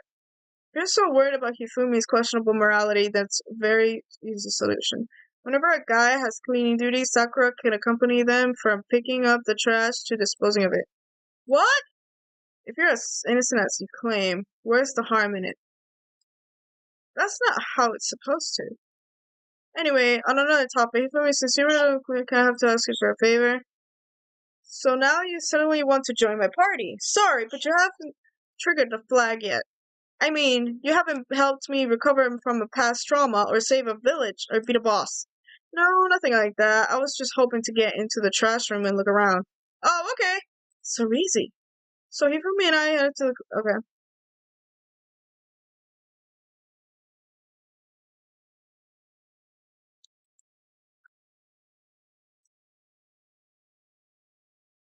He said he killed his wife. He learned how to. Bro, what are you saying? Just open the damn thing! Okie dokie, leave it to me, idiot. And then?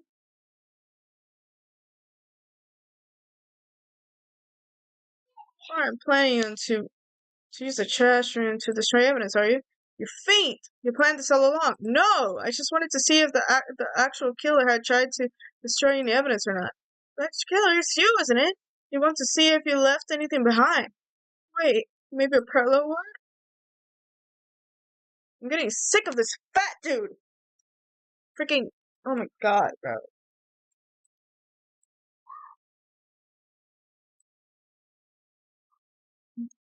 Then it shows a broken glass scattered around in front of the center. It looks like it used to be kind of a glass ball, just about big enough to fit in the palm of your hand. Yeah, is that? Do you know what that is? They say if you collect all seven, a dragon will appear and grant you a single wish. Kidding aside, it's this you might see in big city street. Gaze into it, and it will show you a glimpse of the future, just like that Mina girl who was on that quest to find that one guy. Oh my god, I'm getting sick of you. I hope you die.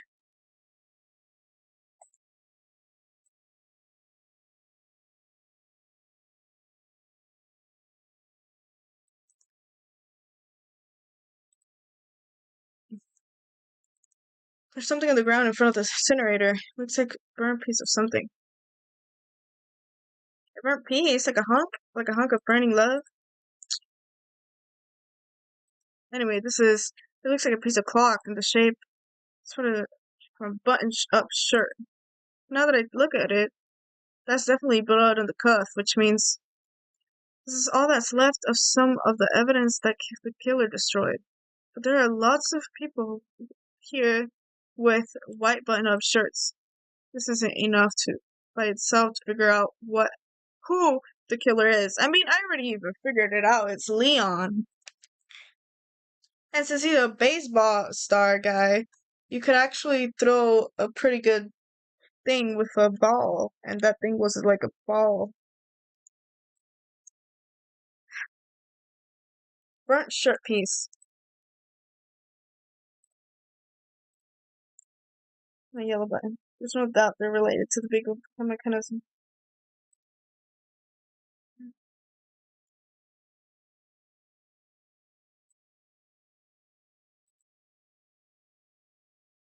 Do you see the green and yellow buttons next to the mouth of the incinerator? It's a pretty simple setup. You press the green button to get it going and the yellow button to turn it off. Sooner or later, you'll be on cleaning duties, so make sure you learn this before you leave, okay? Someone turned the incinerator on! Very strange, I'm pretty certain it was off last time I was down here. Perhaps it was the work of a fairy. So you realized what you just said? Oh, the fairy? No, you said that last time you were here, the incinerator was off. Yes, about that. There can be no mistake. If I've got one thing going for me, it's my memory. Yeah, sure, buddy. Yesterday, as soon as I was appointed, I came down to check the place out. It definitely wasn't on then. I haven't been back to the trash room since then. Since I'm the only one who has the key to open the gate, it should be impossible for the incinerator to be on, and yet. So that means someone was able to switch on the incinerator without opening the gate. But how is that possible? The ball! Bro, I could have easily knew already. When I was here last, the scenery was off, and those glass shards and burnt clothes weren't. Will you be confessing soon? Why me? Everyone already knows you did it. All the mysterious are being solved one by one. Shut up, you dumb. You know what? I want to leave. Leave this area. I don't even want to be with you anymore. It's so disgusting and annoying. And I just, oh my god, I hope you die already.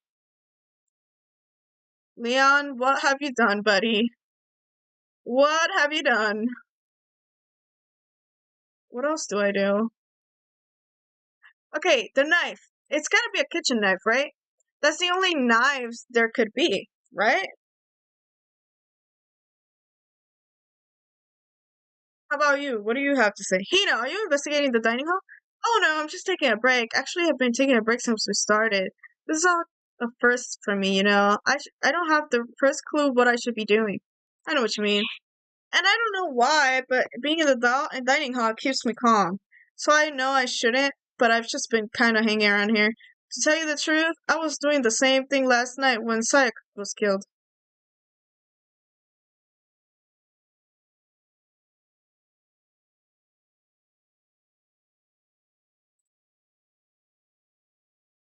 This supposed to be the kitchen. Yes, look, one of the knives are gone. Good. There are all kinds of kitchen knives here, but too small. But it looks like one of them is missing. Was it missing from the beginning, or I better see if anyone knows more about it. Okay, good.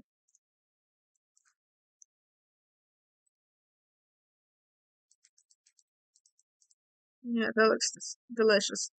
Bro, I'd literally be cooking a whole meal, a whole feast, matter of fact. Look at this! Endless food! Bro, oh my god. I'm getting hungry already.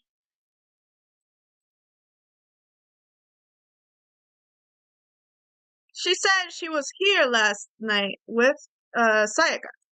Hey, so did you notice that one of the kitchen knives is missing from the dining hall? Yeah, weird, huh? I thought it was kind of strange. A knife just suddenly disappearing like that. Oh, so it wasn't missing from the beginning? Nope. Last I remember, they were all lined up in a nice, neat row. So when did you notice one of them had disappeared? Well, I went to go get some tea from the kitchen last night, and all the knives were still there. But when I finished my tea and went back into the kitchen to wash my glass, one of the knives was gone. So you're saying the knife disappeared while you were drinking your tea in the dining hall? Yeah. In other words, you were right there in the dining hall when someone came and took it. And you should be able to say for sure. You can tell everyone didn't come to the dining hall last night. The truth, I didn't take it. Good. Hey, by the way, did you really kill Sayaka? What? Of course not. I would never. Hina, do you really think I murdered her? She was killed in your room, right? So, I mean, you guys were supposed to be friends, right? But you still killed her. On the other hand, two people becoming good friends, then one killing the other is a classic drama setup. So when you consider everything together, I honestly have no idea.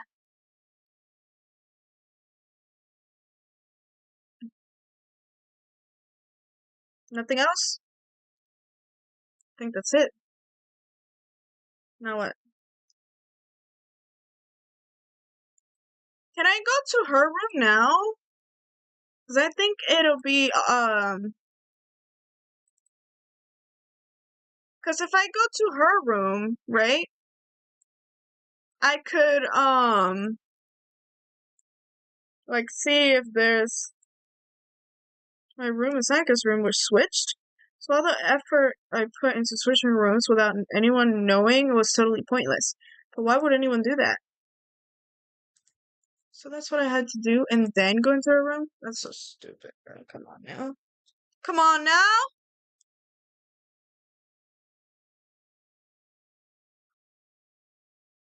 Maybe she wrote something? Is there anything in the trash? There can only be the trash can. Yup, his name on it. Sayaka got really upset whatever was in. Wonder what did she see?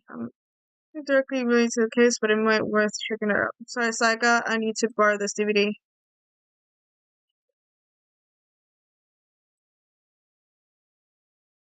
Sayaka. No, I can't limit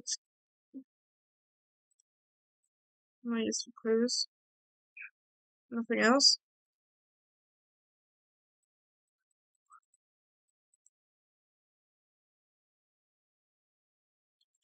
Okay, I think that's it for now. I think I have to go to the DVD room. Wait a minute. Wait, so since Leon, since, well, I don't know for sure. Sometimes games make it obvious and it's actually not them. But, okay, let me see. Can I go into his room? No sense. Human shade blur come tearing out. Hold up! Hey! What the hell do you think you're doing? How does my room have anything to do with the investigation? But it's sus.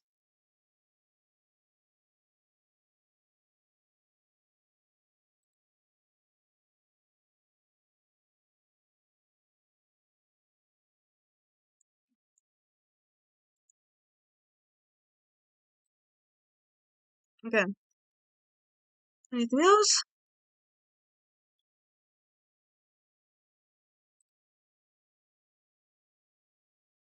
Use this with some of the DVD from the garbage. I sat down in front of the screen and put the DVD in. I pushed play, and the screen was dark for a few seconds, but then an image slowly appeared. It looked like some kind of concert. And standing on stage, front and center, was a face I recognized all too well. Sayaka. She was there along with her friends she said had been so important to her. She was positively glowing there in front of the crowd so full of life. Seeing that image made it even harder to accept that she was dead. My vision started to blur and darken, and then that voice I'd come to despise so much began to float out of the speakers.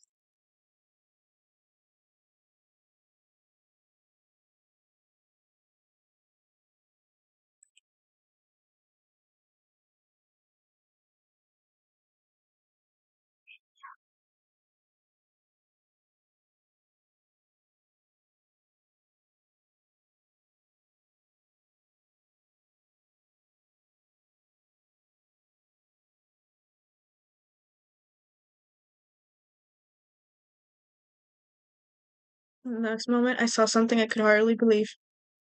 Which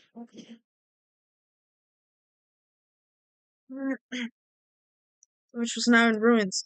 But what I noticed even more than that was the figures of the other girls who had all simply collapsed.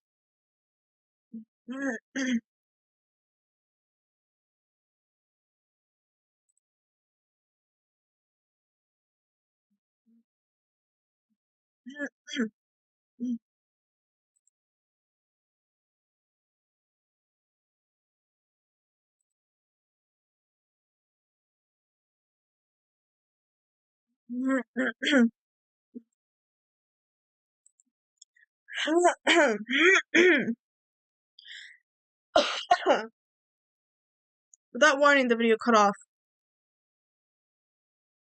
What the hell? That wasn't real, right? They're a simple famous pop group. Everyone knows who they are. Is he trying to say he was even able to get to them? If that really did happen, everyone in the outside world must be going crazy. What kind of person would take things this far?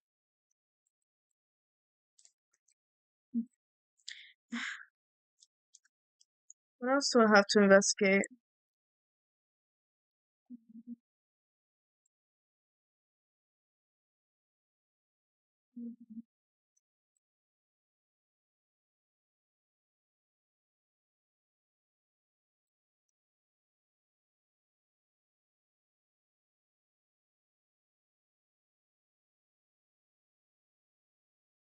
So, do you have any clues or anything?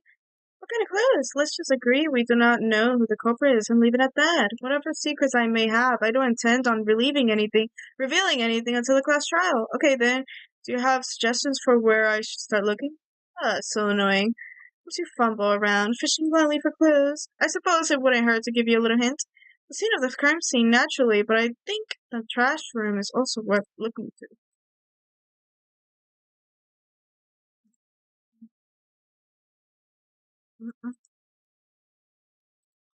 I already went in there. Okay, well, this area has nothing for me. Where's Taka? Makoto, I've uncovered something more so unusual. The door to everyone's dorm has a nameplate onto it. Well, it just so happens. Wait, no. You might be the killer yourself. I can't tell you.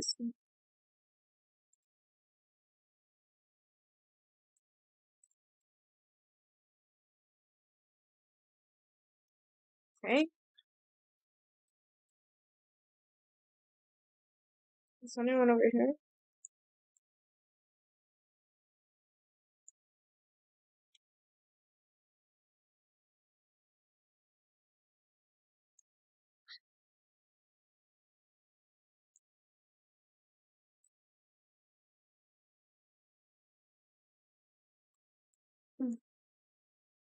Anyone here? Nope. Let's get out of here. I don't think there's anything in the classrooms.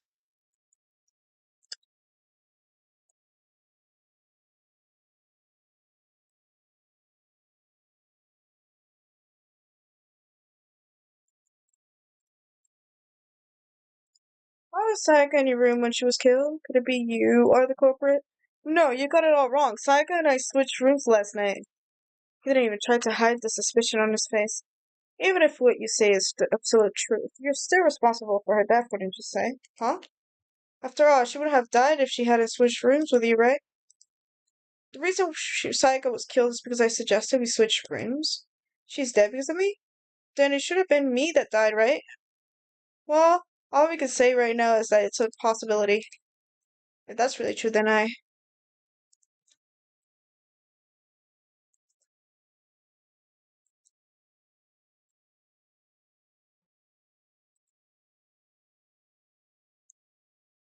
not fighting.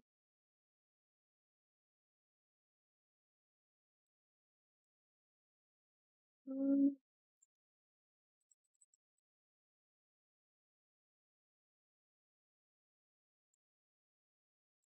nobody here?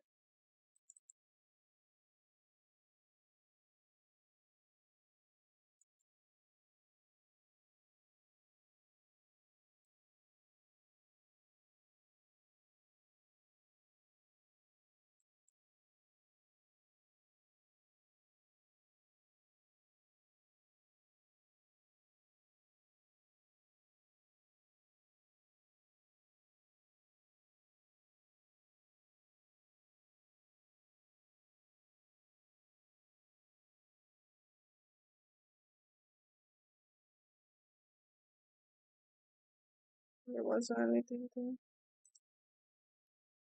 Horse bandits. Wasn't to a situation like this. What the hell?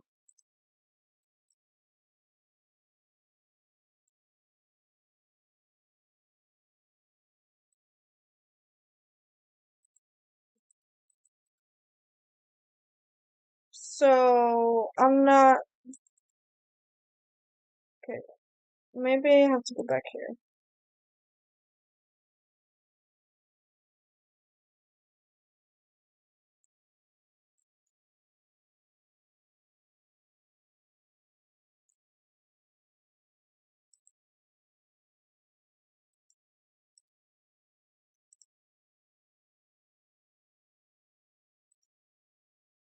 The hell happened here? I already did that. This? Wrong. Wrong thing! I didn't mean to.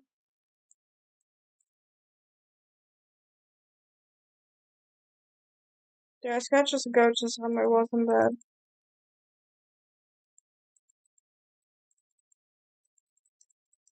I already saw this. God damn it.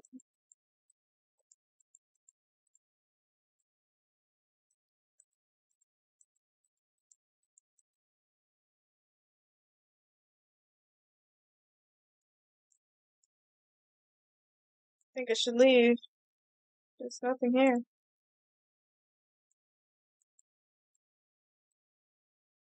You'll have to talk to Aoi again. What's her name?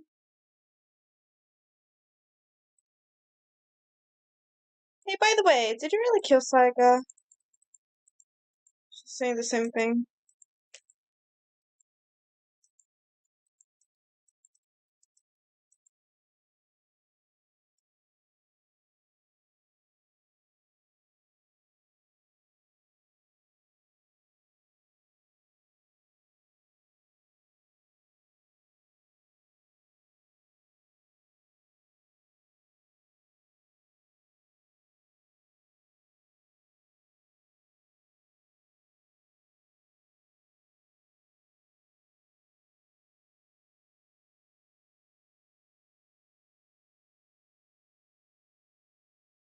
Mm-mm-mm.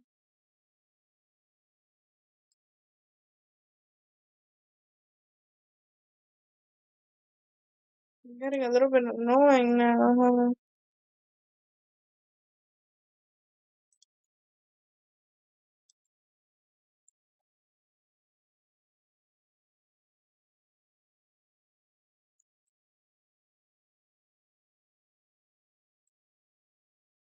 Saiga was killed in your room. I just can't stop thinking about it. Could it be the nameplate? Oh no, I already did that. What am I missing?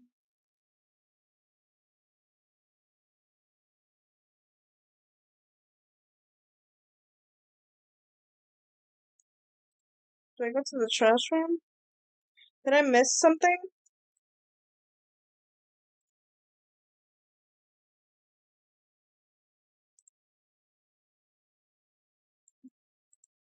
That won't budge, must be locked.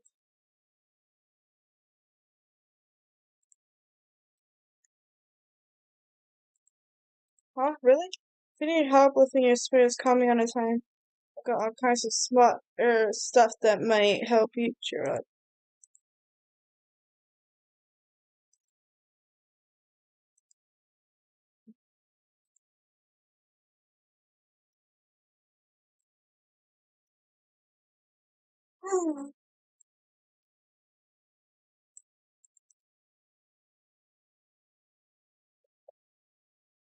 Okay, there's something that I'm missing. Because there's no way that.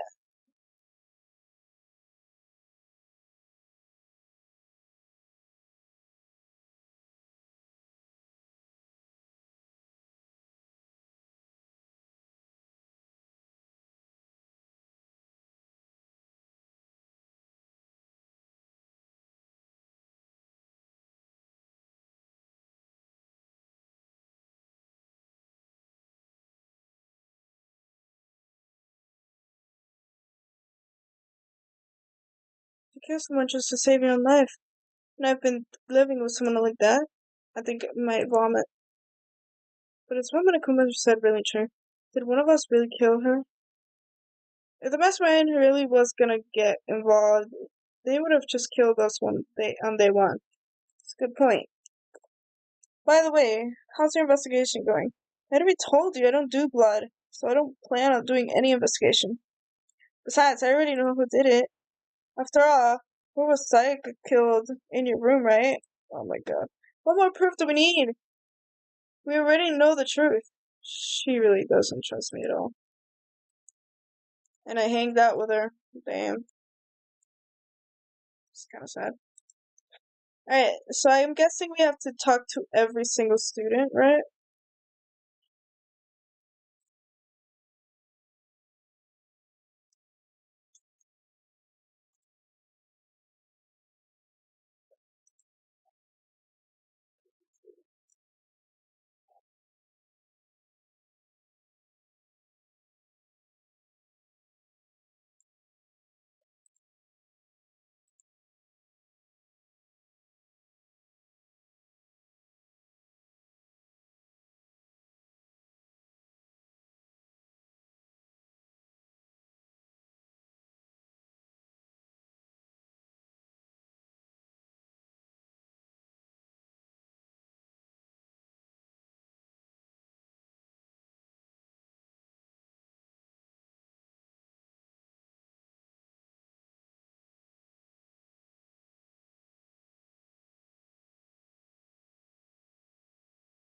What about over here? Where's Yasuhiro at? Let me try finding him. Cause his ball thing got, broken, right?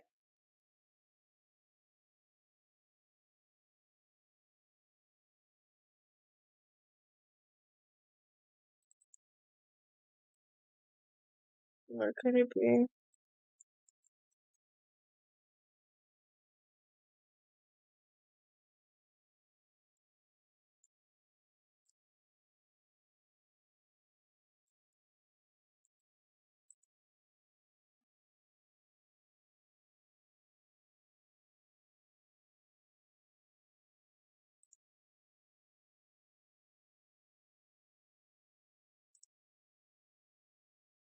Here, can I ask you something?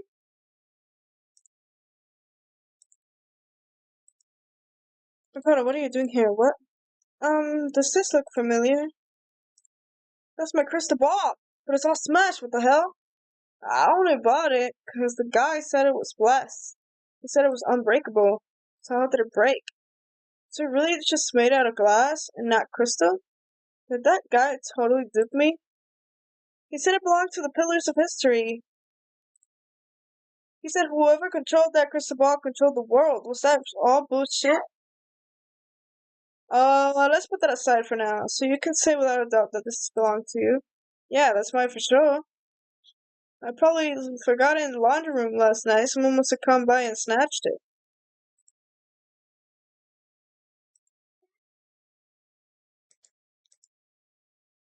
Thanks, Hero. But how much did you pay for that? Everything I saved up came out to be like a million. A million! Oh, this guy. Oh, you poor thing.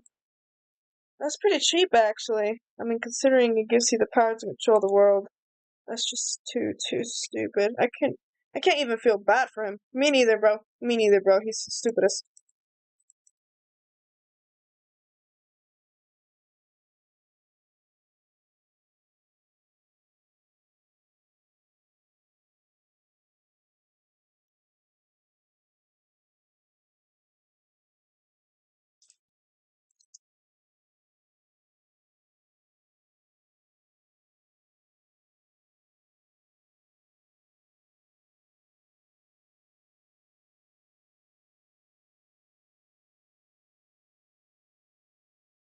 Mm-hmm.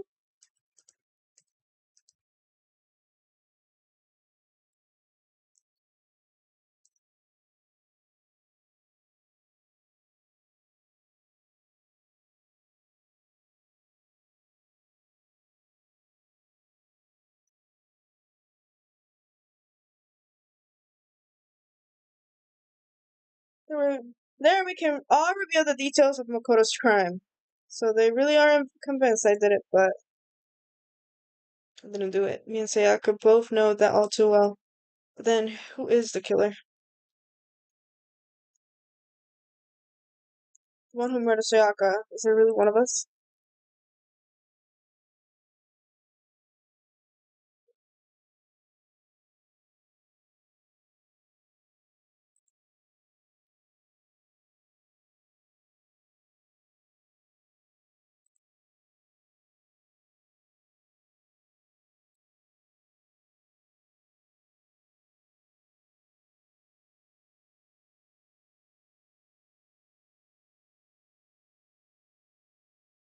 Let's go.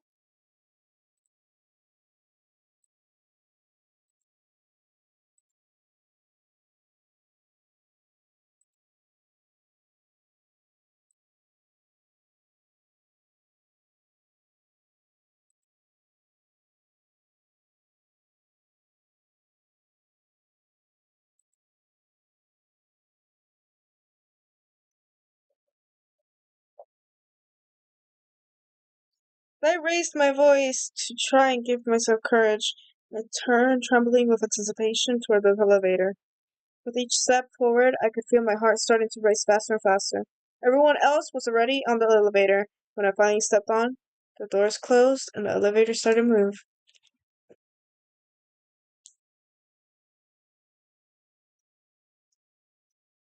The steel box descended with heavy clunking noises. I wonder if this is how a death row inmate feels when his time finally comes. Rather than that, is it not more like a defendant waiting to receive his judgment? Oblivious to our shared anxiety, the elevator lowered us further and further into the bowels of the school.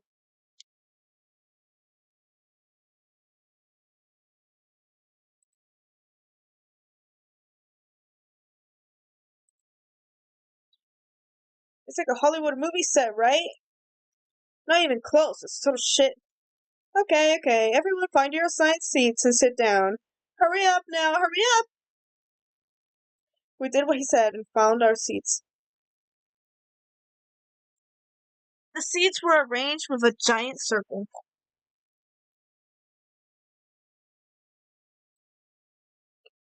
It was a setup that everyone could see everyone else, which also meant it'd be easy for anyone to transfer their tension and unease onto anyone else. The air seemed to grow heavy as we sat there. And so the curtain on our first case opened. A deadly judgment, a deadly deception, a deadly betrayal, a deadly riddle, a deadly defense, a deadly faith, a deadly class trial. God damn! Stop! Freaking. Yes, I would like to save. Thank you.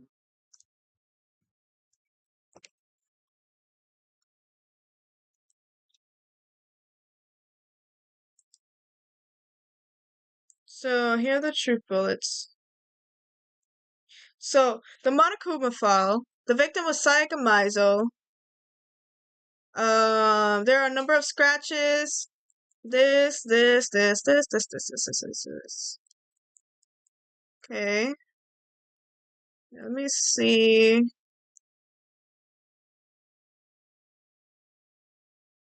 Set skills.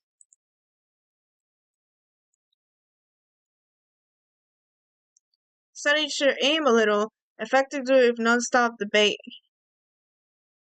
What's a non-stop debate? Okay, well, I guess. I don't know. I'm gonna just do this first.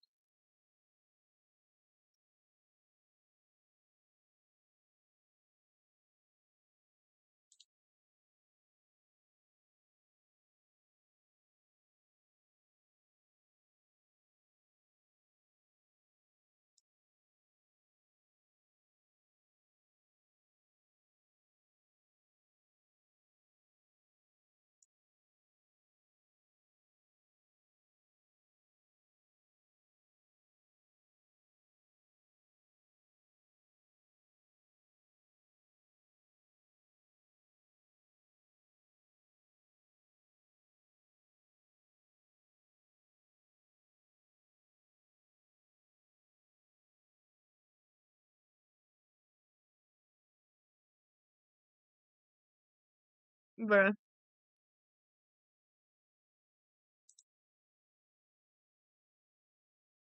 Ah! So annoying!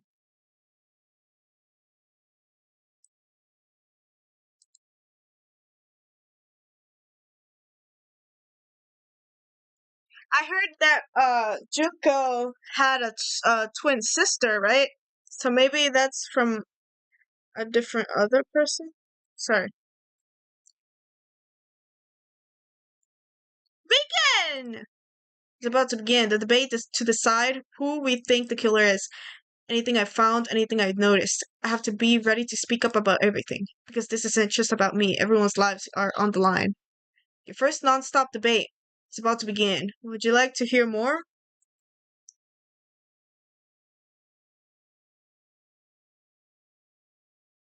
Yes, because I don't know.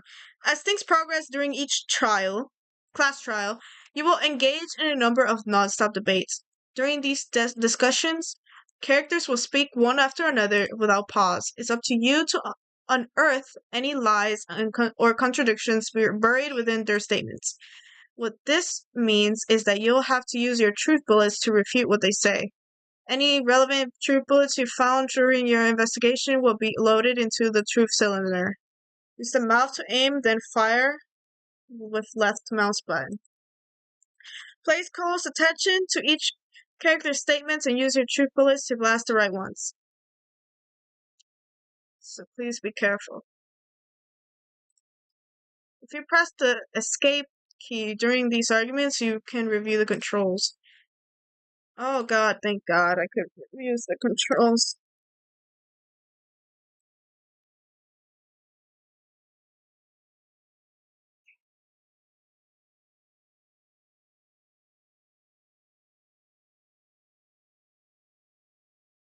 Yeah.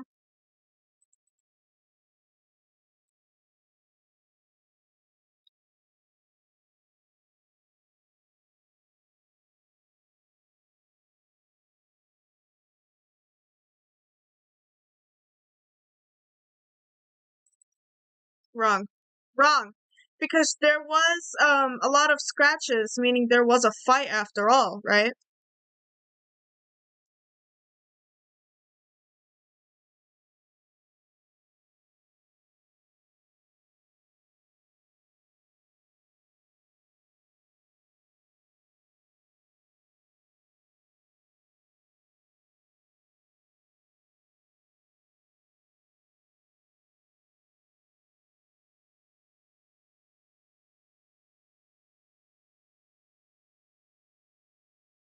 Mm.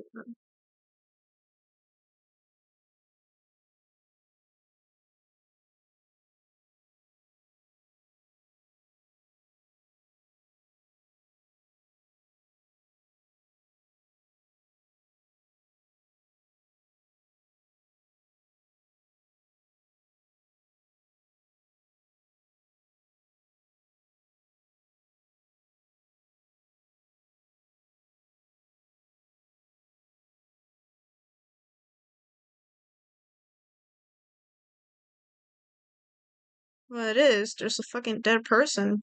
Two of them, actually.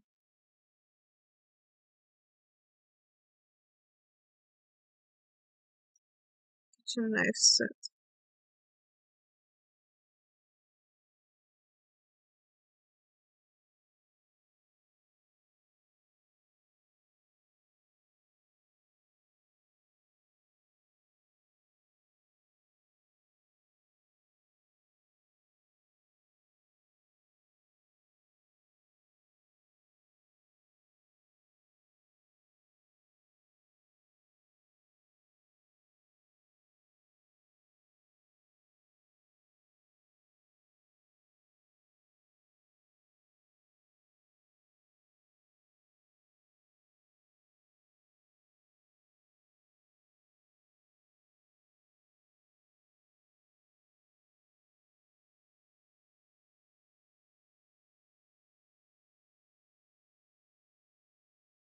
Hold on.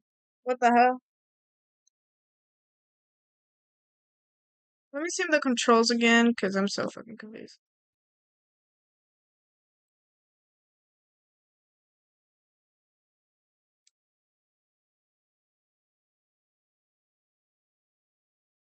So aim mouse, uh, right mouse button is a silencer.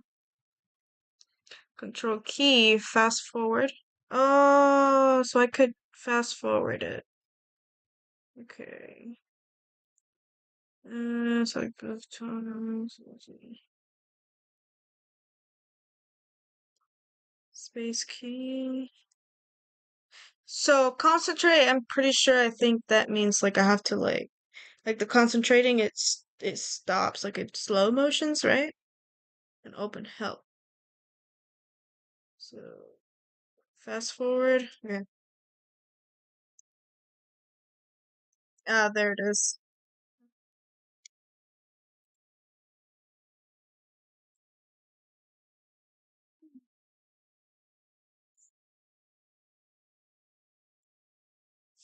I don't think I'm almost positive.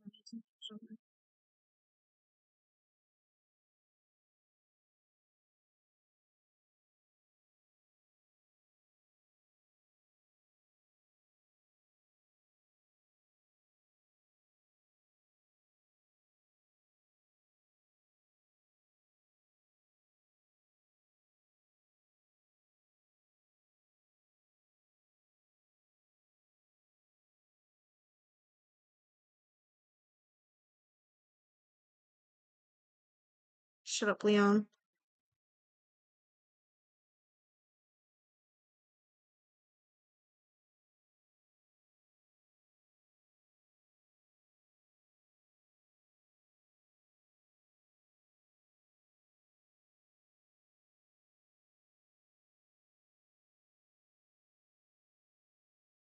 Thank you, Kyoko! Because you know you killed the asshole.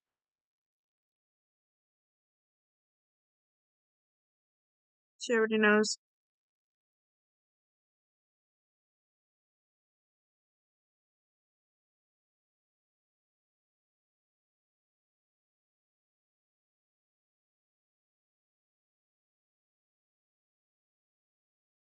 There's a bit more to learn about the non-stop debates. Yes. You can concentrate by holding down the space key. While you're concentrating, time will slow down so you can pay closer attention to what everyone's saying. And on top of that, it'll steady your aim, making it easier to target potential weak points. Con- Concentrating like this consumes the focus gauge, and if this gauge empties, you can concentrate. Oh, God. Recover over time, so let your brain take a rest. No need to rush. Well then, good luck and have fun.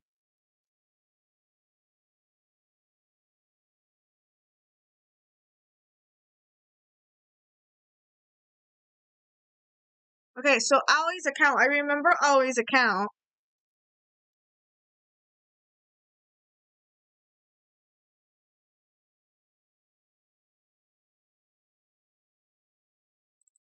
What? No, no, no, no, no, no, no, no, no.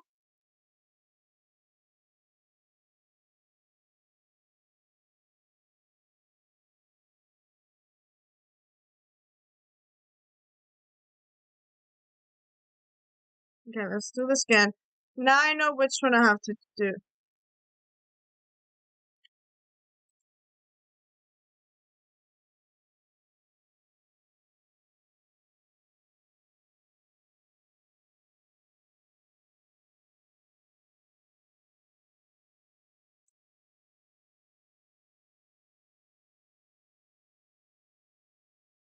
Yeah. Sorry. Oh my god, I am.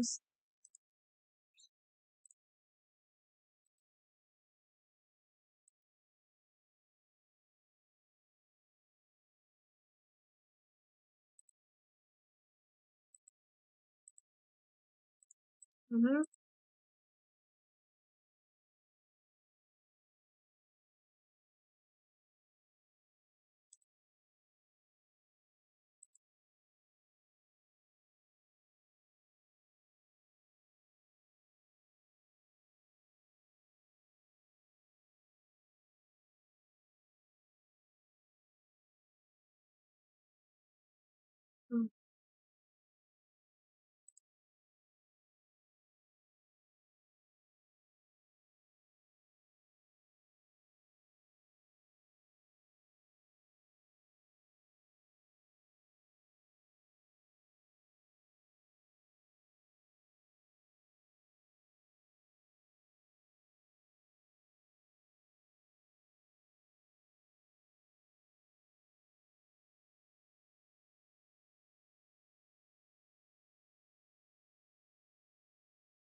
Yeah, you did.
What are you talking about?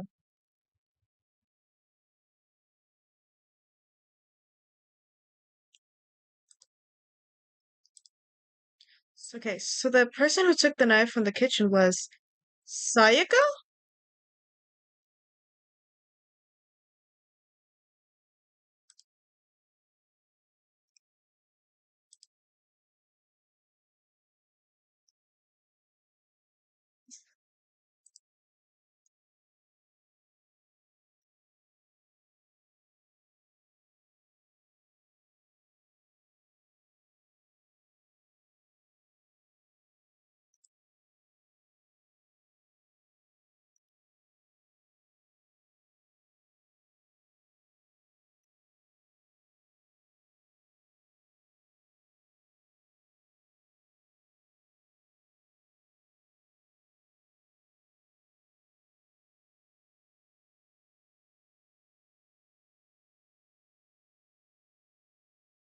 Oh my god. Idiot!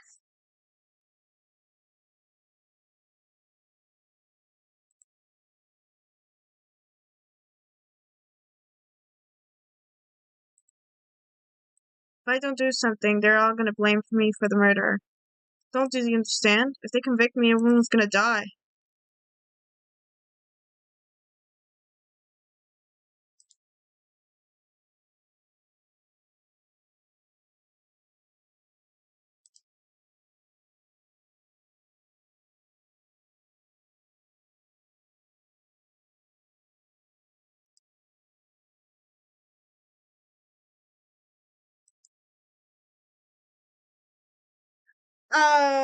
Pieces of hair or something like that.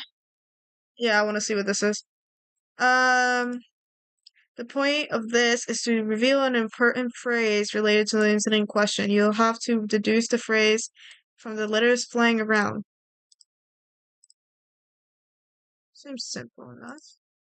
If you shoot down the wrong letters, you'll suffer damage to your influence gauge. If this gauge reaches zero, or if you run out of time, you fail. Well then, good luck and have fun.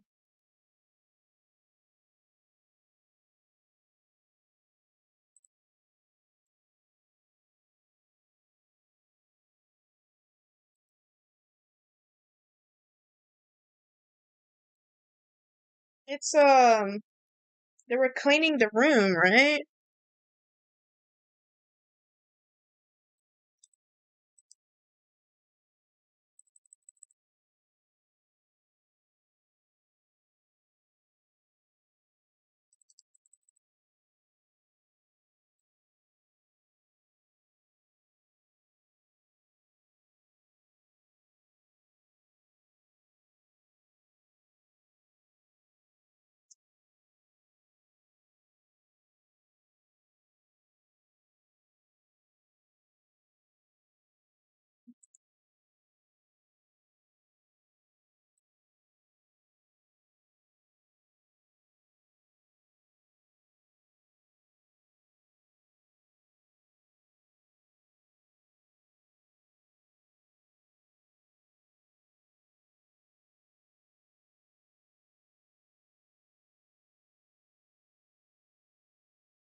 Yes!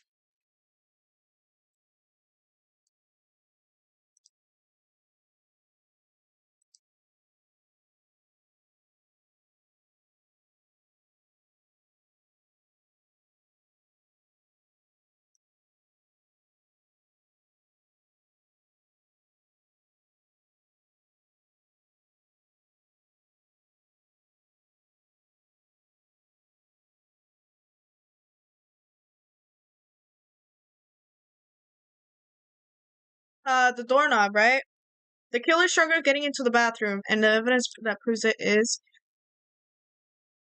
the object the killer broke.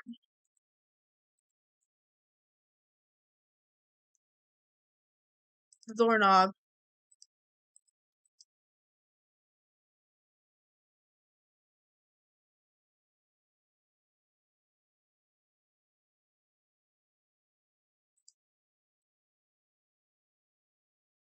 Oh, shut up.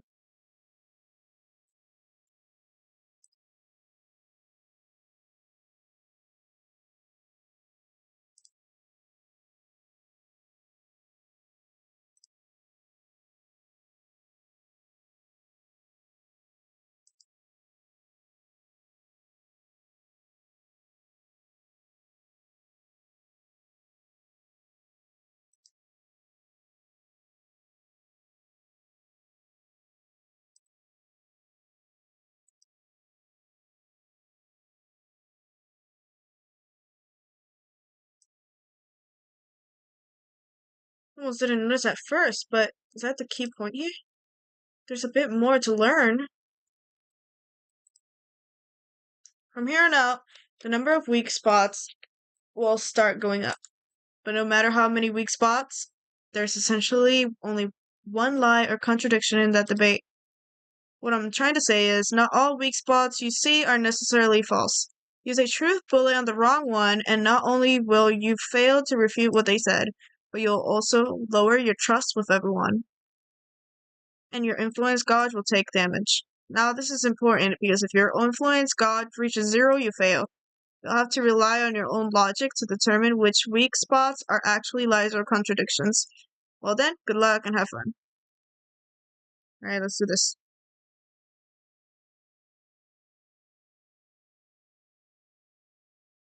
The door frame. Cause the men's room, the they don't lock.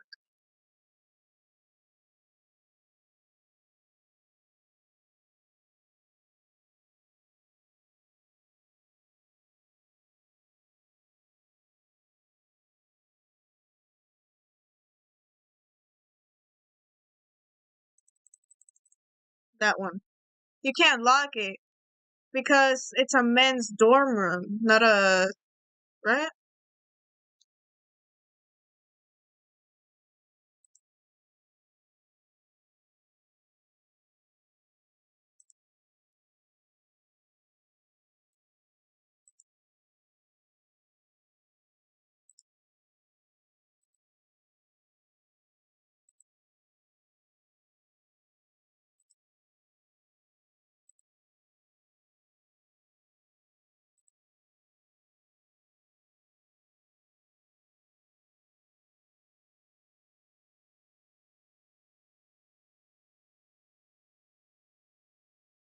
Actually, it is lucky because you that door just saved my ass.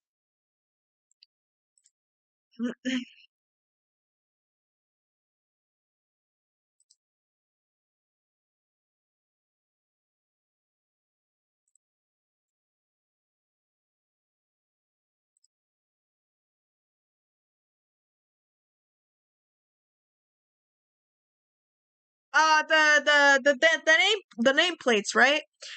Oh, it's the important detail.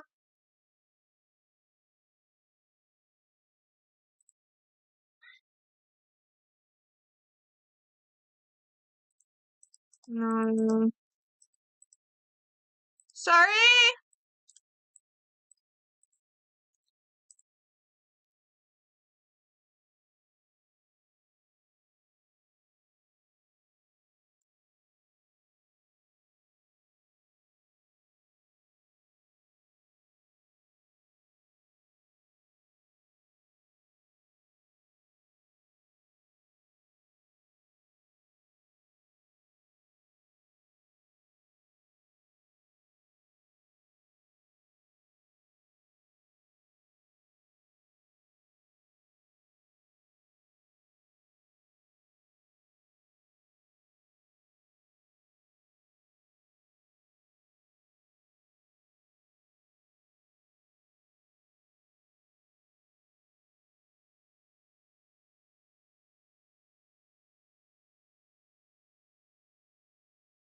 Oh my god, stop! What the fuck is wrong with you? Um,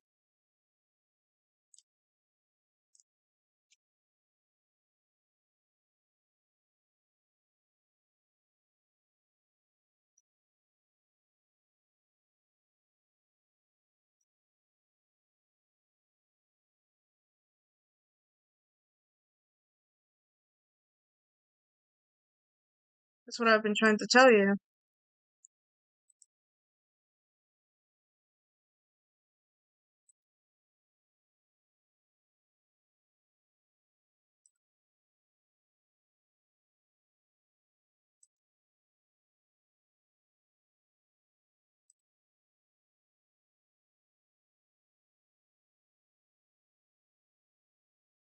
You guys are stupid. There's more evidence though, right?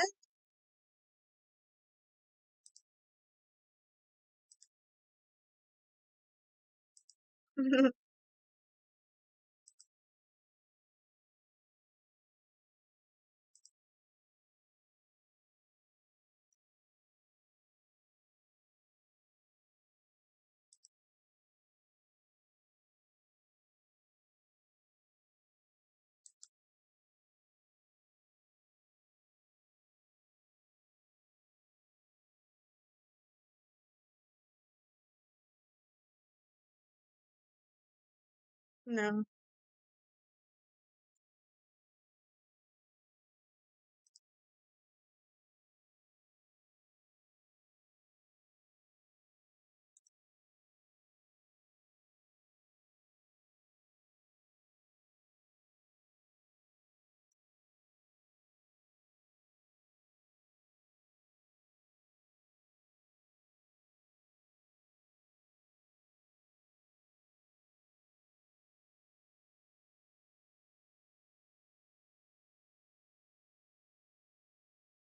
Because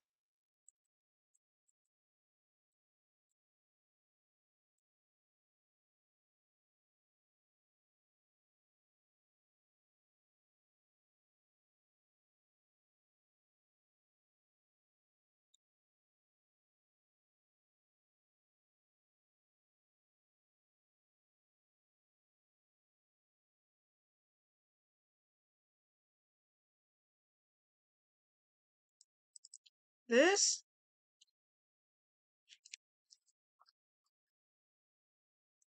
I don't get this one.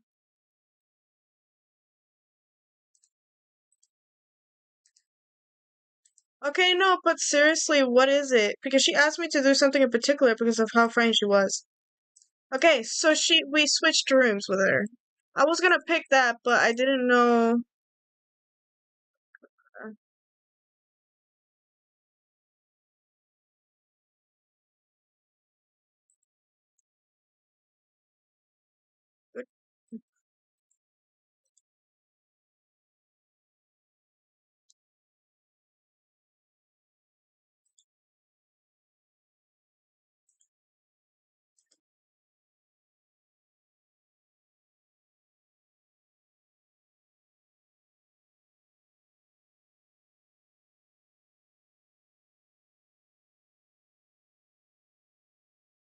There's something I want to talk to you about, just us two, in 5 minutes. Come see me in my room.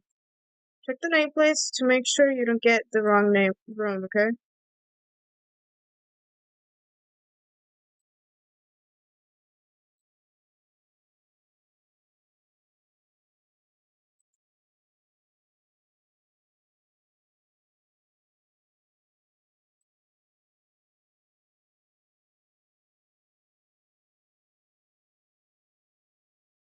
Damn.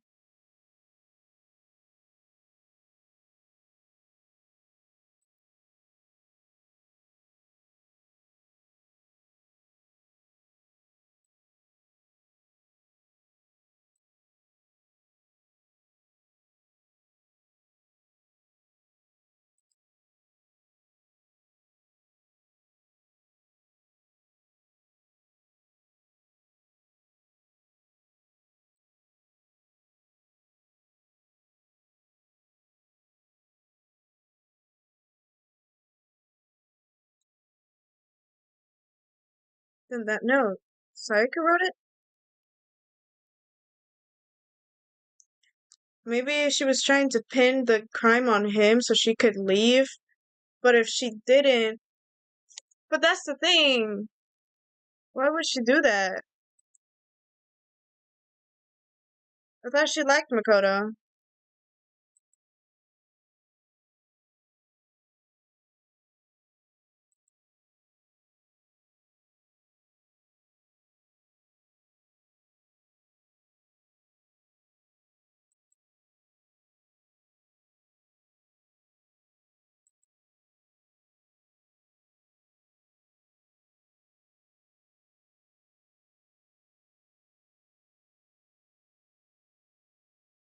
Why not?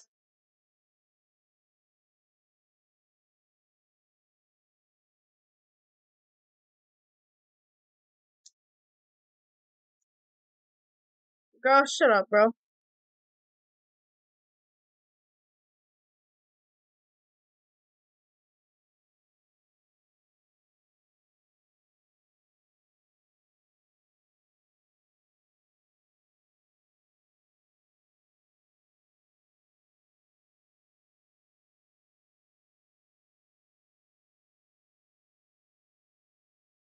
Oh no! Damn it! No, bro, I have 3 more.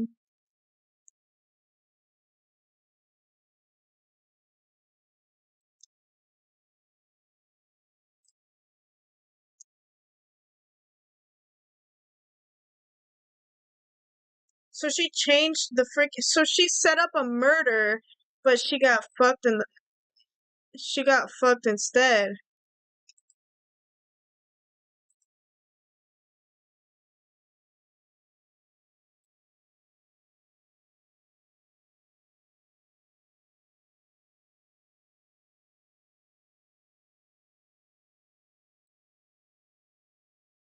Durham Saga.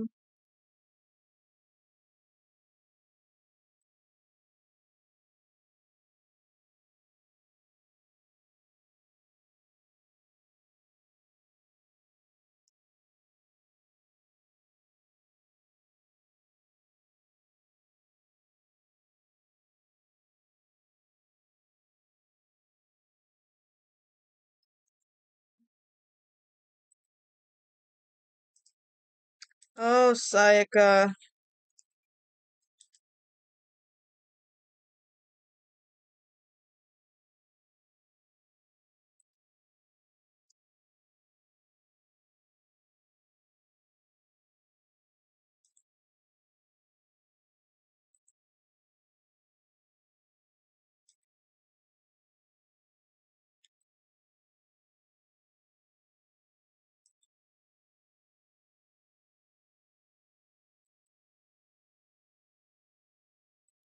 To put the blame on me.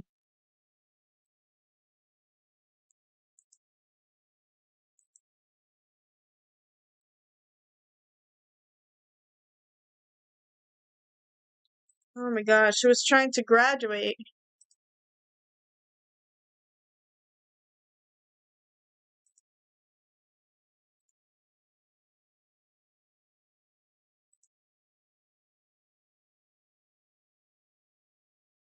No, you stupid idiot. Thank you! Thank you!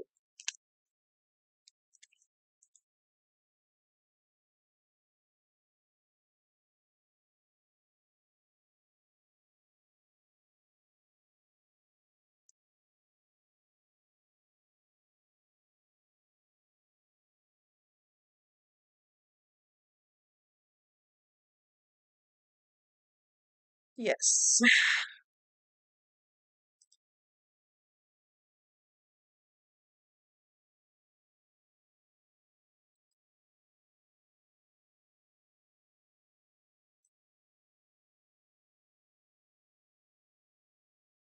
Oh, I know this one. Because of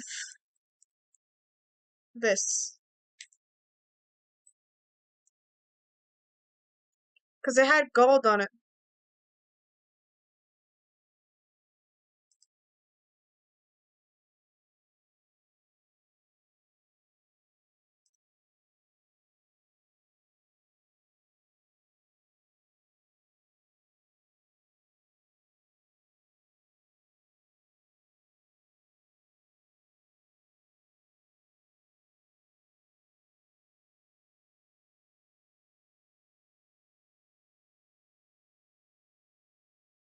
Shut up. What happened in my room? And what led to Sayaka's death? That's what we need to make clear. There's a bit more to learn? Sure, because are you getting used to these non-stop debates? Starting with the next debate. I'll start loading multiple truth bullets into your truth cylinder. Oh, fuck. Only one of those bullets can actually refute the proper statement. In other words, from here on out, you'll have to combine the truth bullets with the right weak spots to refute each statement. If you come up with the wrong combination, you'll take damage to your influence. Okay.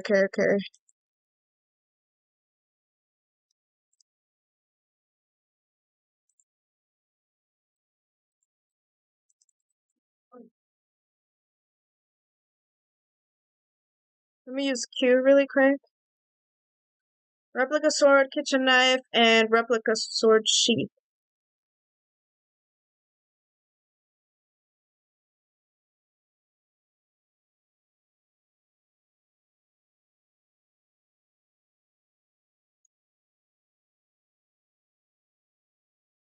No, the sheath. The sheath! Damn you!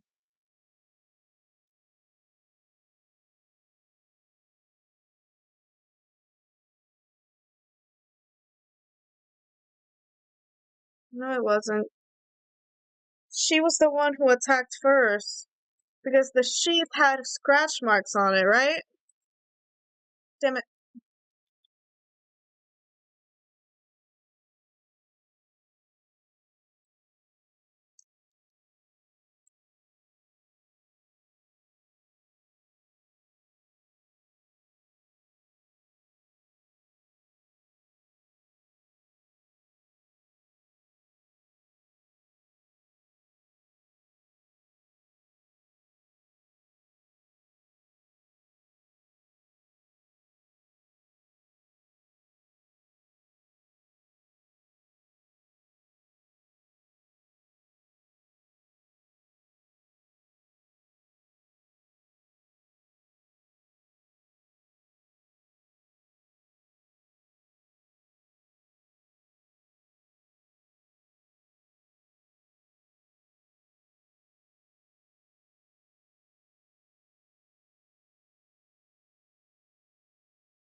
Sayaka.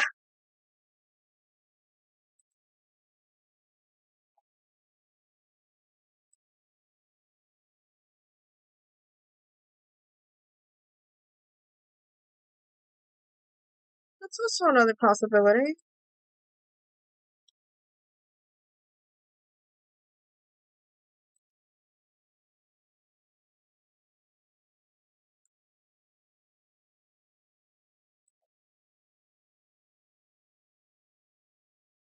Ah! Her hands! Her hands are clear. Her hands are really clear. If you wanted to use a sword, which the body would have touched it.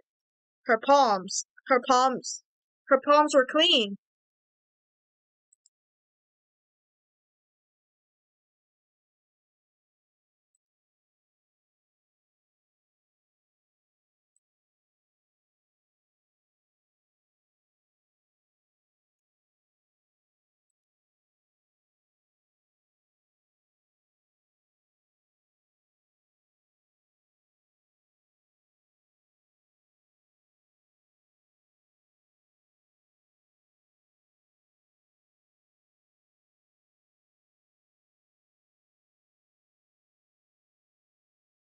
Why would she do that though?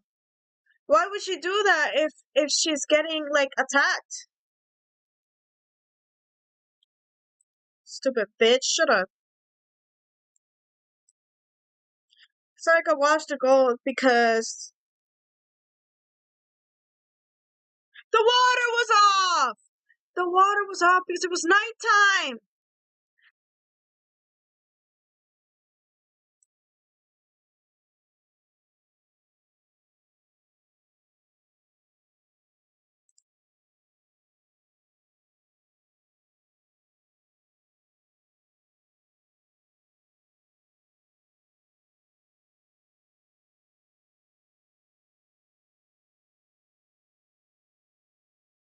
Why would you take that as true?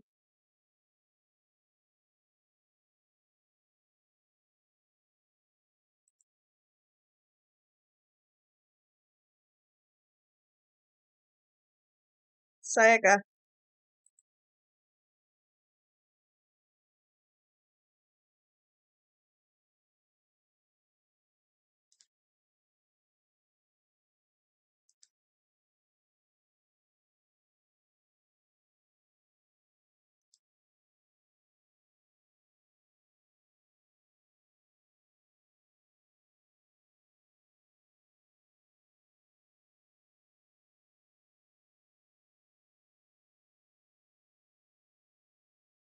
Damn.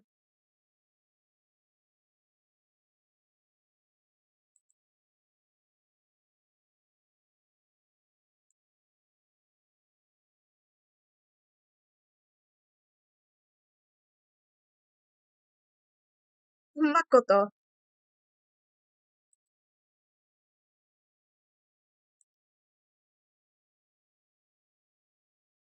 Bro, that's what I was talking about. Damn. True. Look at Leon sweating over there, bruh.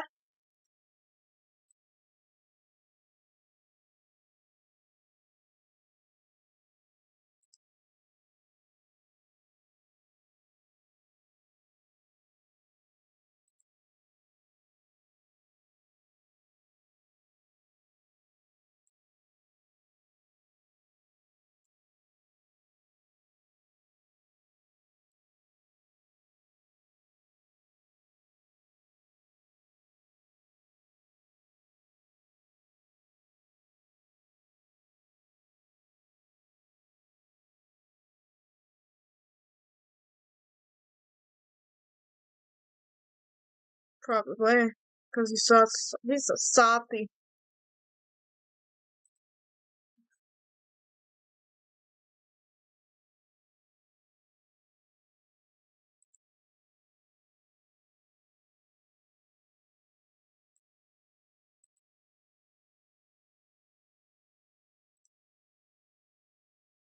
Why didn't she ask a freaking, like, instead of a man, she asked a girl or something? She'd have, like, more of an opportunity to attack. You know, like, us girls, sometimes men are stronger than us. I know I'm weak as hell.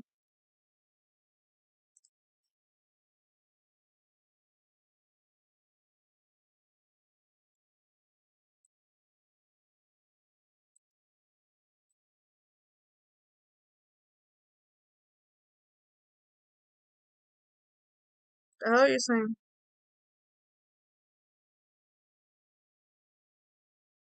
Shut up!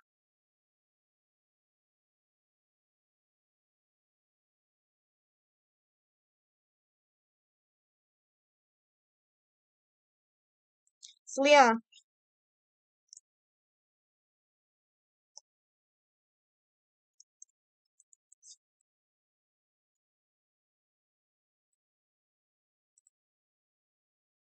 Obviously, I'm committed to finding out who killed her, but what can I do? I mean, as far as clues goes, there's nothing left. No, there is. There is. Her dying message.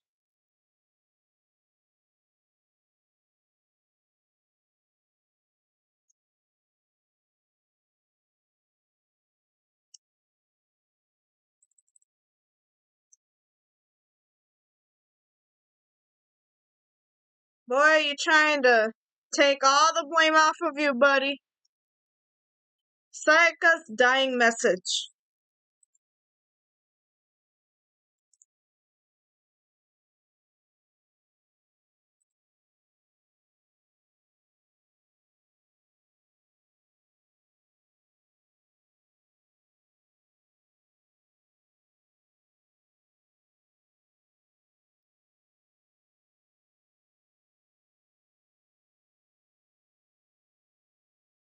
The left index finger.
Shut up.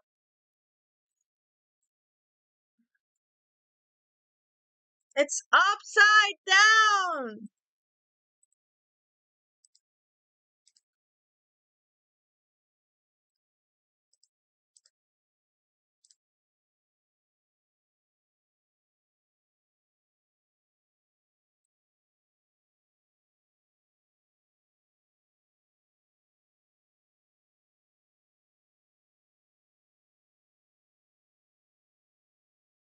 Come on.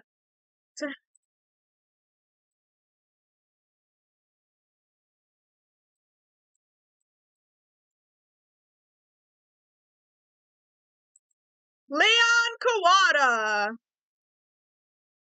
Let's go.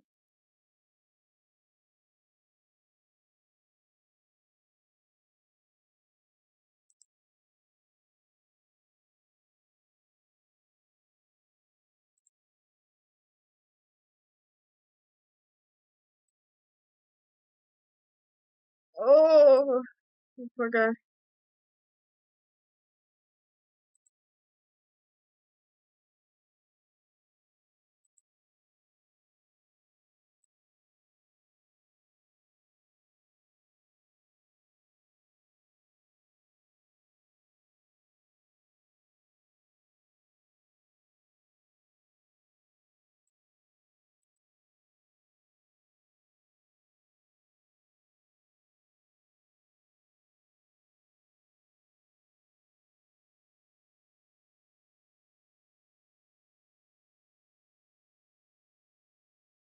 Damn, bro.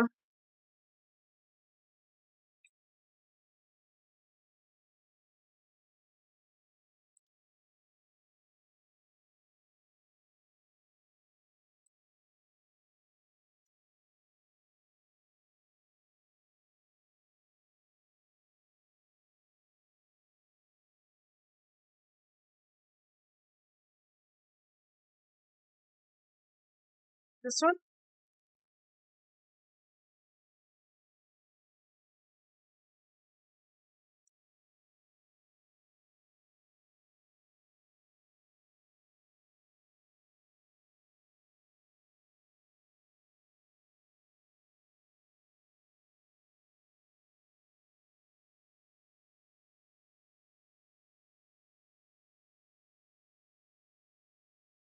Aww.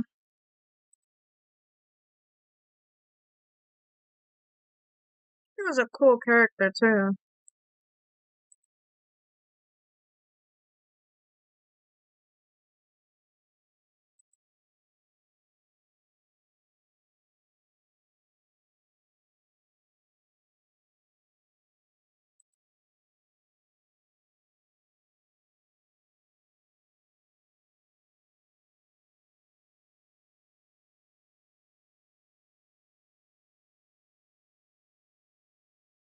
The burnt remains of the button-up shirt which the killer, something about it we need to pay attention to. How it was disposed of. He threw the damn thing.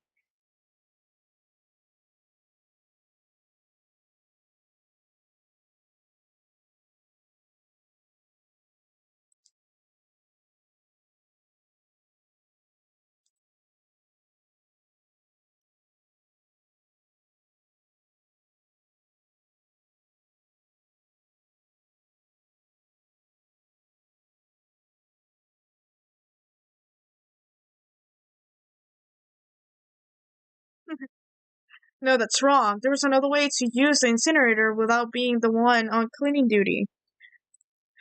He used the ball to turn it on and then he threw the thing. Shattered crystal ball, there it is.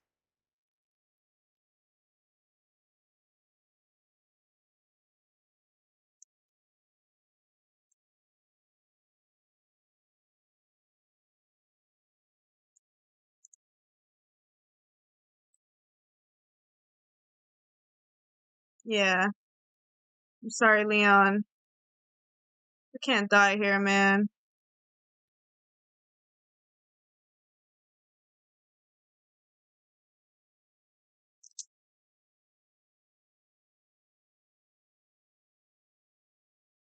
You're forgetting there's a baseball star here.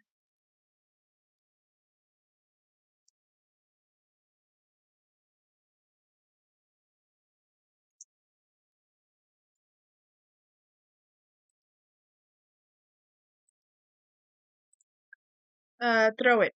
He would have to throw it.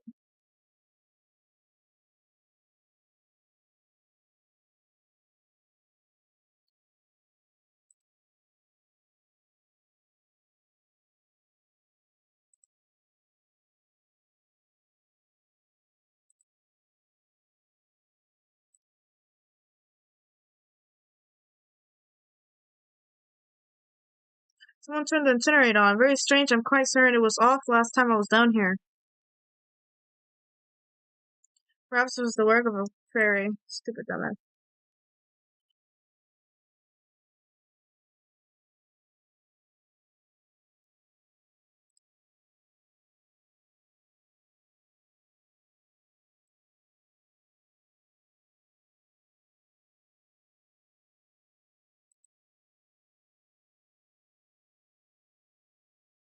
I feel bad for Leon. But still, he's a murderer. The incinerator left running.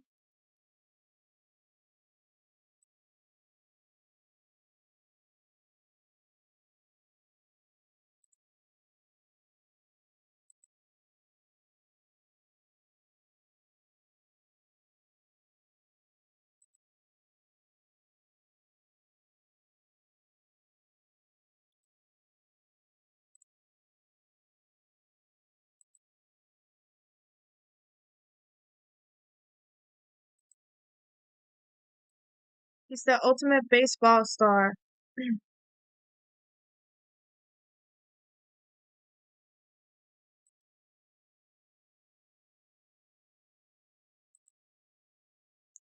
I kind of feel bad for him, though.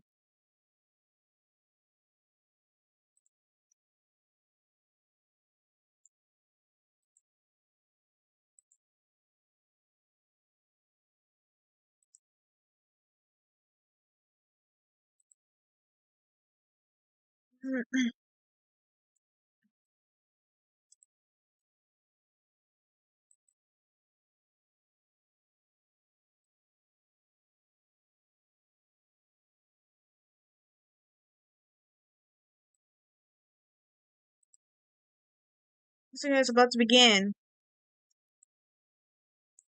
Every case has one last element to bring the class trial to an end. This is the closing argument. In this phase, you'll give a complete summary of the case. You'll have to reproduce the flow of the events for the case in the form of a comic book. However, you'll notice that in the comic, there are a number of pieces missing. Okay. This is gonna sound. This kind of looks good. Not gonna lie. Okay, so um,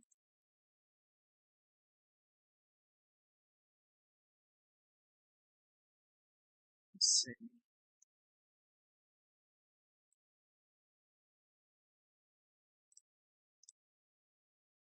Let's put this over here. Um,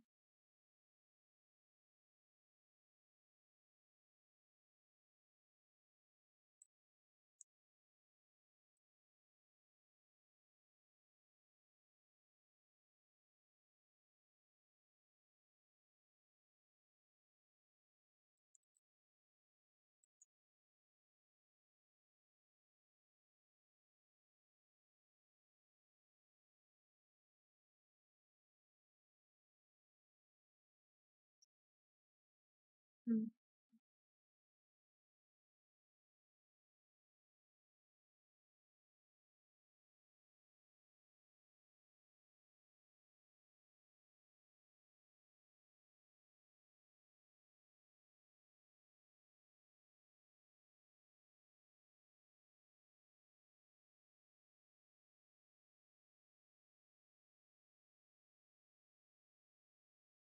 okay. Um, um,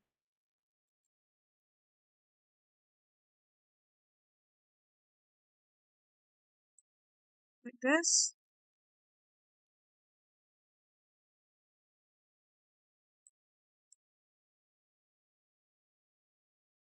Wait, no.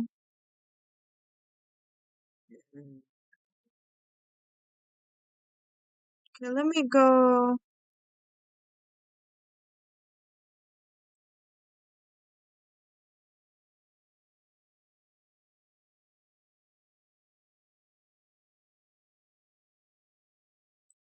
This one?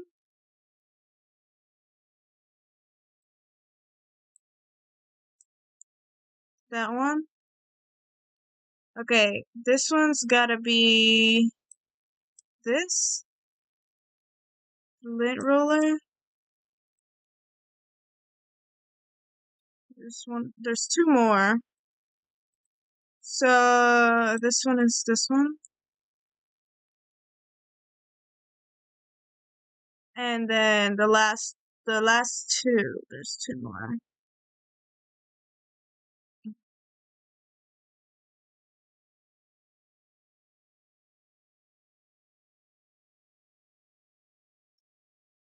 Oh god, this is harder than expected.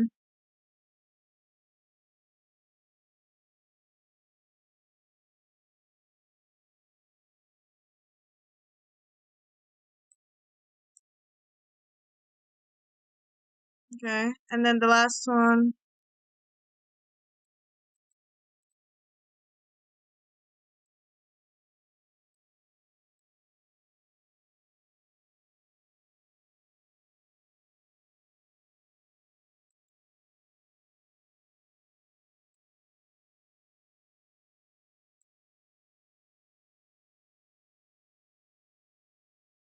She dropped the knife.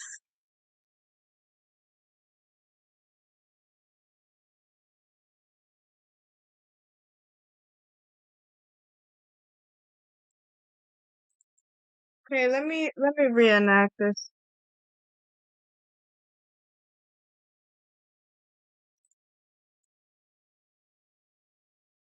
Okay, good.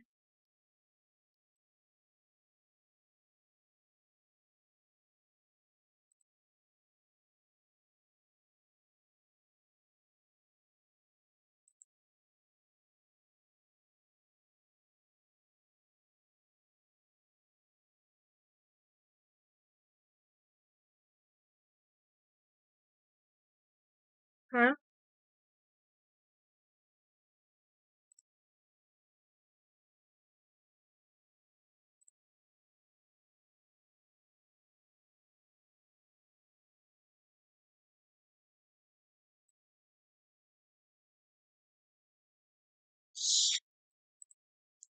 So then this one goes here.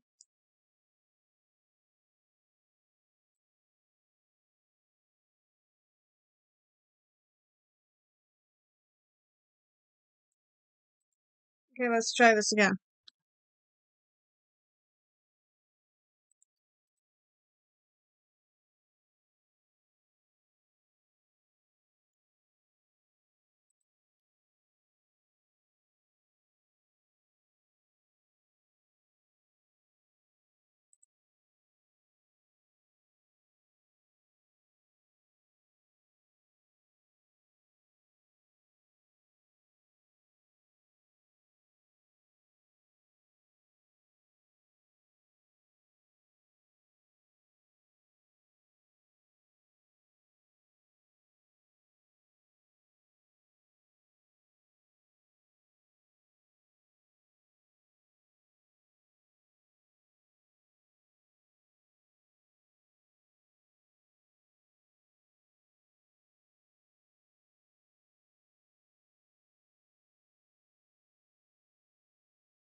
Yes.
Damn.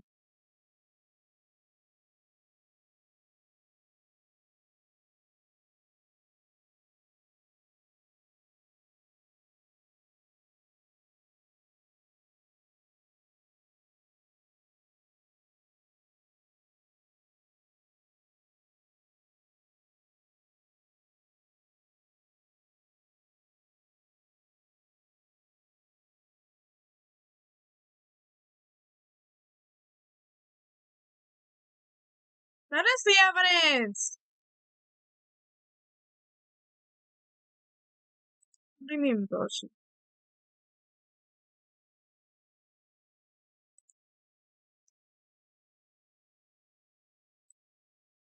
I have the evidence. Where's true bullet? Oh god.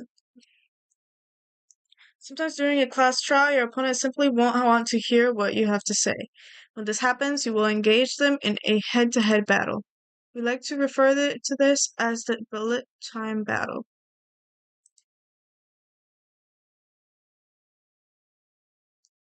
You want to destroy your opponent's statements in time with a rhythm. But how do I do that? Match your button presses with each tempo marker as they cross the screen and reach the center. Press the right mouse button to lock on to an opponent's argument. Destroy the statement that you've locked onto with the left as the tempo marker reaches the center. Use this method to deal damage to your opponent. If you can't pull it off, you'll be the one in pain. Do this consistently and you'll start a combo. Keep this going and you'll initiate a tempo. On the flip side, if you keep missing, you'll get into a tempo down situation. When the tempo changes, so does the timing for your hitting each button. Deal enough damage to your opponent and their weak spot statement will appear. At that point, you can press the left mouse button to shoot it down with a truth bullet.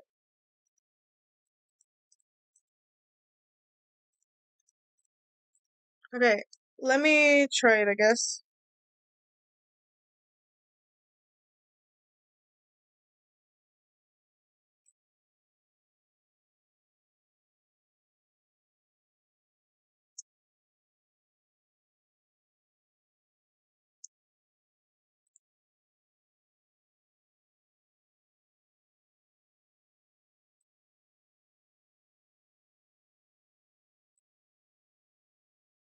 Indisputable evidence that Leon is a killer. I need to figure it out.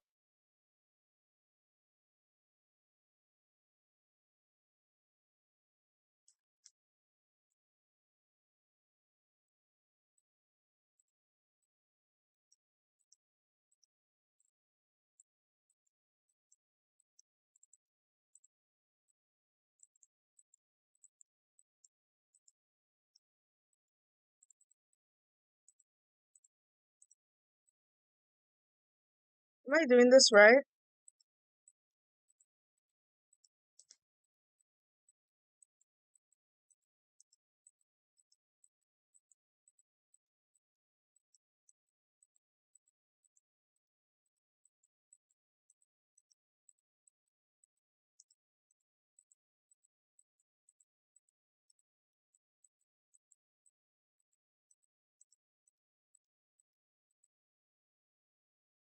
I failed.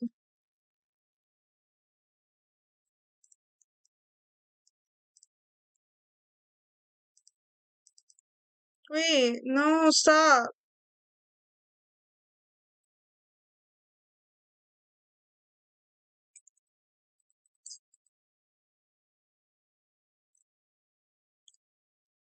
I didn't know how to do, I don't know how to do it.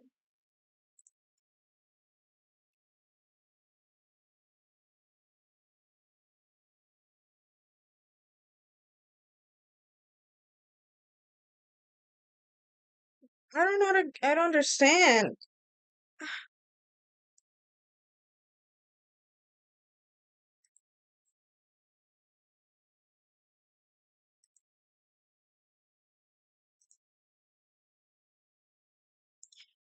You want to destroy your opponent's statements in time with the rhythm. Match your button presses with each tempo marker as they move across the screen and reach the center. Isn't that what I was doing? Press the right mouse button to lock on to an opponent's statement.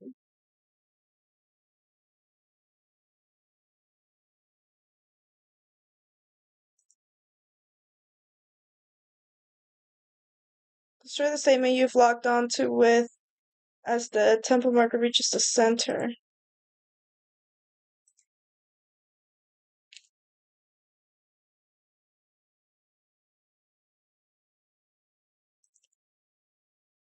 Okay, let me try this again.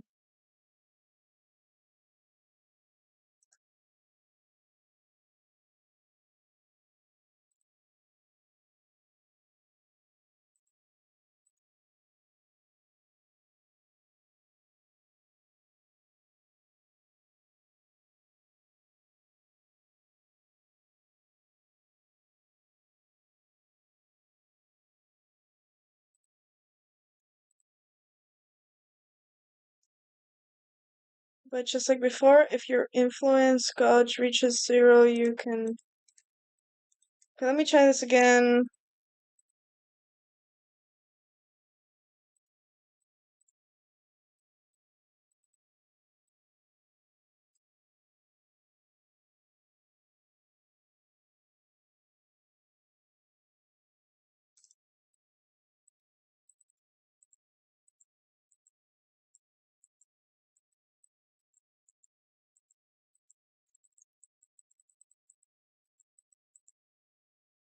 Hold on.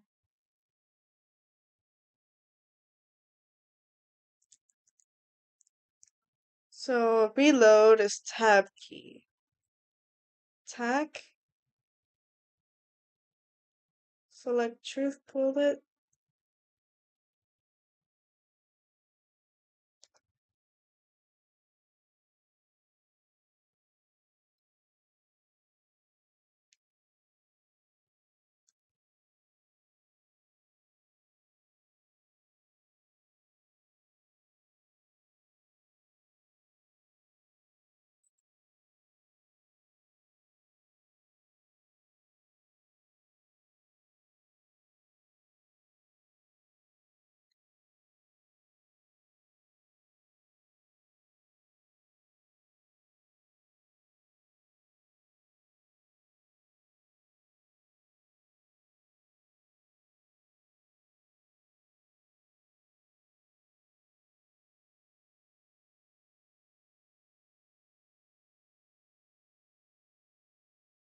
I don't know what the hell I'm supposed to do.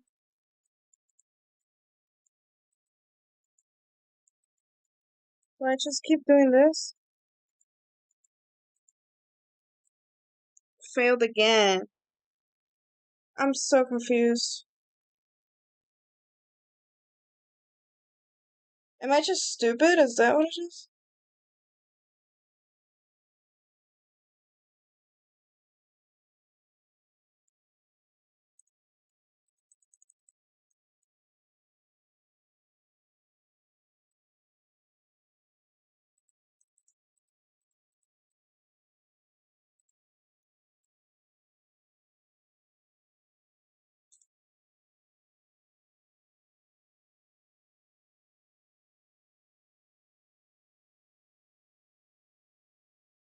Bullet time battle.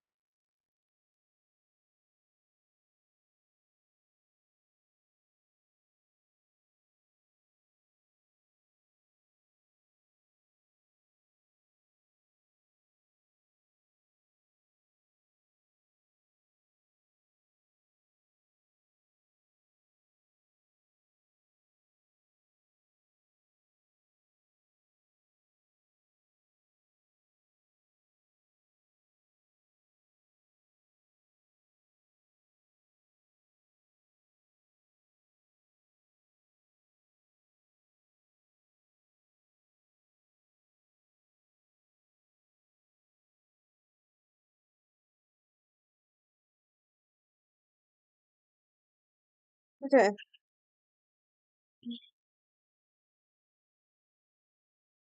Right click on the dots as they reach the center and statements appear above. I usually do 3 to 4 clicks and then left click on the dot as it reaches the center to destroy all the statements you locked onto. Honestly, bullet time battle is easily my least favorite aspect of the game, but you gotta do what you gotta do to get to the story. Okay.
I finally did it! Oh my god!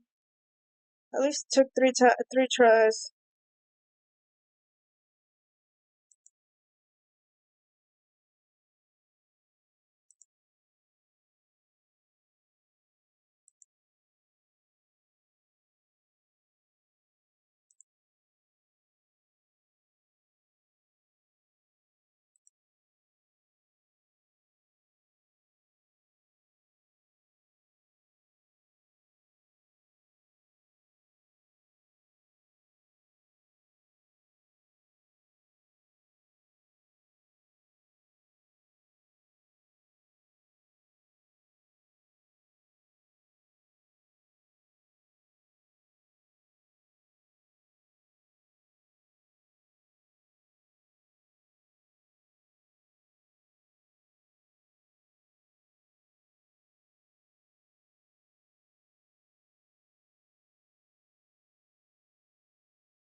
I mean, he was defending himself, but at the same time, she ran away from him. For him to go to that extra length of like opening the damn door just to stab her, that's not even self defense anymore. That's just straight up murder.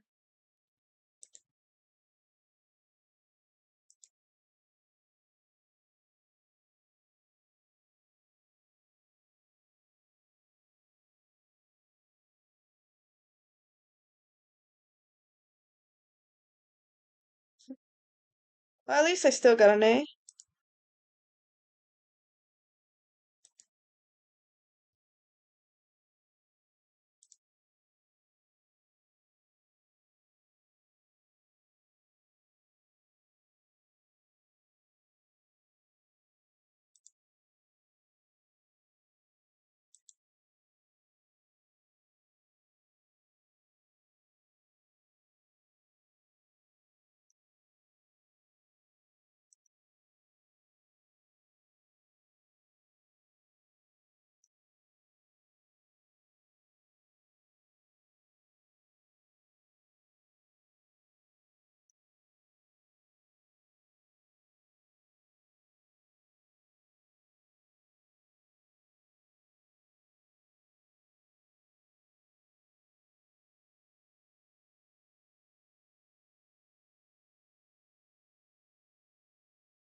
Damn.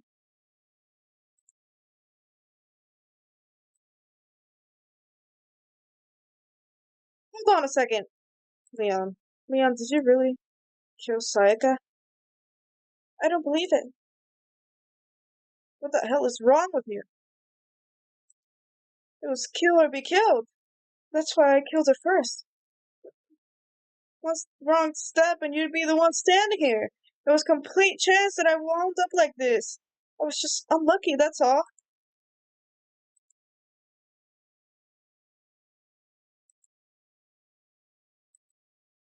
Everything's become clear. The decision we made was right after all. But when I think about it, honestly, I better be off if we'd been wrong. Because if what we came up with really is the truth, then that truth is that Psycho was trying to frame me. But even if that's true, I can't say she was wrong. After all, the mastermind, the topics of that video. Even I couldn't handle what I saw in there. If I was her and the video actually had something to do with me, I can't even imagine. Now we're trapped here with no way out. They're probably waiting for me. I can't afford to be stuck in here. The one thing that was more important for her than anything else, her dreams, her friends, to have to see something like that happen to them, and Sayaka. I did whatever it took to reach that dream. I mean it, even some things that weren't so pleasant. That's why Sayaka, for the friends that meant so much to her, that's why she betrayed me. So when she said,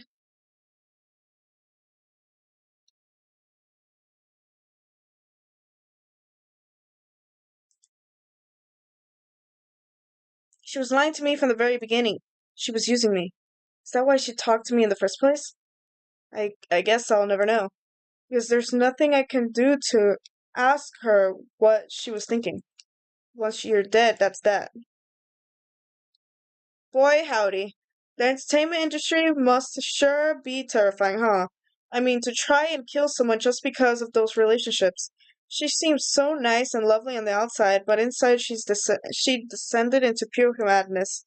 What did you say? I understand, really, I do. Yup. You're in utter despair thanks to Sayaka's betrayal, right? Compassion, intimacy, love. The strong, the stronger those feelings, the stronger the despair when they collapse. Stop screwing with us. This is all your fault. Sayaka being forced to do something like that, all of it, did everything. It's all your fault. Suddenly in a frenzy, I lunged at Monokuma, but as angry as it was, Kyoko latched onto my arm without hesitation. Her grip was like iron, strong enough as I was sure it would leave a bruise. If you really want to make her enemies pay for what they've done, you need to let it go for now. Damn it! Ah, that was a close one. I thought for sure you were gonna give me a good walloping. Just barely avoided punishment you did.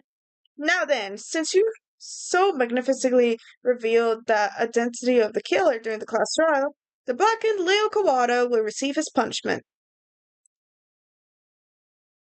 Oh, poor guy. I didn't have a choice. I had to kill her. Yeah, that's it. It was just protecting myself in the heat of the moment. It was self-defense. How was it self-defense? When you forced your way into the bathroom, did you or did you not use your very own toolkit? After she'd shut herself in the bathroom, you went all of your way to head back to your own room. Then you came all the way back, broke into the bathroom, and killed her. Am I wrong? You had any no- you had any number of chances to stop what you were doing, but you chose not to. It is not because you had an unclouded intent to commit murder. No, that's not it. Stop it. I've had enough of this. Oh, are you sure? You were closer to her than anyone, were you not? He killed the Princess Saika. Do you not understand? I can't say Leon is solely to blame. Of course, I don't plan on blaming Saika either, because the one to blame is him. So, if it weren't for you, this never would have happened to Saika or Leon. We shouldn't be fighting each other. We should be fighting against the one who put us in this situation, the mastermind. Did you awaken to your sense of justice? Well, it just so happens that there is nothing more unethical than an unwavering sense of justice. After all, it's people with that sort of mentality that perpetuate war all over the world. Is that the kind of justice that's awakened within you? Just shut up. Okay, well, anyway, more importantly, let's hurry up and get to what everyone's been waiting for, the punishment. I feel so bad, actually. No more begging, no more excuses. You must pay the penalty for breaking the rules. Society demands it. Stop it, please. Now then, for Leon Kawada, the ultimate baseball star.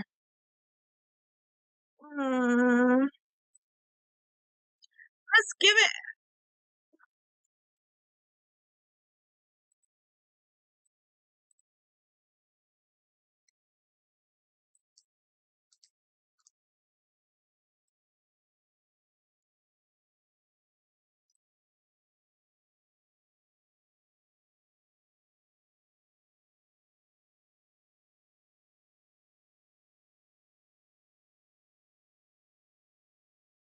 Oh my god.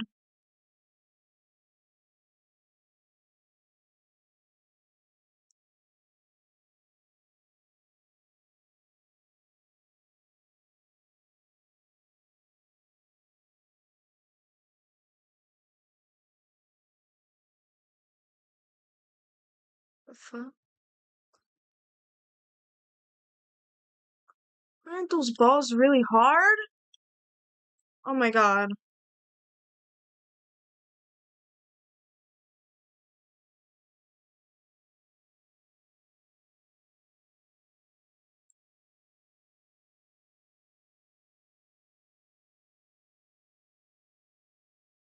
Oh my god. That's like torture.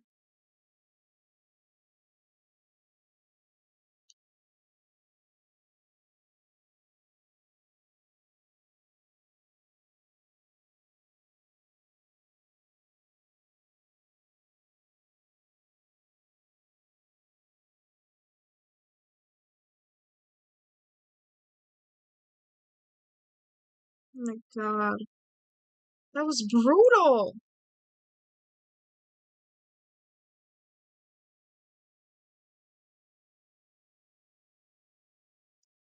What we saw. That was the true face of despair. I mean, if we can't call it that, what else can we call it?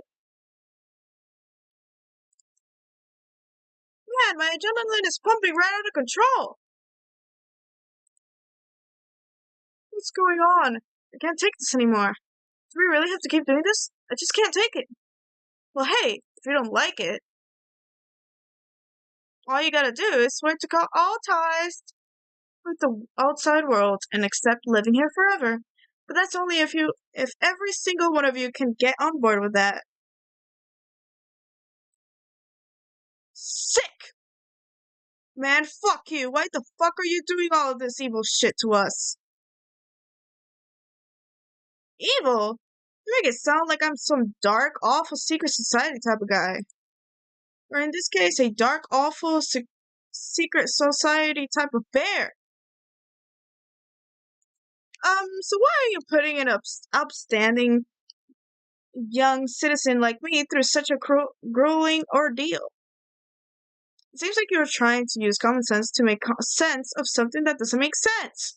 That's like trying to put a mile on a scale. I just don't think it's possible. Hey, I don't think what you're saying and what I'm saying quite fit together. You piece of shit. I don't know who you are, but I'm gonna pound your ass into the ground.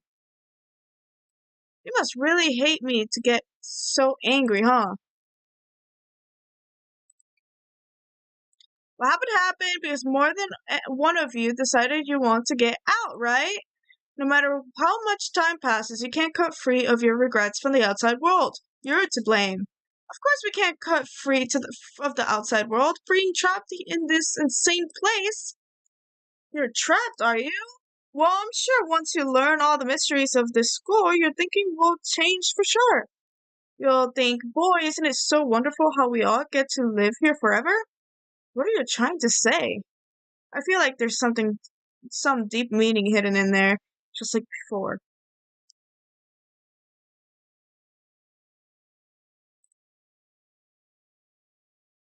When you say everyone, who exactly are you referring to? Sorry, I said everything I've got to say. I need to save some of the fun for later.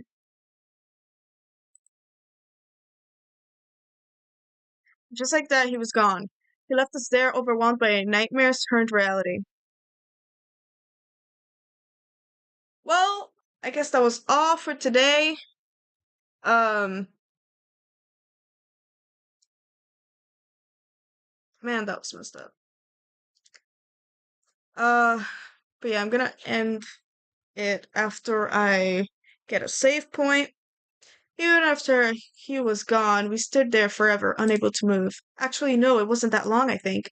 Everyone just lost their sense of time. We were all too scared. Scared of being alone.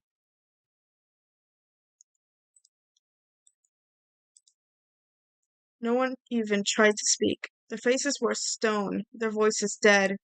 But it was in that moment. Makoto, can I talk to you for a second? She moved in close and whispered into my ear. Before we head back, there's something I want to talk to you about. It's about Sayaka, isn't it? I'm surprised you figured it out. I told you before the class trial started, you had to figure out the mystery of this case by yourself. You wanted me to realize how Sayaka betrayed me by myself, didn't you? The thought never even crossed my mind. I feel like such a fool, becoming such an easy target like that. Sayaka meant to double cross you. That's a fact that you can never change. But even till the very end, she wasn't sure of her decision. That's why, as she lay dying, she was thinking of you. She was thinking of me. She can't just say something like you can't just say something like that. I mean, there's no way you can know that. Only Sayaka would know for sure, and we can't ask her now. Even if you can't ask her, you can infer it, don't you think? Her final thought was how she could protect you. What? The fact that she used her last ounce of energy to leave her dying message proves it. If she didn't care what happened to you, she never would have left that message. Well, maybe she just wanted to get at the person who just killed her. That's certainly one possibility, but I don't think that's what it was. She was uncertain. She wasn't sure she could kill someone or deceive you, which is why her plan failed. Her hesitation attracted failure. It's almost ironic when you think about it. Why are you telling me all this? Because you're the kind of person who can overcome this. Because you can move past the deaths of your friends Sayaka and Leon and keep moving forward. Without someone like that, the others would never be able to break free of such a desperate situation. Move past their deaths. That's I could never do that. No, I'm going to carry them with me the rest of my life. How could I possibly move past something like that? Leon, Sayaka, I'll carry them with me forever. I'll carry their memories with me wherever I go. So instead of forgetting them, you're choosing the hard road. Well, I have high expectations for you. As she said that, she revealed the smallest smile. By the way, I have to admit I'm curious. How did you know I wanted to talk to you about Sayaka? Oh, well, I'm psychic. Huh? Kidding. I just have pretty good intuition. Aww, that was cool. Alright, that's it for chapter 1, or part 1, whichever you want to call it.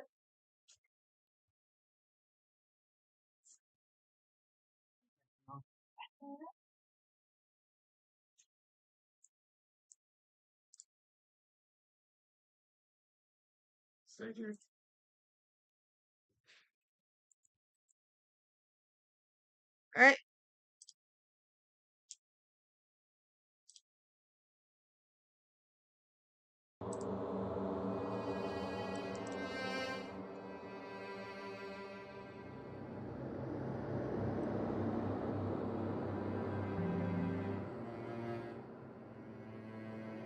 Well, that was all for today. Thank you all for watching. Hope you guys liked the video. If you want chapter 2 and you want me to stream more of this, just, I guess just tell me, or I might just do it anyway, because, it was kind of fun. But thank you all for watching, and I'll see you guys next